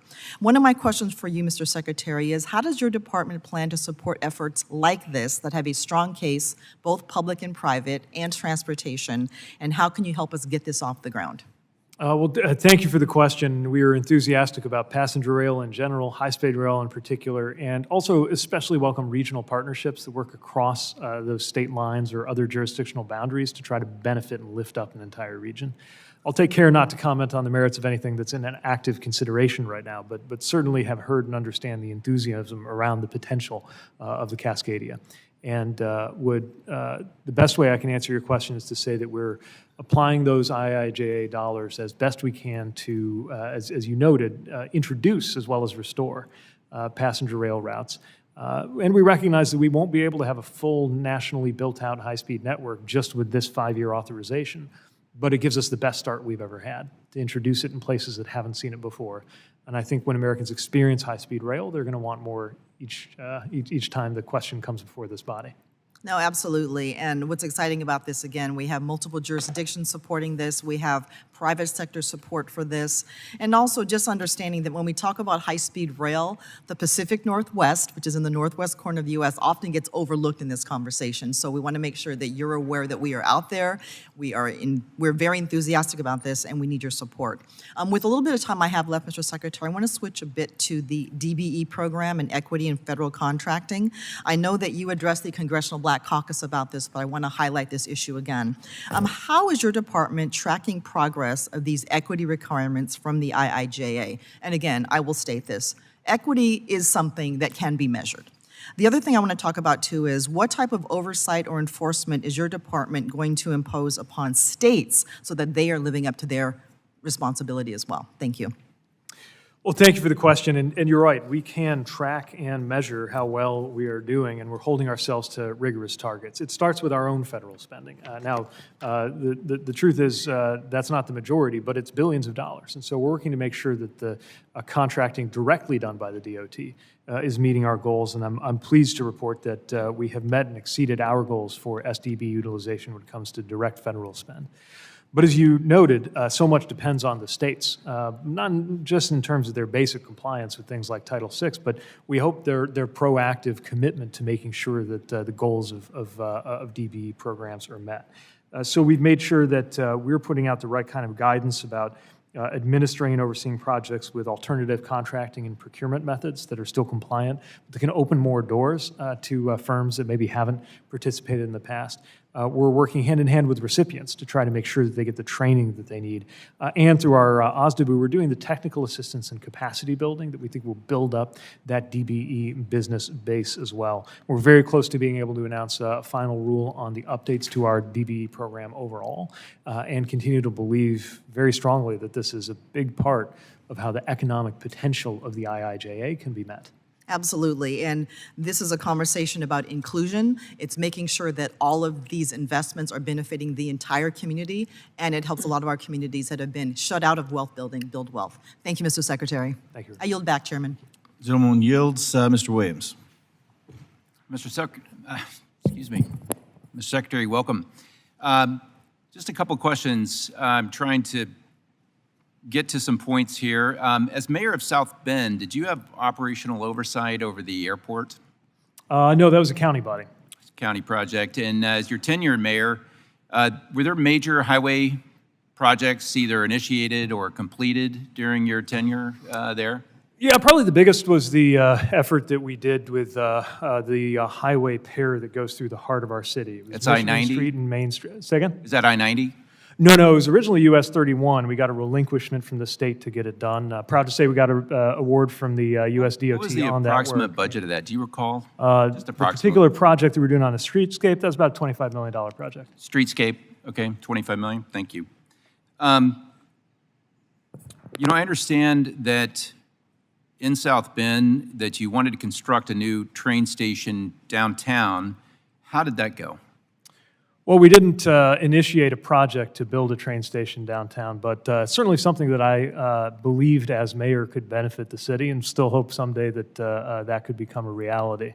In order for it to become a reality, there'd have to be cooperation from the freight railroads that have a lot of the right-of-way that goes into it, and a level of funding that, at least on my watch, was not present at the city level. But I'm hopeful that, obviously, there's new leadership in South Bend doing a great job. But I'm hopeful that one way or another they can enhance rail connectivity, because I think it'd really benefit the community. Yeah, I did read about the South Shore line there at the airport and the Amtrak station somewhere in the Netherlands between downtown. I draw on that experience to think about the transit budget that you managed in South Bend of I guess CNN reported as $10 million and 47 buses, to $90 billion approximately for your department today. You know, given this experience and having demonstrated a superior work ethic, I was going to ask that you draw attention in your $90 billion budget to properly staff the New York Terminal Radar Approach Control. Currently, it's at 54% staffing. You may know that this causes a lot of delays on the East Coast in and out, particularly of the New York City core airports, the main three. And it disrupts air travel. What are you doing to approach that? 54% seems quite dangerous. Well, it's not dangerous in terms of safety, but I agree that it's unacceptable. While we always make sure that there is adequate staffing to safely manage flight operations, when you're at 54%, what happens is that you have far more overtime going on. And in the worst case, if there were some perceived or potential risk to safety, it could even lead to ATC staffing-driven flow measures that could impact cancellations and delays. Now, let me be very clear. Are there safety measures for overworking our air traffic controllers? Because absolutely, yeah, of course, there are 54% fatigue sounds almost like everybody's working double shifts. The fatigue requirements are always met at N90 or any other facility. But look, I think we're actually largely on the same page here. And so the thing I would want to it'd be really helpful if I would could answer. emphasize just that when you say that it's not dangerous, is that because flights are being canceled in and out of the New York corridor? This is the thing I want. because Yeah, of this is the thing I staffing? want to So, emphasize, right? If I'd love to be able an to answer. inconvenience or, yeah, please. Would love to be able to answer your question. Sure. If a staffing level reaches the point where you can't safely guide the number of flights that are programmed, since compromising safety is not an option, the only alternative is that flights could be disrupted or delayed. No, the alternative actually is that we have leadership that fulfills its responsibility of manning the operations of our air Of course, traffic we're on the control. same page here. What I'm saying I don't is think that we are, I because think we are. your department is have a significant shortfall, and you don't seem to be bothered by it. So I've made very clear how bothered I am canceling by it. flights- And let me tell you, the number one thing that flights would help actually us doesn't seem prevent to that. be a reasonable response. You know, there's more to this. Sorry, are you suggesting that we there's- compromise safety instead of No, it's not whatsoever. In fact, as So a do you nuclear engineer, I actually know a lot about safety, and probably a lot more than you. So what I'm suggesting is that you have a responsibility with a $90 billion budget to administer it. I realize that's a stretch from a $10 million budget of your experience. Having demonstrated That's what I an would inaccurate say- statement. Congressman, what I look, would when you come say from where I is, come from, what you're I would accustomed say to is that people from, may I? I know a lot of people from a lot of places. So May I? when I see, Am I going to get to answer your question or not? I think you've dodged the question sufficiently. Thank you. Gentleman's time has expired. Mr. Carter. Mr. Chairman, thank you very much. And Secretary Buttigieg, thank you very much for being here. And thank you for your commitment to the American people. Thank you for being in Louisiana. DOT awarded over $70 million to New Orleans RTA to buy zero-emission vehicles and charging equipment through the BIL low and no emissions technology. This is proving to be an incredible thing for my region. These vehicles can also be equipped to use microgrids in the event of a disaster. We hope that these vehicles can be used to provide support for our first responders and immediate disaster response teams, and then used in our disaster recovery to supplement the vast network of microgrids being stood up in my district right now. Tell me, Mr. Secretary, do you believe, or I should say, what role do you believe DOTD serves in research and development of dynamic hazard mitigation and clean technology in an ever-changing world where clean technology is so needed? We think that there's an important federal role. I don't want to overstate the importance of the public sector relative to the private and the academic sector. Each part has their role. But we do fund basic research, and we fund ways to prove out the safety benefits of some of these technologies through facilities like those overseen by NHTSA and Federal Highways. And we certainly see enormous potential for these technologies to continue to develop, continue to potentially save lives in American transportation. So additional projects that I just want to note and thank you for. $2 million for the Brownsfield cleanup grant for the naval support activity in New Orleans. $24 million for the RAISE grant, New Orleans Downtown Transit Center. $8 million for the Louis Armstrong International Airport. $100 million for the energy awarded Cora, $100 million to help build the first U.S. manufacturing plant for lithium, hexafluorous phosphate. Go figure if I got that right or not, which will help vastly improve our domestic lithium-ion battery production.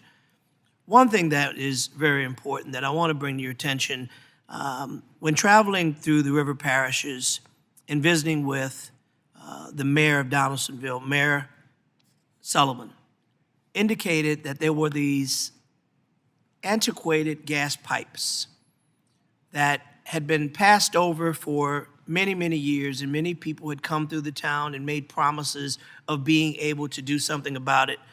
I took the bait. I stepped up and said, we're going to do something about it. We're not going to let the buck continue to be passed. And Mr. Secretary, I'm glad that I did. I'm glad I told him, and it turned out to be the truth. I told him that we had a president and administration that understood the need to right the wrongs that had been in the past, to provide equitable infrastructure. And I'm proud to call and tell him that we delivered on it. Delivered on it because of the ability to pass the $1.2 trillion infrastructure bill, which changed lives. What role do you see this administration's spending packages like IJA and IRA playing in redressing past wrongs and providing truly equitable infrastructure information for those communities that have historically been left behind? Well, thank you, Representative, and I join you in celebrating the funding and the jobs that are coming to your area and to so many areas thanks to the IIJA. I also appreciate you mentioning the issue of pipes and pipelines, because it's not something that is often is publicized in the context of our work, but we've been able to benefit the safety improvements that are needed on a number of pipes operated by smaller entities that might not be able to do that otherwise, including one that I was able to visit in New Mexico. And more broadly to your question, there are so many communities, neighborhoods, and towns that did not get their fair share of the benefit of previous rounds of federal infrastructure investment. And what's at stake when we talk about equity, when we talk about Justice 40, when we talk about reconnecting communities, is to make sure that this time is different and better. Can I pause you right there, because I got 32 seconds. Reconnecting communities is a very important point for us to segue. As you know, the Claiborne Corridor in my district in LAO2 in Louisiana is a perfect example of a community that was divided because of an interstate that went through a once thriving community of African-American businesses and home ownership, totally devastated it. I know that we received some planning money to further look at that. Just want to continue to put that on your radar screen as what I believe would be a perfect example of how United Communities can really work as an example for the rest of the world to see. And lastly, in my final 3 seconds, I've talked to you multiple times about little town of Gretna. Gretna, about a town that is a beautiful, quaint community that's threatened by rails to go through the community. I'll continue to ask for your support in coming up with some meaningful ways to resolve and protect that neighborhood while recognizing the importance of commerce. There's got to be better ways to go around the city instead of through the city. Thank you, Mr. Chairman. Now you. Understood. Gentleman's time has expired. The chair has been notified there is currently a series of votes occurring on the House floor. The committee shall stand in recess subject to the call of the chair. Testimony here this morning, now afternoon. The Infrastructure Investment and Jobs Act has been instrumental in improving New Jersey's infrastructure, which received a C- on the American Society of Civil Engineers 2021 Infrastructure Report Card. In formula funding alone, New Jersey is expected to receive over $8 billion to improve our road and bridge infrastructure, and over $4 billion to improve public transportation options across the state. The 8th District, which I have the honor of representing, is a hub for transportation infrastructure of all forms, not just for our region, but for our country. Our district is home to some of the busiest commuter and freight rail networks in the country, the second largest port in America, Newark Liberty International Airport, ferries, and several major highways. We are also home to many exciting innovations such as Vision Zero, which seeks to eliminate all traffic fatalities. This summer, the Hudson River Tunnel project was advanced into the engineering phase of the Capital Investment Grants Program. The importance of this project as part of the Gateway Program cannot be overstated. This section of the Northeast Corridor is the busiest in the country, handling over 450 trains per day and 200,000 daily Amtrak and NJ Transit passenger trips. It is the most important infrastructure project in the country, and I look forward to working with the Department of Transportation and state and local partners on furthering the Gateway Program and getting it done. Given the approval of MTA's congestion pricing plan, increasing Trans-Hudson commuting capacity has become even more important for my constituents who are seeking to avoid additional taxes and tolls. The Northern Branch Corridor project would connect thousands of New Jerseyans to alternative Trans-Hudson commuting options. Unfortunately, progress on this project was recently halted. Mr. Secretary, what steps need to be taken for the Department of Transportation to continue to work alongside state and local partners on this important project? Well, we want to make sure this project and every project can advance, and we act with our project sponsors to make sure that if there's any hurdle that we have control of, that we're working to clear it. And if there's any hurdle that the project sponsor is in control of, we don't just abandon them to figure it out on their own. We really want to make sure that we're connected, especially when you have projects like you mentioned that might be in one region but really have national significance in terms of their economic impact. And certainly I would put this in that category. I appreciate it. I look forward to working with you. A&C Bus, a private bus company in New Jersey, recently announced they will be terminating the operation of its Jersey City bus routes, leaving residents of my community with few options. Jersey City is not the only municipality struggling to meet transit demands. This is a nationwide issue with 45% of Americans having no access to transit. What is the department doing to increase public transit access in transportation deserts, including through more flexible options that address smaller scale transit needs? This is close to my heart because I come out of a community that was large enough to need transit and have a transit agency, but not dense enough to have the kind of frequency or routes or funding that would be expected in larger cities. And so we recognize that we need to do right by that large share of Americans that you mentioned that don't have regular and reliable access to affordable transit.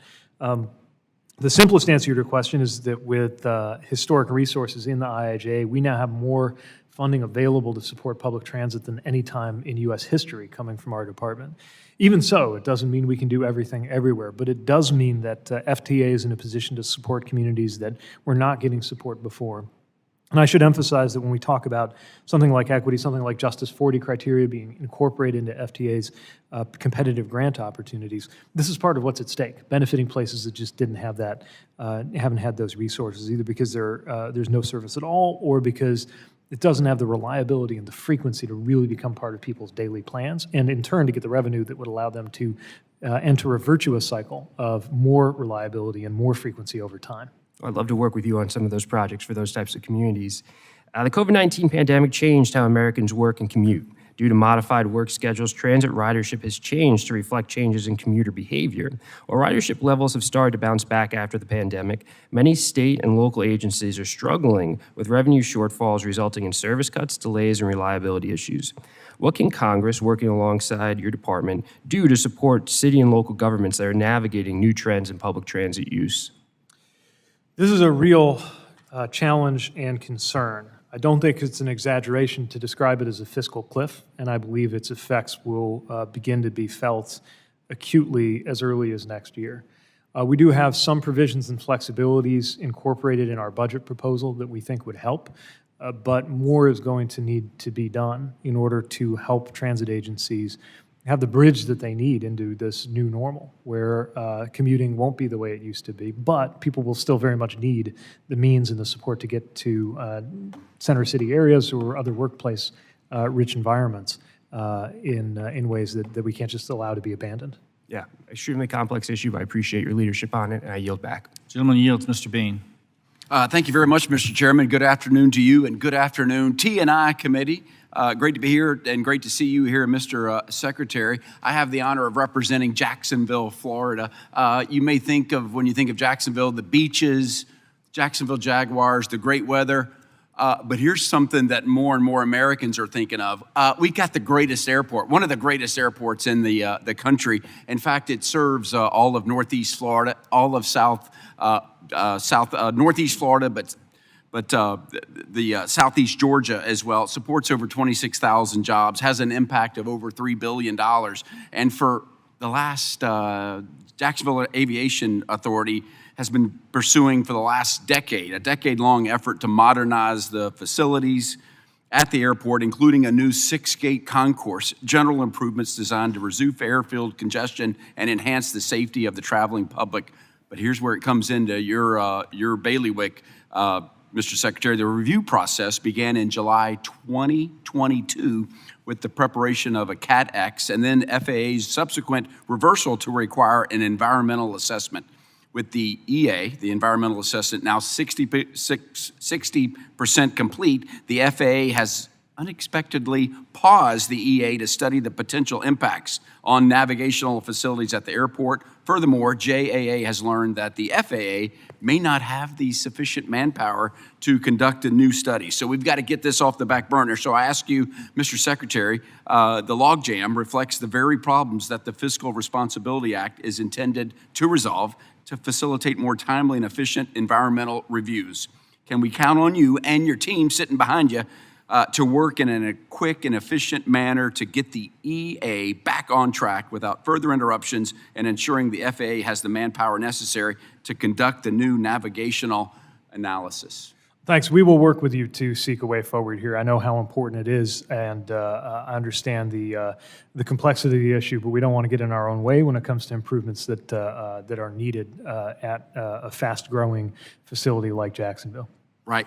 I think the frustration is they haven't heard anything, and they've asked me, hey, let's talk to the Secretary about just somebody. I know you got a whole team sitting behind you, but Jacksonville is ready to move forward, and we hadn't heard from you. So thanks for bringing that up. I also have the honor of representing a lot of air traffic controllers. You have a big Jacksonville center right there. It's one of the busiest places. I've been there. I've sat with them. It's amazing. It's a very stressful job. Many are working 6 days a week because we're thin. You know that, we're thin. What can I tell them? I got to go back and bring them greetings about what's our plan to bring in new people. What should I tell them, Mr. Secretary? Well, thanks, Representative. You can tell them help is on the way, and that's part of what's in both the budget we put forward and part of what's at stake in the reauthorization work. And we appreciate everything you and this committee have done on that. We're at 1,500. That was our hiring target this year. We were able to do that. Our budget is for 1,800 next year. And you're right, Jacksonville is one of, outside of N90, which has been discussed a lot, that covers that New York area. Jacksonville is one of those that is under the most pressure, sees a lot of growth, a lot of demand, actually well up above pre-COVID levels in that Florida market. The challenge there is the storms come in, there's the Space Coast, and they have a lot of planes. So the help is on the way, but I also want to flag something too. Part of the payment, part of the compensation that an air traffic controller receives is also how busy they are, how many, the rate of which they do their work. They can see they're sometimes getting paid less than other centers that are far less busy than them. I want to flag that to you, and perhaps there can be a fairness issue that you can oversee and make sure that they just want to be paid equally across the nation as that goes. So you're aware of that now too, which is good. I've got a company that's asked me about Buy America. Buy America program, which is great. We want to make sure American taxpayers fund American jobs. But what if there's no alternative? What if there's no alternative? What do you tell a company there is literally nothing they can buy in America to complete their project and it's stuck? What do I tell them? So what we're trying to do is move from these general waivers to more specific situations that contemplate those unique circumstances that come up. Of course, what we're shooting for is that over time there will be an American company that can meet that need. Right. But we know that sometimes in the interim it just can't get done. For example, we approved a waiver on a very specific piece of elevator equipment relevant to a bridge in Iowa. There's just no other way to get it done. So what I can tell you, and we could look more specifically into the context you're describing, but what you can certainly go back and say is that we're deeply committed to Buy America. We're going to be making it, frankly, we're going to be making it tougher, not weaker, but there's an element of common sense here, and we're going to work to try to make sure that the right kind of on-ramps and the right kind of considerations are there. Thank you, Mr. Secretary. Mr. Chairman, I yield back. Thank you very much. Gentleman yields. Ms. Sykes.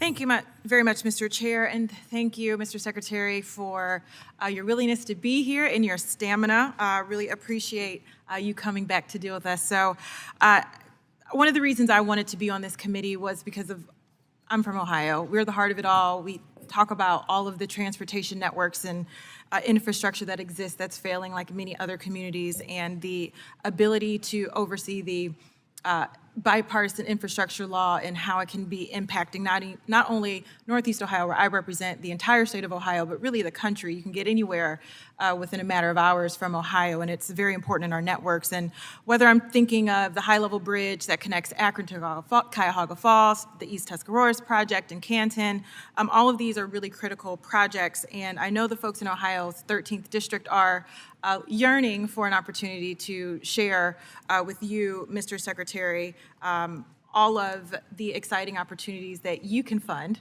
and you can support through your position. And whether it's talking to operating engineers and local labor, we do hope to see you in Ohio in the near future. But I won't totally put you on the hook for answering a question in the affirmative, but I can feel like you want to be there. I want to talk specifically about something that you mentioned in your opening comments, rail safety. And I appreciate your acknowledging and trying to call to attention this very important issue and some commitments from my colleagues here. I get questions about the administration and whether or not the response was active, was appropriate or not. And my response is always, I'm a member of Congress and I'm concerned about our congressional response to rail safety. And so far, it has been shameful and quite frankly disrespectful to the people of Northeast Ohio and those who live in East Palestine. There is a bill that is pending in this committee right now, a bipartisan bill being led by the member who represents East Palestine that has not had a hearing.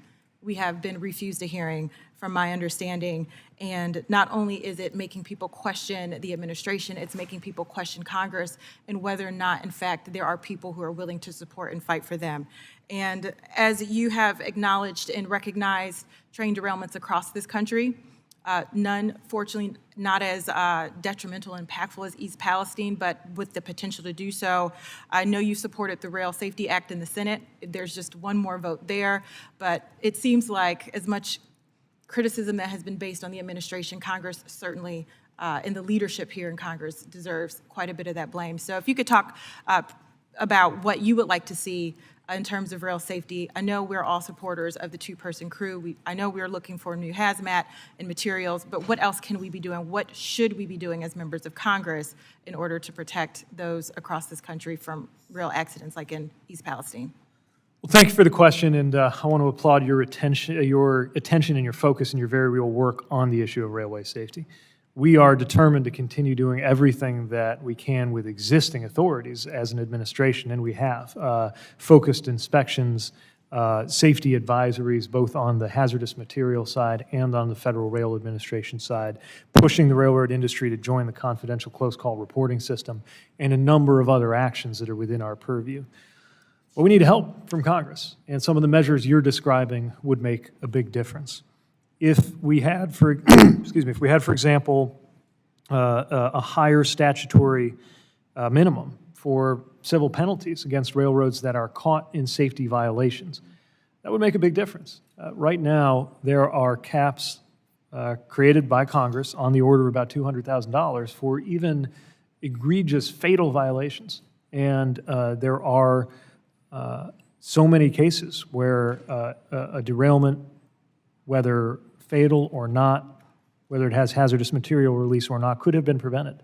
And I believe more teeth in our enforcement, made possible through a change in the minimum fines, would make a difference. We believe the minimum crew staffing is important. We would welcome Congress establishing that, but we're not waiting for Congress. We're going to continue the work on the rule that was frozen in the past administration to establish the principle that at least 2 people need to be on a train, especially as they get to be 2 or 3 or more miles long. I think rail safety R&D would be welcome. Make sure we have more funding for the development of safer tank cars, continue to develop the technology around wayside defect detectors and other technologies that could make a difference. And we want to make sure that those tank cars are adopted more quickly. The safer, stronger tank cars are adopted more quickly than the timeline that they're currently on. Those are just some examples of what we believe partnership from Congress would go a long way toward accelerating. And again, welcome and appreciate your bipartisan work on getting something done. Thank you. Mr. Chair, you back. Gentleman yields. Mr. Duarte. Hello, Mr. Secretary. Thank you for joining us here today. Good to have you, and I'm impressed that you're answering the questions directly and not spinning off to assistants on each side of you as sometimes we get. So Doing my best. Thank pleased you. to have you here. Under the Clean Air Act, the administrator of the EPA sets what are called national ambient air quality standards. My district in California is California 13. It goes down a stretch of the Central Valley from east of San Francisco down towards, but not to the base of the valley at Bakersfield. We have challenging attainment because of geography. We're a bowl with the airflows. We also have challenging attainment because we're at the back end of a venturi of air quality emissions that comes in from the much larger Bay Area metropolitan area and probably makes up historical numbers I've understood. About 28% of our particulate matter is outside of our control. But given that we're the air basin out of attainment, we do everything we can within our basin to correct that, but we have no control over what goes on in the city. So I would ask that you work with the EPA and see if we can get the same attainment standards and compliance standards set for the Bay Area that impacts our air quality as we have to achieve within our basin. Since they're impacting us, we're also a Voting Rights Act, 66% Hispanic, disadvantaged community. As districts go, we've got the 18th highest poverty level in America, and we think we deserve a special consideration, as you've mentioned earlier, for some of those factors. Currently, because we're out of attainment, we filed the reports, we filed our information for waivers, but we're still being threatened with a $4.5 billion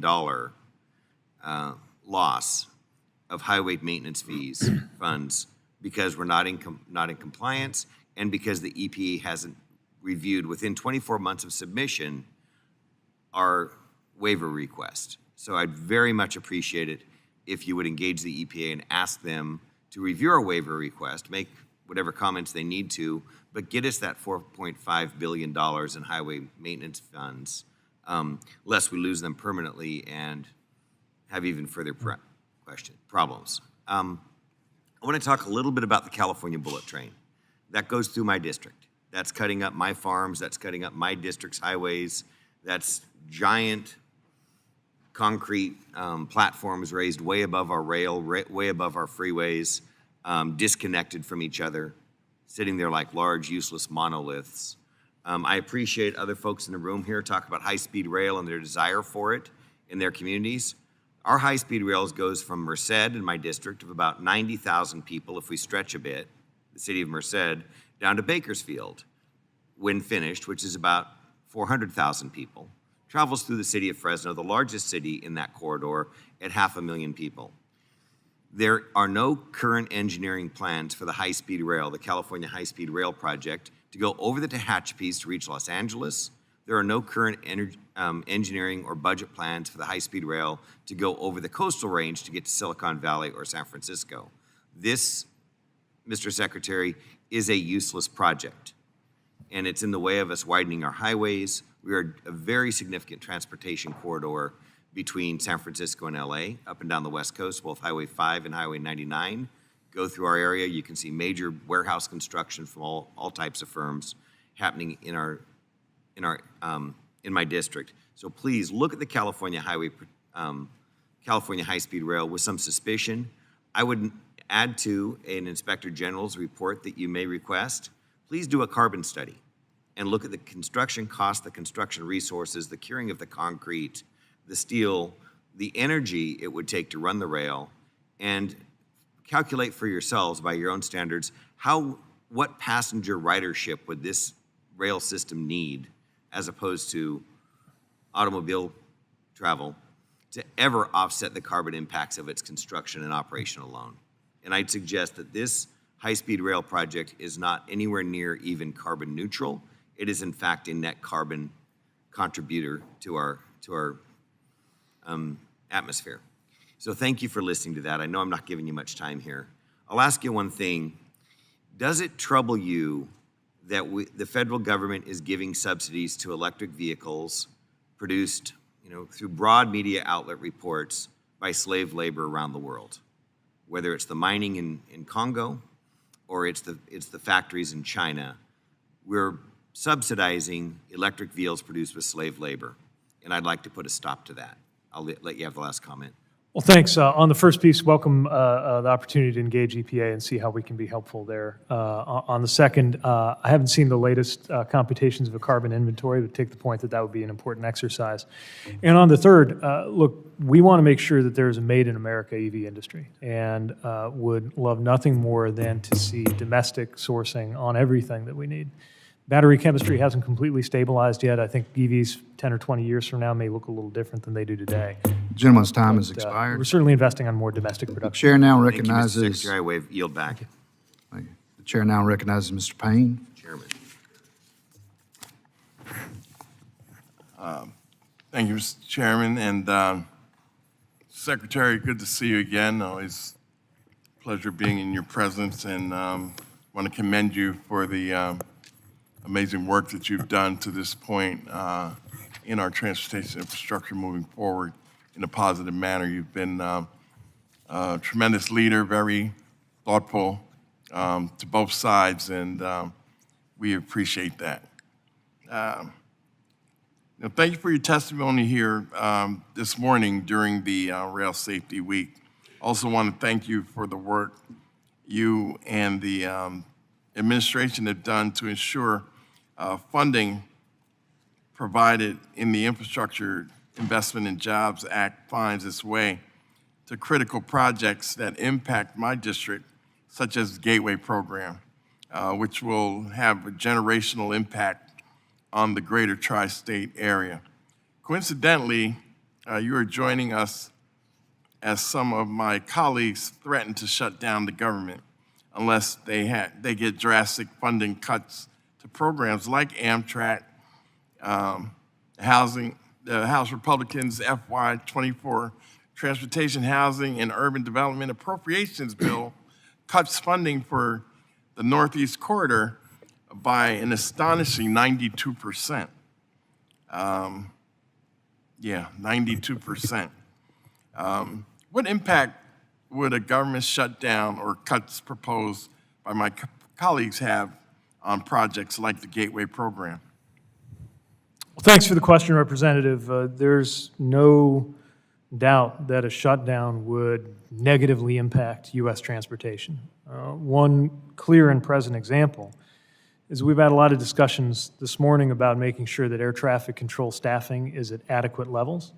A shutdown would halt air traffic control training at the very moment when we need to be doing more and not less. Also harmful to U.S. transportation would be some of the cuts that are being talked about as a condition for keeping the government open. I'm not sure the very latest proposals in recent hours, but some of what I've seen in the run-up to this debate has included provisions that would cut railroad safety inspections, as though we had learned nothing from the Norfolk Southern derailment in East Palestine about the importance of railroad safety inspections. Could also interfere with the modernization of important FAA technology. We saw how the effect of a ground stop lasting less than 2 hours on one day caused havoc in our system. That was due to an issue with just one system within the FAA needing modernization.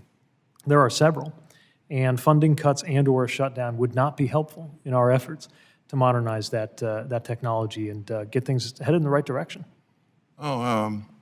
Railroad safety, that's not important to the commuters in this country. They don't use the train, so what does it matter? But there are millions of people every day that depend on railroads and trains and Amtrak and local train systems to get back and forth to work.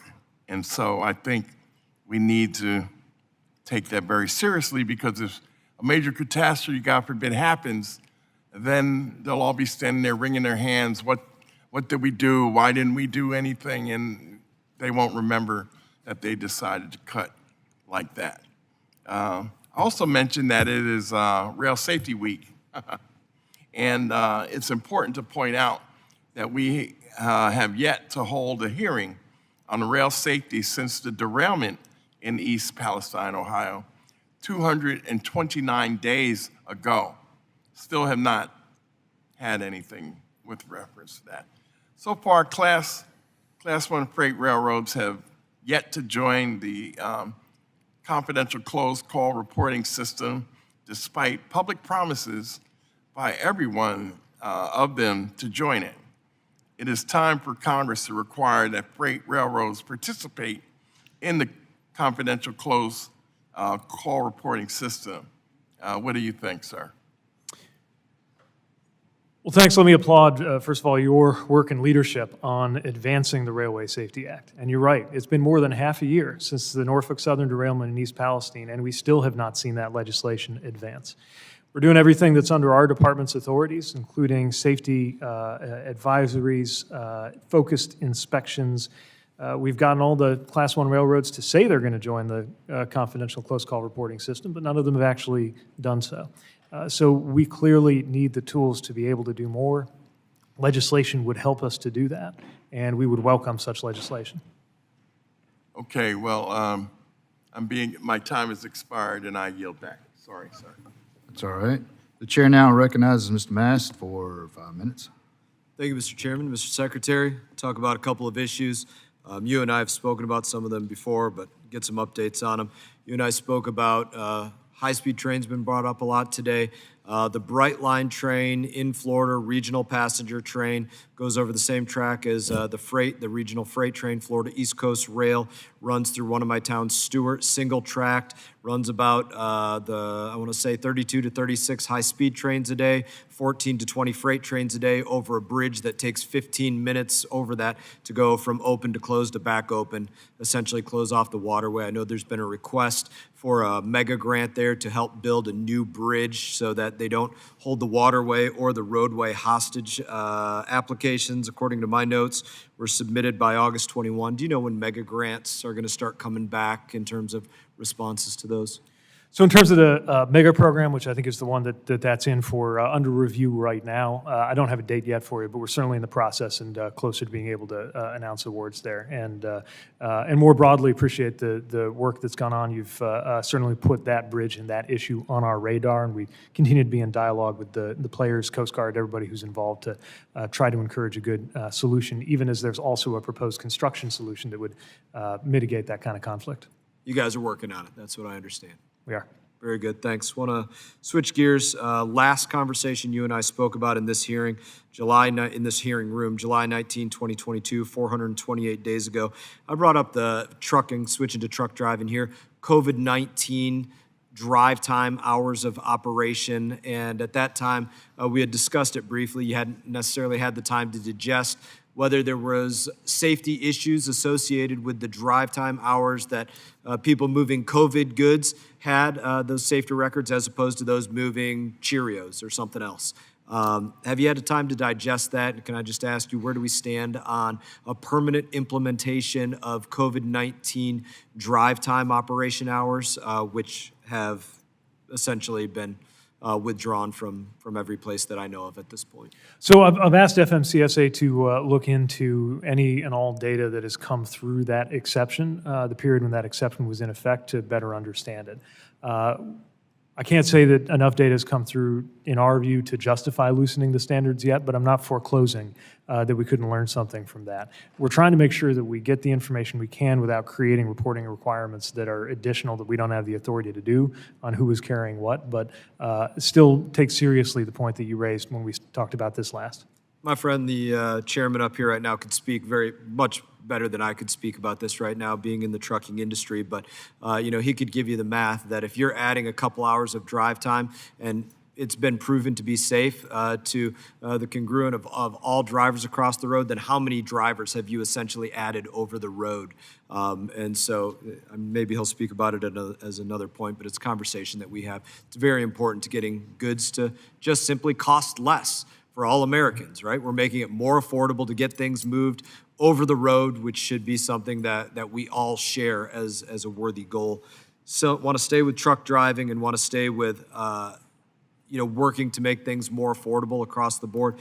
And just to ask a more pointed question, is preventing drivers that are 21 years old from moving interstate commerce, is that age discrimination?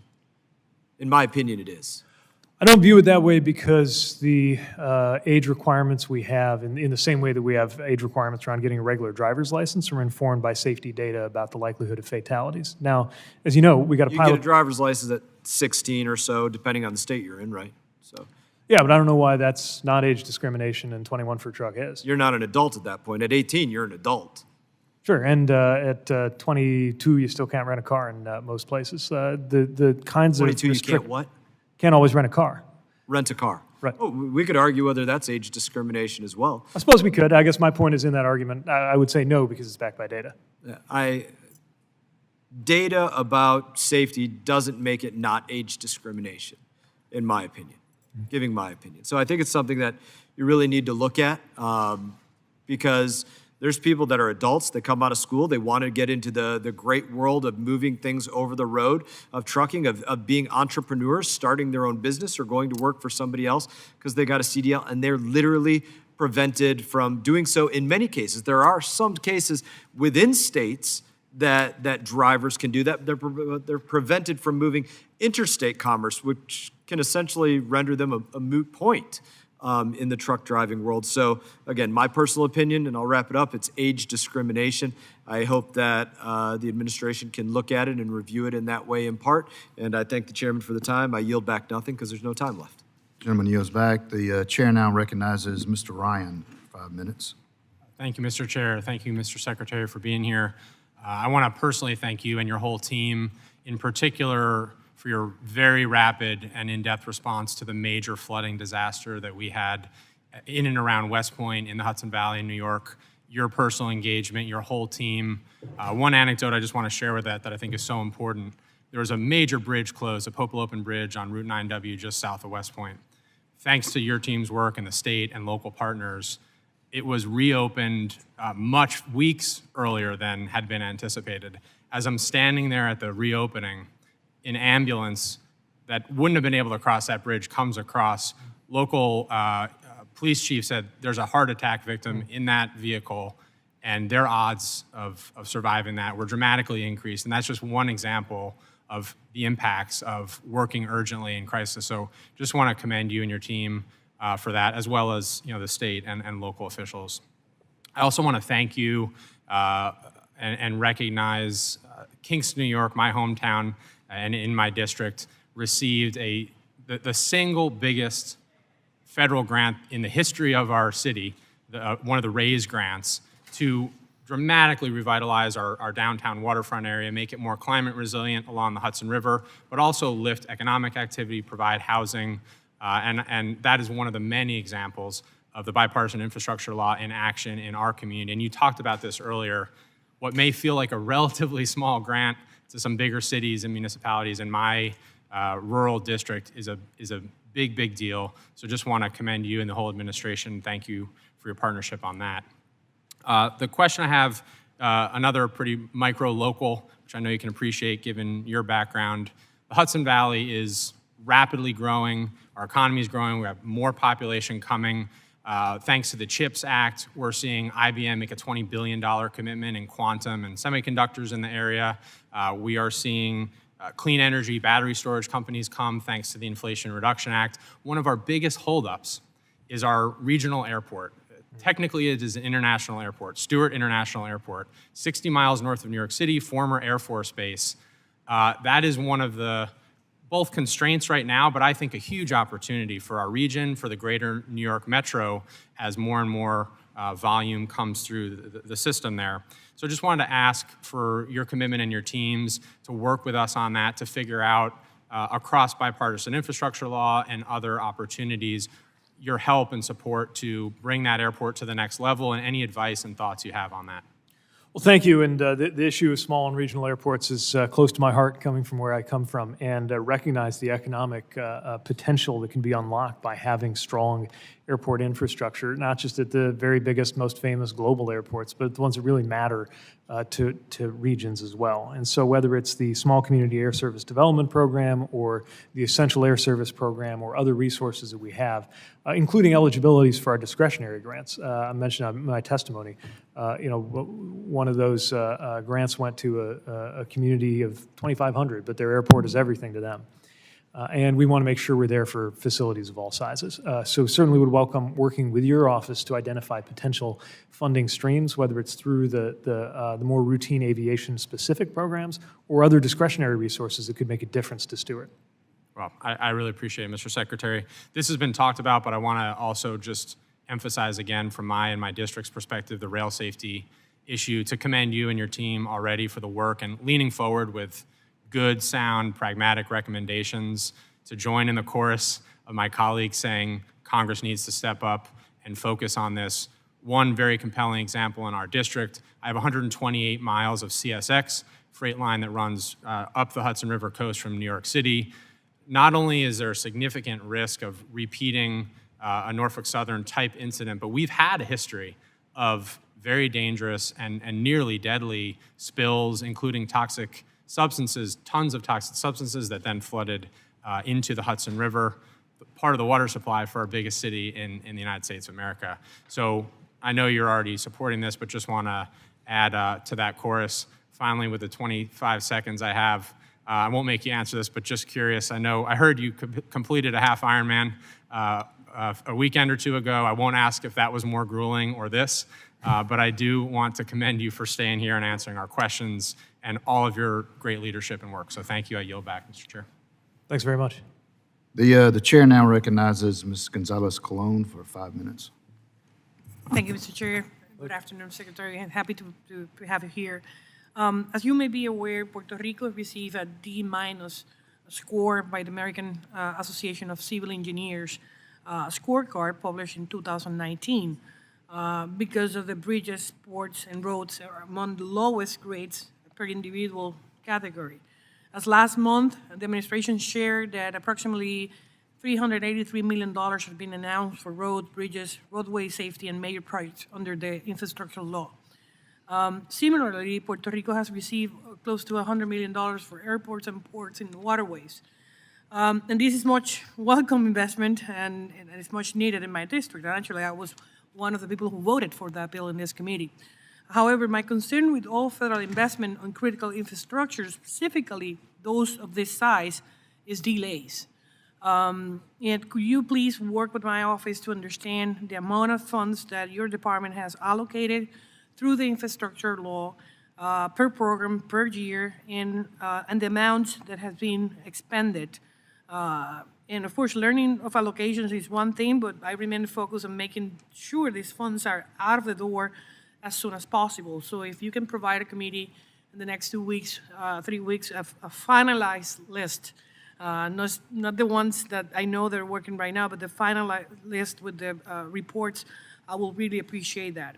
Second, according to press reports from Puerto Rico, the island will use $70 million in federal funds to finance and design the construction of 4 new ferries that will transport passengers to the non-continuous municipalities of Vieques and Culebra. There are 2 small islands at the east part of the island. The announcement was made in local press yesterday, and I would like to request that you or your staff work with us while retaining proper oversight of the use of the funds, because those non-continuous municipalities rely on safe and efficient ferry services to conduct every single activity, from buying goods, foods, healthcare, work, education, appointments, among other activities. And the ferry system is also supporting the transportation of cargo to and from Vieques and Culebra and the continuous municipalities. That will be my second request. I know I've got limited time.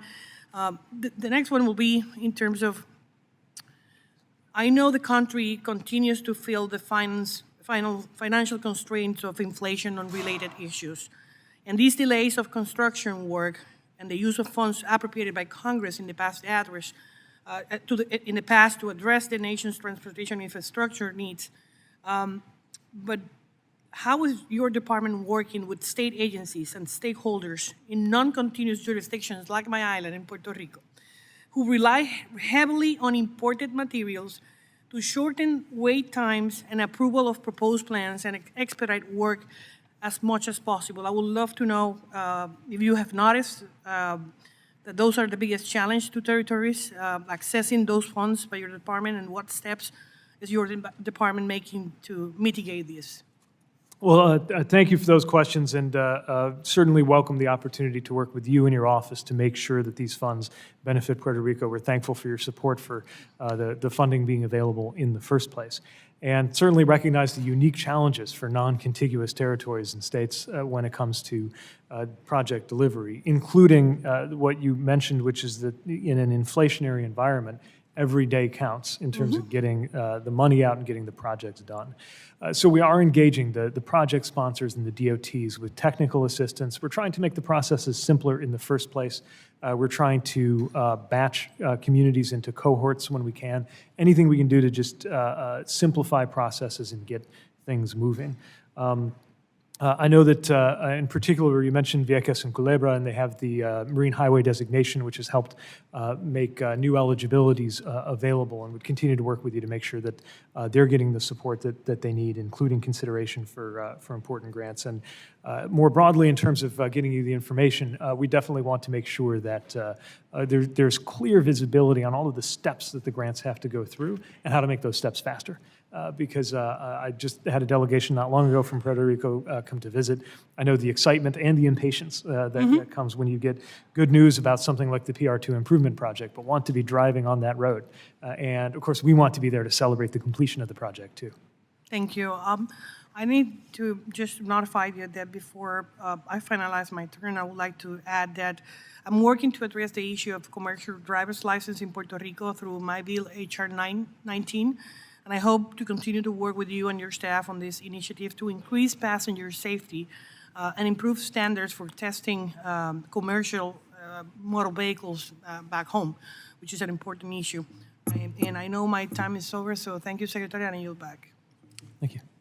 The chair now recognizes Ms. Fushi for 5 minutes.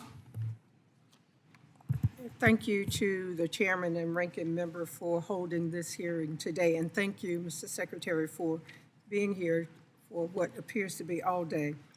We've already heard about several wonderful projects in districts and states across the country made possible because of the bipartisan infrastructure law, and North Carolina is no exception.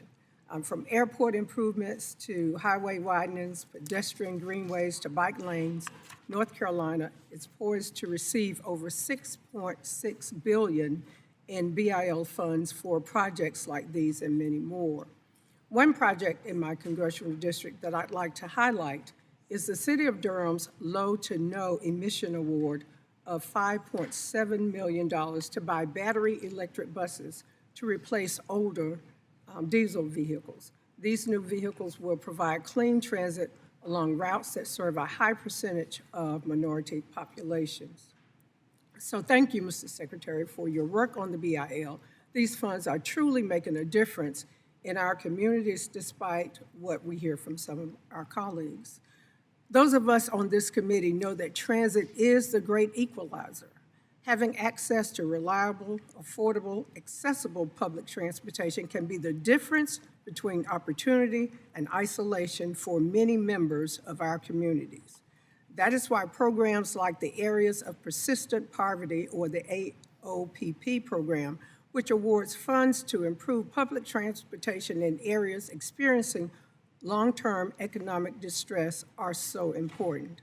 I was glad that 2 towns in my district recently received AOPP funds to increase mobility for economically disadvantaged folk in NCO4.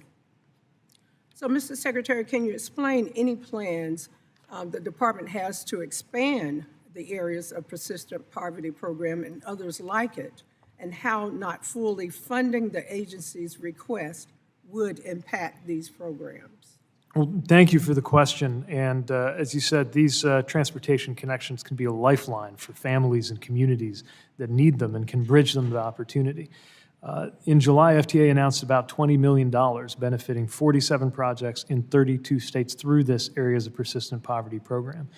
I should note that we got $36 million in requests, so it's a high-demand program, got about $2 of requests for every one we were able to say yes to. And I know these awards might be viewed as a relatively small amount in the context of the IIJA, but we know they were incredibly important for those communities, which are among the most underserved communities and very deserving of equitable opportunity. Because the Appropriations Act of 2021 was the last year that funded this, in the future, communities will miss out on the opportunity for that kind of funding unless it is restored. And of course, if it were to be restored and the funding were to come from Congress, we would welcome more opportunities to work with more communities to get those dollars out the door and make those residents better off. With all the funds available to our communities from the BIL and the IIJA, I've heard from many towns and counties in my district, particularly in rural areas, that they don't even know where to begin accessing these funds. They worry that they can't be competitive against larger municipalities and will miss out on funding for much-needed transit and infrastructure projects. So can you talk to us about how the DOT is prioritizing our rural communities, particularly when it comes to awarding funds, and what programs are available specifically for our rural communities? Thank you. This is part of what we mean when we talk about equity, making sure that communities that have been excluded, and that can include communities of color, and it can certainly include rural communities, get a fair shake.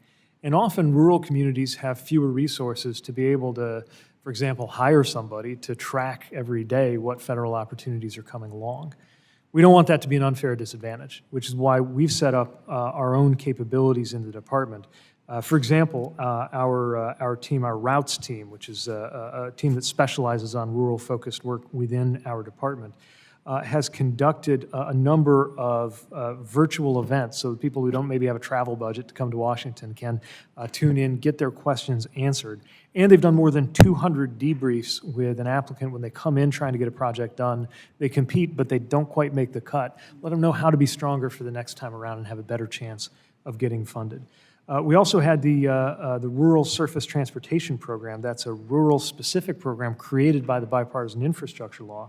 And we're able to, just this year alone, put $675 million out for communities to apply for, specifically for rural communities. And we're working to make sure that rural applicants do well in those broader discretionary competitions. So it's very much on our mind, and we welcome the chance to work together on that. Thank you, and I yield back. The chair now recognizes Mr. Mann for 5 minutes. Thank you, Mr. Chairman, and thank you for being here today, Secretary Buttigieg. I'm Congressman Tracy Mann, and I represent the Big First District of Kansas. Mr. Secretary, the Department of Transportation has failed repeatedly to comply with congressionally set deadlines. One of these delayed decision makings has a significant impact on communities in Kansas like Hayes, Dodge City, Garden City, Liberal, and Salina, as well as several rural communities across America. SkyWest Airlines is still awaiting a decision regarding its decision or its plan to create SkyWest Charter to operate flights in small communities. Mr. Secretary, what's the timeline for a decision from the Department of Transportation, and would you commit to that timeline in writing in the next 2 weeks? So I can tell you that that's under active consideration. I can't comment on the merits of the application because it's being reviewed right now. I recognize the importance of that application. It entails both economic and safety authorities that have to be considered, and it requires a very thorough and conservative look. So I'm not in a position today to make news about the date of a disposition of that, but I can tell you that it's under active consideration.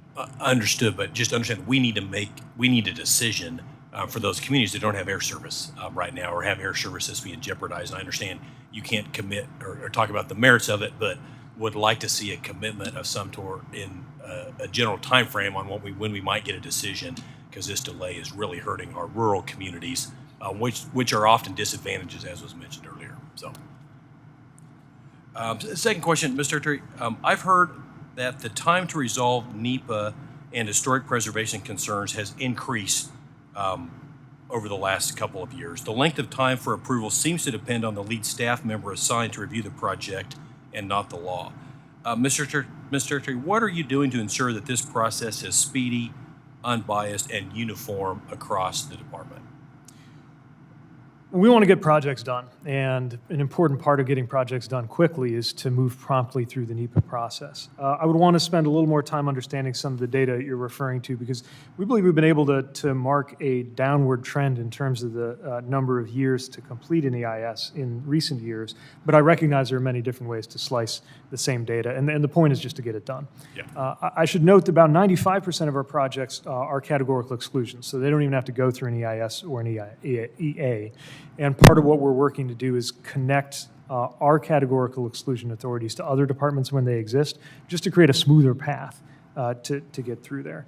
I also embrace the spirit of the concept of the shot clock, trying to make sure that we set ourselves a goal, often 2 years, and that's at the outer limit. It doesn't mean you want it to take 2 years. It means the biggest, most complicated projects, you understand it might take that.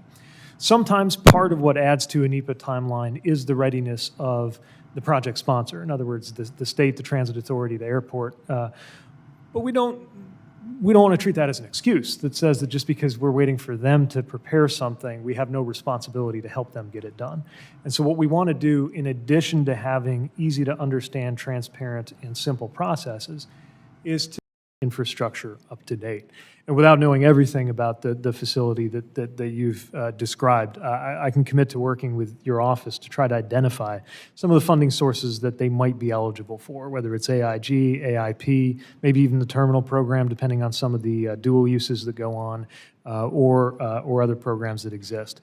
Given the timelines you're talking about, I would also be interested in examining whether there are any emergency sources of funding or authorities that could be outside of our own normal set of resources, but that we might be able to play some kind of helpful technical role in accessing. Because we do want to we recognize that the use of these smaller airports is not just recreational. Whether we're talking about medevac or whether we're talking about firefighting, it can be really a life or death issue to make sure that they're in good shape. And we want to make sure that every community has the airport infrastructure it needs in order to succeed. Yeah, thank you, and I look forward to working with you. I just think we do have a new normal, and what we've done, certainly in Oregon, Northern California, and Washington, is start addressing these fires earlier, during the wildfire season, so that before they get completely out of control, and then, address make everything more fireproof in the off season. But without these small airports, and again, I so appreciate you understanding the importance, because we can't leave our rural communities behind. It's very critical, and it's just a matter of time till we have another paradise. So thank you so much, and looking forward to working with you. I yield back, Mr. Chair. Lady yields back. The chair now recognizes Mr. Burleson for 5 minutes. Secretary Buttigieg, since taking the role, you've traveled quite a bit, including private flights. How often do you take private flights? So I assume by private flights you mean the use of government aircraft assigned to my agency, and I knew this might come up, so I brought some numbers. Since getting this job, I have taken 600, these are estimates, give or take a couple, but I've taken 638 flights. And any of those commercial? Say about that? Any of those commercial? 607 of them were commercial, 10 of them were on military aircraft such as Air Force One, and 21 of them were on FAA aircraft, representing about 3% of the flights. What was there was a Freedom of Information request made of your office to reveal the costs of the travel. Have you provided those costs? I'd have to check back with the office to see how on the traffic, but I can tell you that, yeah, we're going to comply with all FOIA As I understand, it's been months, requests. and you've not provided the financial numbers for that travel. Okay, again, I can check on the status of a FOIA request, but I can also... You'll commit to providing that information? We will always comply with FOIA. But I appreciate the chance to discuss this, because I can't help but get the sense that some people want to make it sound as if I don't Mr. travel most of the Secretary. time on commercial aircraft, which of course is untrue. Yeah, Mr. Secretary, I think the irony for most people in my district is that they're being told that they're going to have to convert to electric vehicles to reduce their carbon footprint, and yet not everyone gets to travel the way that you do. And Just so- once again, the way I usually travel is in economy class aboard an airliner like everybody else. When we do it differently, it's often because it will save taxpayer money. I want to get on. So to glad you some asked this, 'cause items. I'm kind of excited to share some of the Secretary details Buttigieg, and put some I myths want to to it. ask, you've got some interesting policies since you've taken office. Some of them include that you spent $1 billion to fight against racist highways, which is befuddling to me. You are forcing training manuals that divide Americans. You have climate policies that appease the radical environmentalists. You renamed the NOTAM system to be a gender neutral. And yet, at the same time, while that's happening, those are your efforts, you have a failure of the NOTAM system, which has not been updated under your leadership. You had the East Palestine event that occurred, which took you nearly 3 weeks to show up for. And the American citizen is currently facing countless flight delays. Just ask them. And yet we have still supply chain issues. So my question is, why are you pushing those policies when we have nuts and bolts issues to deal with? Well, if we want to talk nuts and bolts issues, let's talk about the investments we're making to improve port infrastructure, for example, that's helped with supply chain issues. Let's talk about the fact that during the same season in which many critics said that Christmas would be canceled because of supply chain issues, we worked with ports, with the private sector and the public sector and workers to see to it that by the end of that year, there was an all-time record high in retail sales and good movements through our ports. Now, talk nuts and bolts issues. Let's talk about the 37,000 physical infrastructure projects so far and counting, supported through the Infrastructure Investment and Jobs Act. And since you raised East Palestine, I hope that's an indication that we can get you on the record in favor of the Railway Safety Act. Secretary, about railway safety, it's an interesting, when you look at the trends, according to data from the Federal Railroad Administration, the numbers since 2000 have dramatically improved. Mainline class 1 railroads, the accident rate is down 48% since 2000. You have derailments that are down 31% since 2000. You have even hazmat issues. They're down 73% since 2000. All across the board, safety has improved, and yet starkly over the last couple of years, according to the FRA data, it shows that even though we did have a trend since 2000 of reductions, these accidents did have an increase under your watch of 13% compared to the previous year. How do you account for that? Well, actually, so far, the rate of derailments this year is down compared to last year, but I do appreciate you being perhaps the first Republican congressman to acknowledge that overall rail accidents on my watch are substantially down from what they were 10 or 20 years ago. Now, the question, in my view, is how to get them down even further, which is why I would love to have you stand with us and not with the rail lobby on the Railway Safety Act. If you care about safety, why did you turn down BNSF's ability to use drone technology to check the rails? Oh, I'm so glad you asked that. One thing that really frustrates me is the characterization that we deny the ability to use drones to inspect rails. That's not true. What's true is that we require that it be supplemented by the traditional human inspection until that technology is proven out. We are not stopping them for 1 second from using these new technologies. Arbitrary and capricious by a court. The gentleman's time has expired. The chair now recognizes Mrs. Schulten for 5 minutes.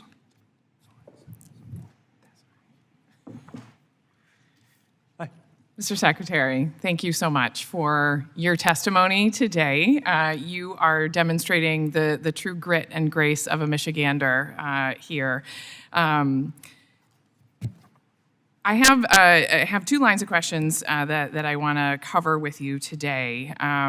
First, again, we are just so grateful for all that you have been doing to get money into the hands of communities that need it through the bipartisan infrastructure law. Michigan's 3rd district has benefited from nearly $100 million in funding through the bipartisan infrastructure law, including airports, multiple highway bridge projects, air quality improvements, and more. So truly, thank you. On behalf of the people of Michigan's 3rd, thank you so much. The department has recently launched the Thriving Communities program, which aims to help communities build the capacity they need to compete for federal grants and deliver critical transportation projects. The initiative brings together public and private sector partners with experience in providing technical assistance and training, capacity building, and planning to help certain target recipients to develop their own ability to ultimately build out transportation projects that will strengthen their local mobility. From my perspective, this project has incredible potential to transform local communities by engaging those closest to the transportation needs in developing what they need. But oftentimes, things like technical assistance and planning can be really vague and amorphous topics and don't lead to real results. And I'm wondering, how will the DOT measure success of this program and ensure that the intended beneficiaries are getting what they need out of this project? Well, thanks for the question, because I think technical assistance sometimes doesn't get as much attention as construction, but getting it right opens the way for construction to happen, especially in communities that may not always have had the resources to access federal dollars. Not every city is big enough to have a full-time federal relations staff on board. We think we can be part of the solution, and that's part of why the Thriving Communities program, we think, is such a positive development. We announced our first cohort of selections this spring. 64 communities in 42 states are getting support. And I can tell it's a popular program because we got applications from, eligible applications from 311 communities. So we know there's a lot of places, including places like where I used to be mayor, that have an interest in this kind of technical support. And I think it's actually part of, to raise something that I know is important to everybody, but especially on the other side of the dais, it's part of how we accelerate progress through things like NEPA, because the technical assistance helps project sponsors navigate all of that. So we really believe in the potential of this. Of course, it's early days for that first cohort, and we're still standing up the processes to work with them.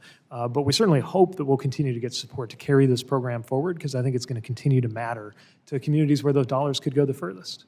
Any takeaways or lessons learned from the first round of funding and recipients? What we found is one size doesn't fit all, but there are also lots of different kinds of communities with a lot in common. So whenever we see affinities between different kinds of communities that might even be in different states, and we can knit them together in a cohort, and they're working with the same capacity builder. That's the other entity, often a nonprofit, that works through the Thriving Communities program with our funding to help the city or town or whoever applied.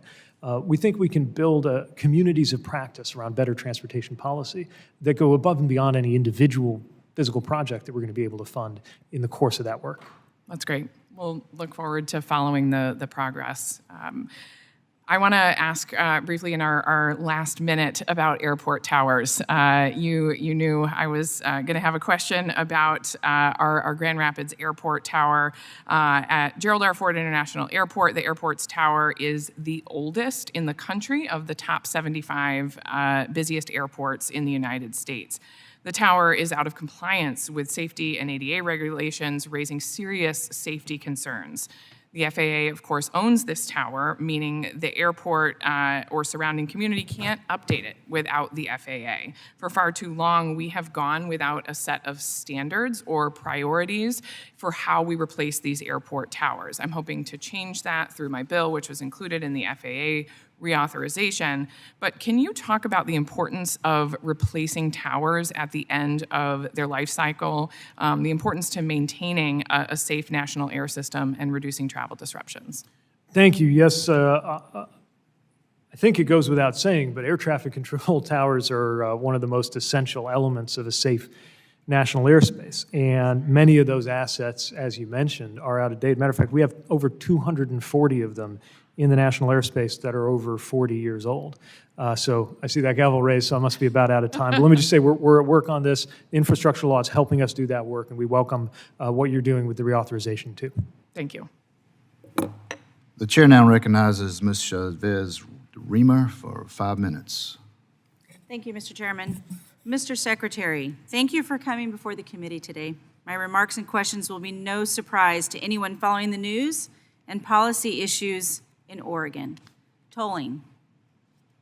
As you know, Oregon Department of Transportation has proposed tolling on Interstates 5 and 205 in Oregon.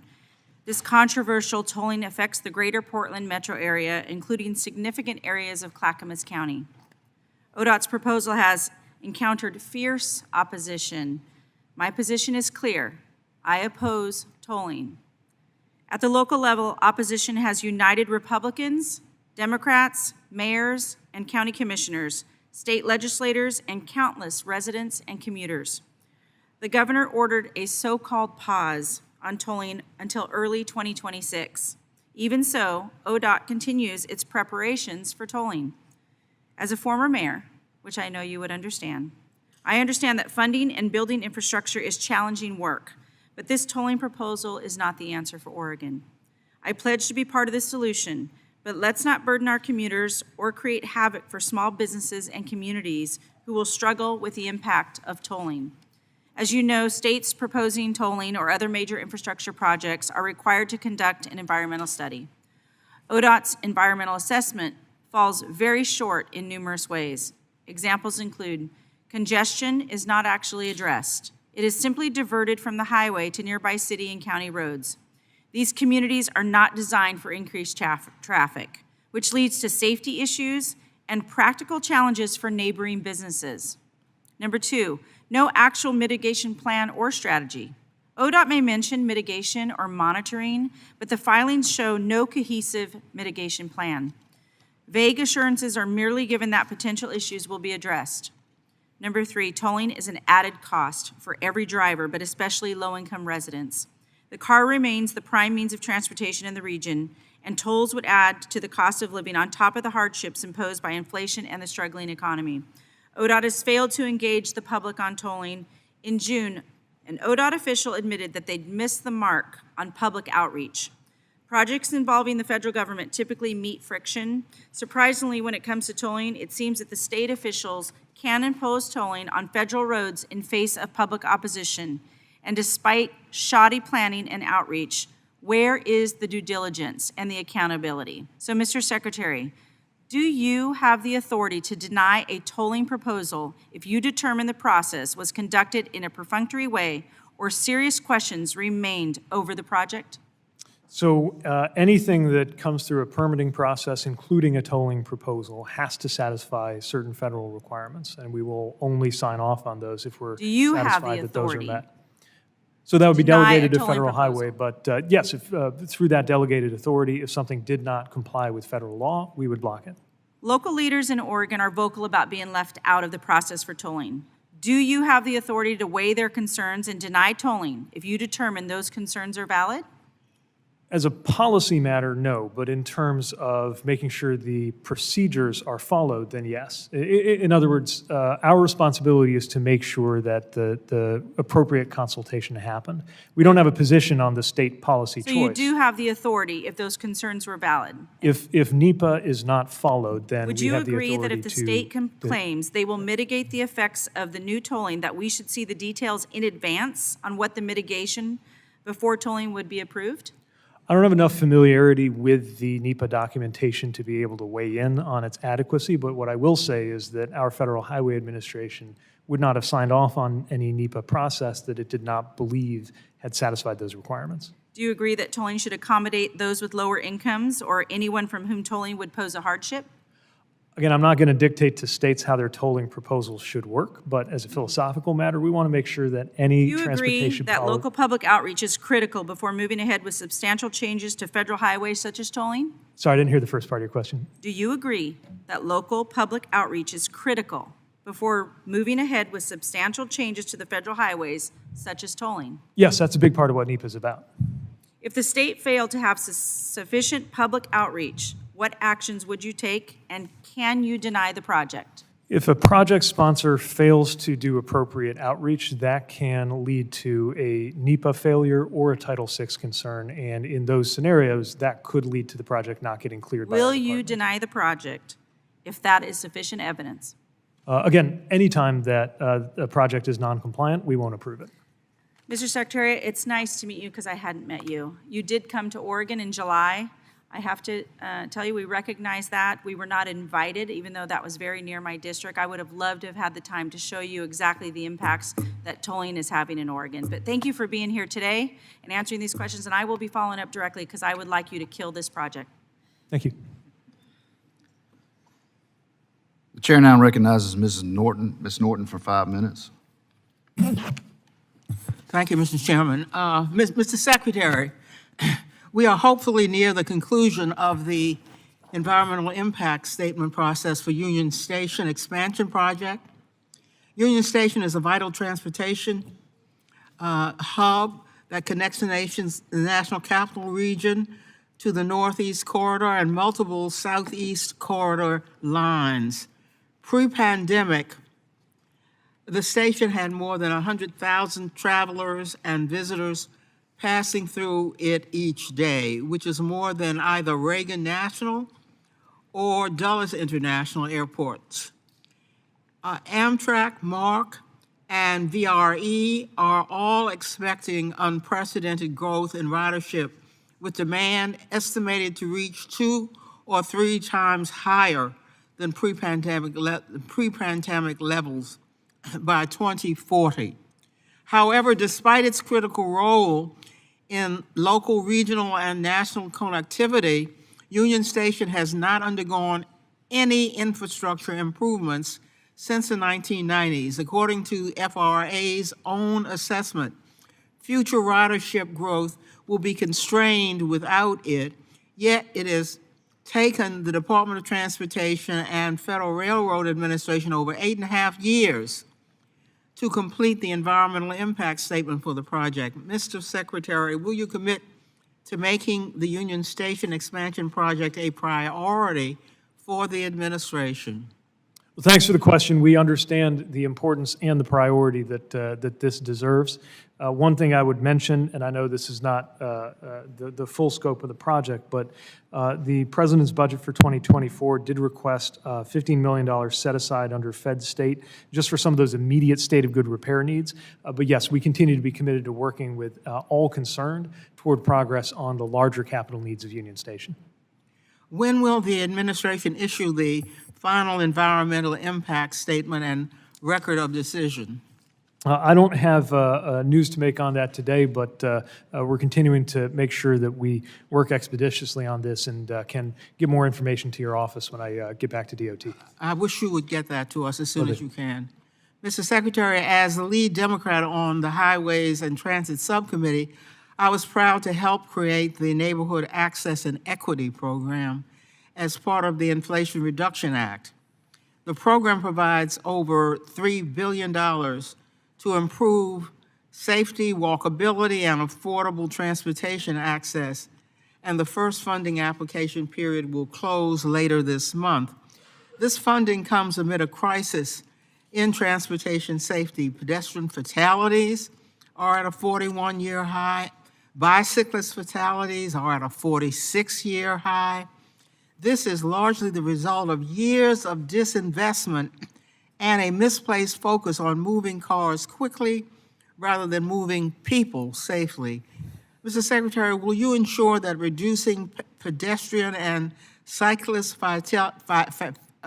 fatalities is a priority when awarding neighborhood access and equity grants? You can count on it. Safety is an important criterion, and one of the biggest things we're seeing in terms of safety has to do with the safety of pedestrians and cyclists. I should add, as somebody who's often a pedestrian and or cyclist right here in DC, that I've seen the good work that can be done when there is funding to make sure that there are safer streets for everybody. Thank you. Mr. Secretary, as the co-chair of the Quiet Skies Caucus, I'm very concerned with the standards for what is considered acceptable noise levels. Aviation noise is more than a mild disturbance or annoyance. The FAA is undertaking a review of its aviation noise policy to update these standards and extended its notice and comment period to the end of this month to allow more input in the review process. Will you ensure that the input of communities that are impacted daily by aviation noise is heard and utilized to improve the aviation noise metrics? We care a great deal about community input, and yes, we believe that's an important consideration in these noise discussions. Thank you, Mr. Secretary, and I yield back. The chair now recognizes Mr. Owens for 5 minutes. Thank you, Mr. Secretary, for being here, and I want to thank Chairman and Ranking Member for today's hearing and the opportunity to listen, learn, and perform our constitutional mandate to provide oversight for yet another Biden administration department that has routinely engaged in regulatory overreach, failed to comply with congressional statute, and irresponsible use of taxpayers' funds. Record government spending has failed to alleviate unprecedented supply chain and energy crisis as President Biden's Department of Transportation continues to obstruct the efficient transport of energy resources and goods throughout our nation. Under this administration, the Department of Transportation has picked clear favorites, prioritizing urban passenger projects that benefit blue states and cities over critical systems, infrastructure, and maintenance upgrades. When policymakers prioritize equity and environment over competition and economy, American families are left footing the bill. And yet another example of this administration's misguided efforts to stifle competition and keep prices high, this DOT has asserted novel regulatory authority to prevent or delay the merger of JetBlue and Spirit Airlines. Salt Lake City has the 6th most expensive airport to fly in from domestically, with an average fare of $423. The same can be said for many hubs dominated by legacy carriers. My constituents and American people stand for the benefit of free market competition. More flights and more options means lower prices and better service. Mr. Secretary, I am increasingly concerned by your department's actions that result in protecting 80% of market share among the 4 U.S. carriers. Do you believe that maintaining the status quo is a result of your opposition to the JetBlue-Spirit merger? Well, if we want competition, then we have to have fidelity to our watchdog role when it comes to mergers. After all, by definition, a merger means that there will be fewer competitors than there were before the merger. I could not concur with the description of this as a novel regulatory. Yes. Can I just ask a quick question? You're saying that we have 4 major carriers that represent 80% of the traffic, and adding another one would stop competition? By definition, a merger doesn't add a company, it removes it. By definition, a merger also gives the other 4 a competition that they don't have presently of 80%. So our role is to make sure that there is more competition, not less, and we will only act to prevent a merger if there is a determination that a merger would harm competition. Okay, so let me ask, so in other words, we have 4 major airlines representing 80% of the traffic, and you're saying another competition would be what? Would not be competition? I'm trying to understand the math, because think of it in terms to of add another carrier, national carrier, you're taking give more competition to the 4 that right now. My point is taking 2 airlines and turning them into 1 could mean less competition. Okay.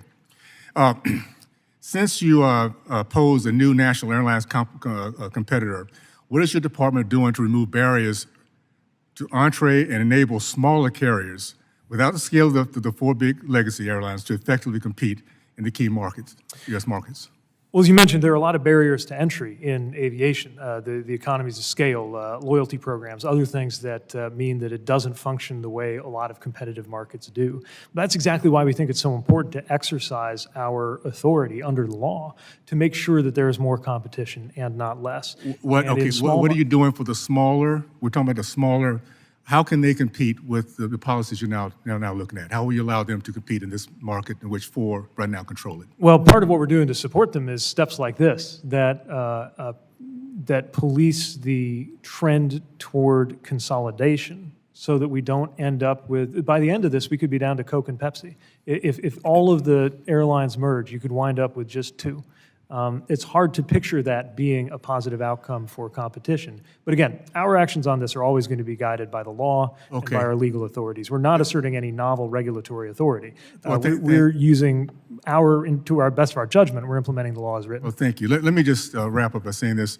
If the JetBlue and Spirit merger is approved in federal court, I strongly recommend that your department acts expeditiously and consistent with long-standing antitrust precedent and approve the airline certificate transfer. Allowing the free market, that's what we're talking about. Allow the free market to decide and provide the lowest cost possible, because when we add another airlines, national airlines, the prices will go down because there are other options. It makes sense to me because I've been an entrepreneur all my life. To provide the lowest cost for consumers, and please refrain from the petty protectionism to safeguard only one airline's market share. Thank you so much. I appreciate it. Now yield back the remainder of my time. Thank you, Representative. The chair now recognizes Mr. Molinaro for 5 minutes. Thank you, Mr. Chairman, and thank you, Mr. Secretary. The benefits of being a freshman is I get to sit so close to those witnesses that I feel as if we're having a private conversation.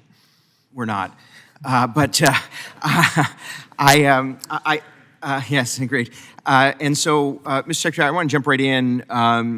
Without question, while I was not here, I think we can all acknowledge that the Infrastructure Investment and Jobs Act establishes a significant investment.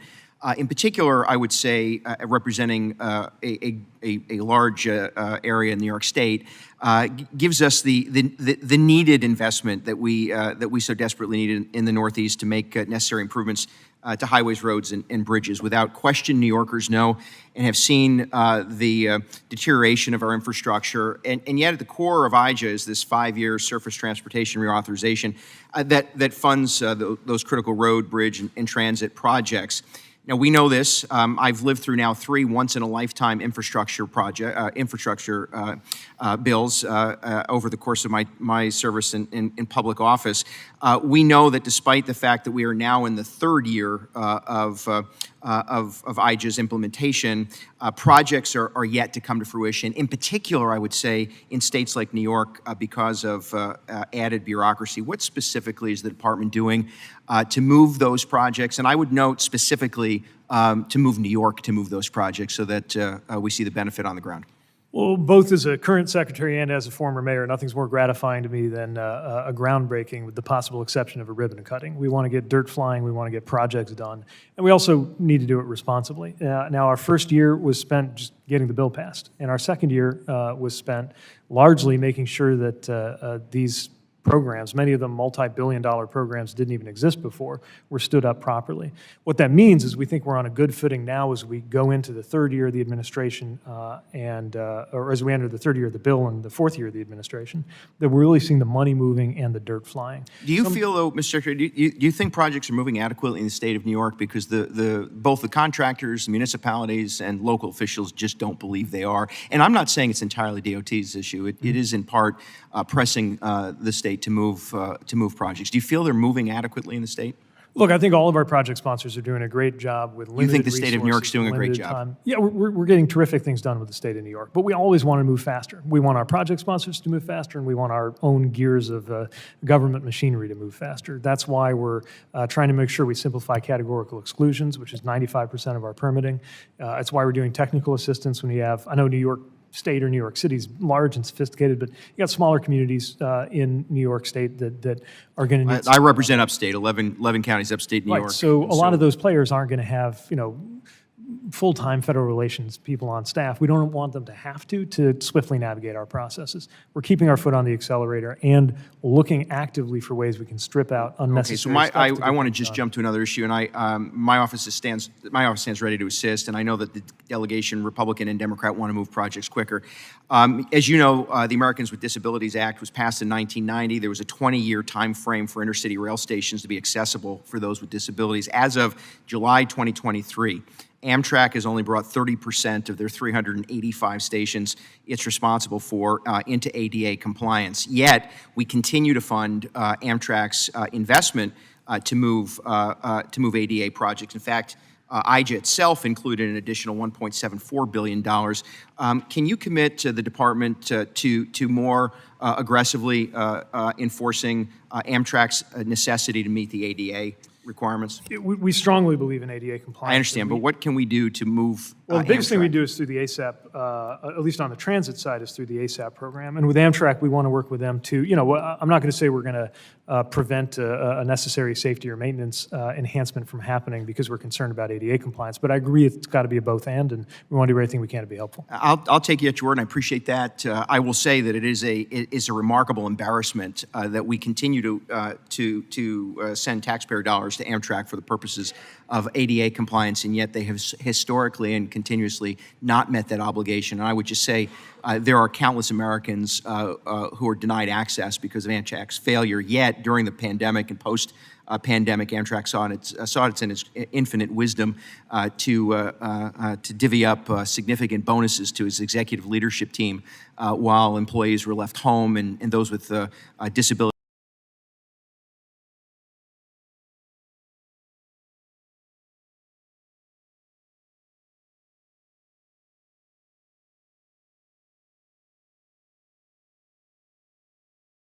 were left on the sidelines. My time is up. I would like to work with the department to ensure that we force Amtrak to meet that expectation. Understood. Thank you, Mr. Secretary. The chair now recognizes Mr. Burchett for 5 minutes. Thank you, Mr. Chairman. I believe Mr. Van Orden was next.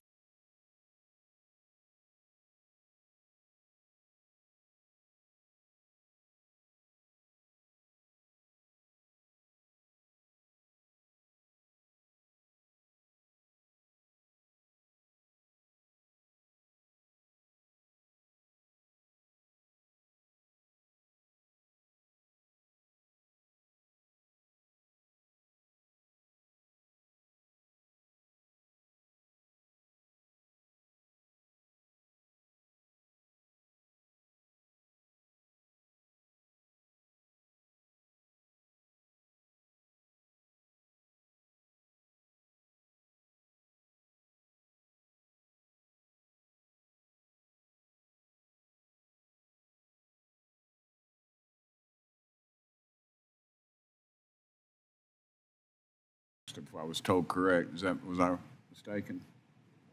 Oh, it doesn't matter. Okay. Thank you, Mr. Secretary. I was a county mayor, and that was the best dadgum job I ever had. I know we both come from that background. That's about where the similarities end. But and since I am the 435th most powerful member of Congress, and I am one of the last people to ask you the questions, all the good ones have been asked, all the gotchas that are going to get me a good YouTube plug are gone. So I'm just going to ask you some serious stuff, if that's okay with you, brother. Sounds good. All right. I'm worried about the charging stations for cars that we don't have on the road right now, and I'm wondering just how many of these charging stations have been funded by the federal government? Most of the charging... EV, I'm sorry, EV. Yeah, so most of the charging infrastructure out there today was installed without federal funding because those were the early adopters and the first moves done by the private sector, companies like Tesla and even municipalities installing their own. But by the end of this year, we expect that first wave of the ones that are benefiting from the NEVI program to begin to go out there. And our goal is to have 500,000 chargers by the end of the decade, some of which will have federal dollars into them and some of which will not. Do you know how many? I'd have to go back and we're in the tens of thousands right now in terms of the private sector installed base, but I'd have to go back and pull that If you could number. get that for me, I'd really appreciate it. Get it to my office, that'd be great. Another issue I'm concerned about is asphalt. It's the most recycled product probably in the world. I don't know. I think we put down more than 89 million tons in new asphalt construction.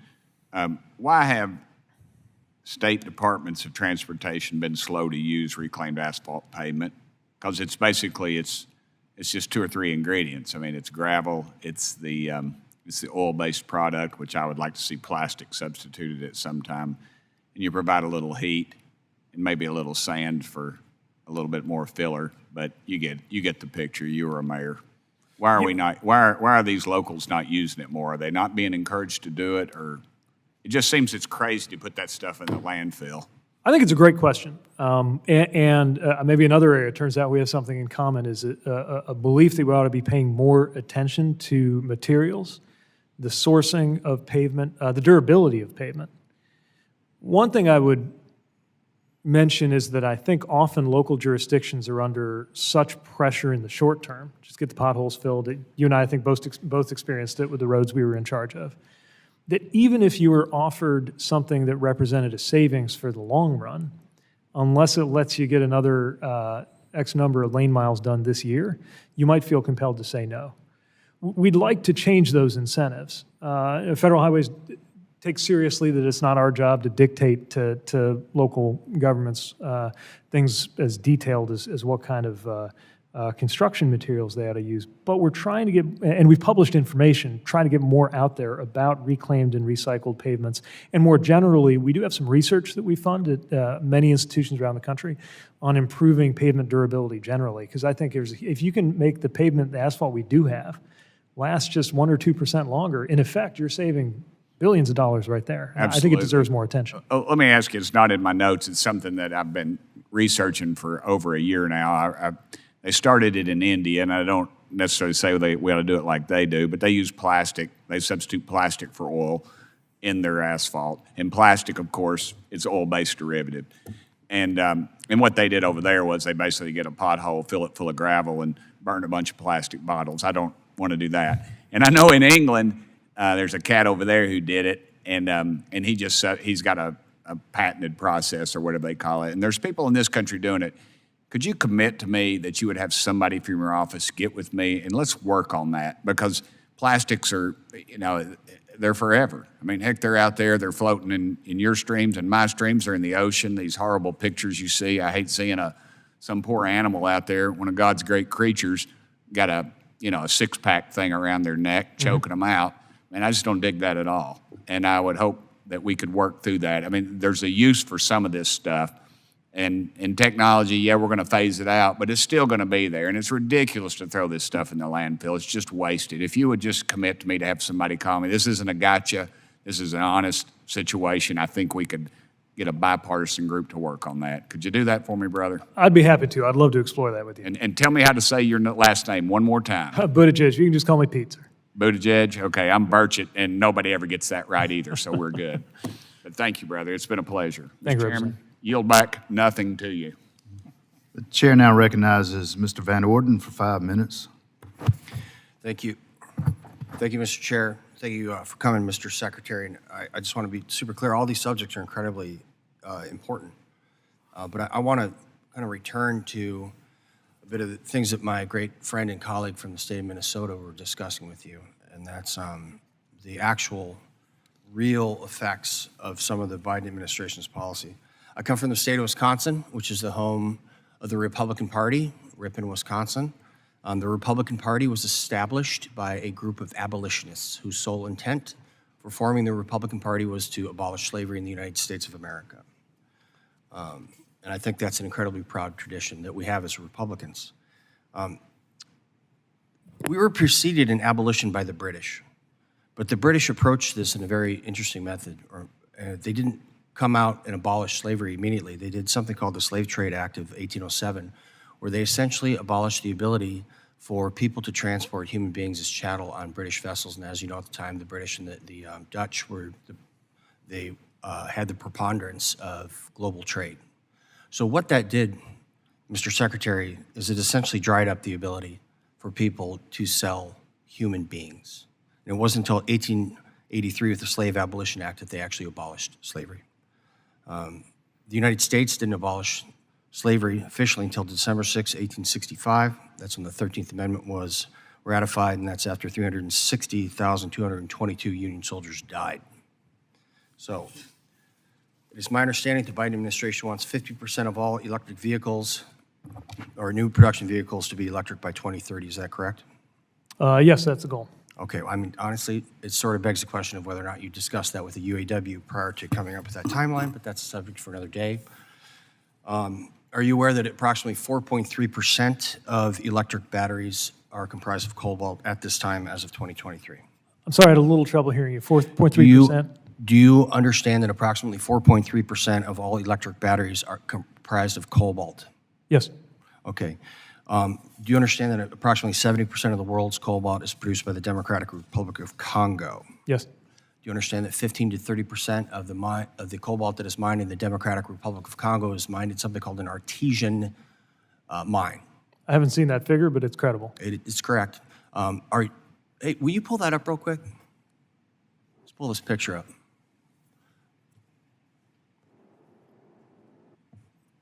I want you to look at this.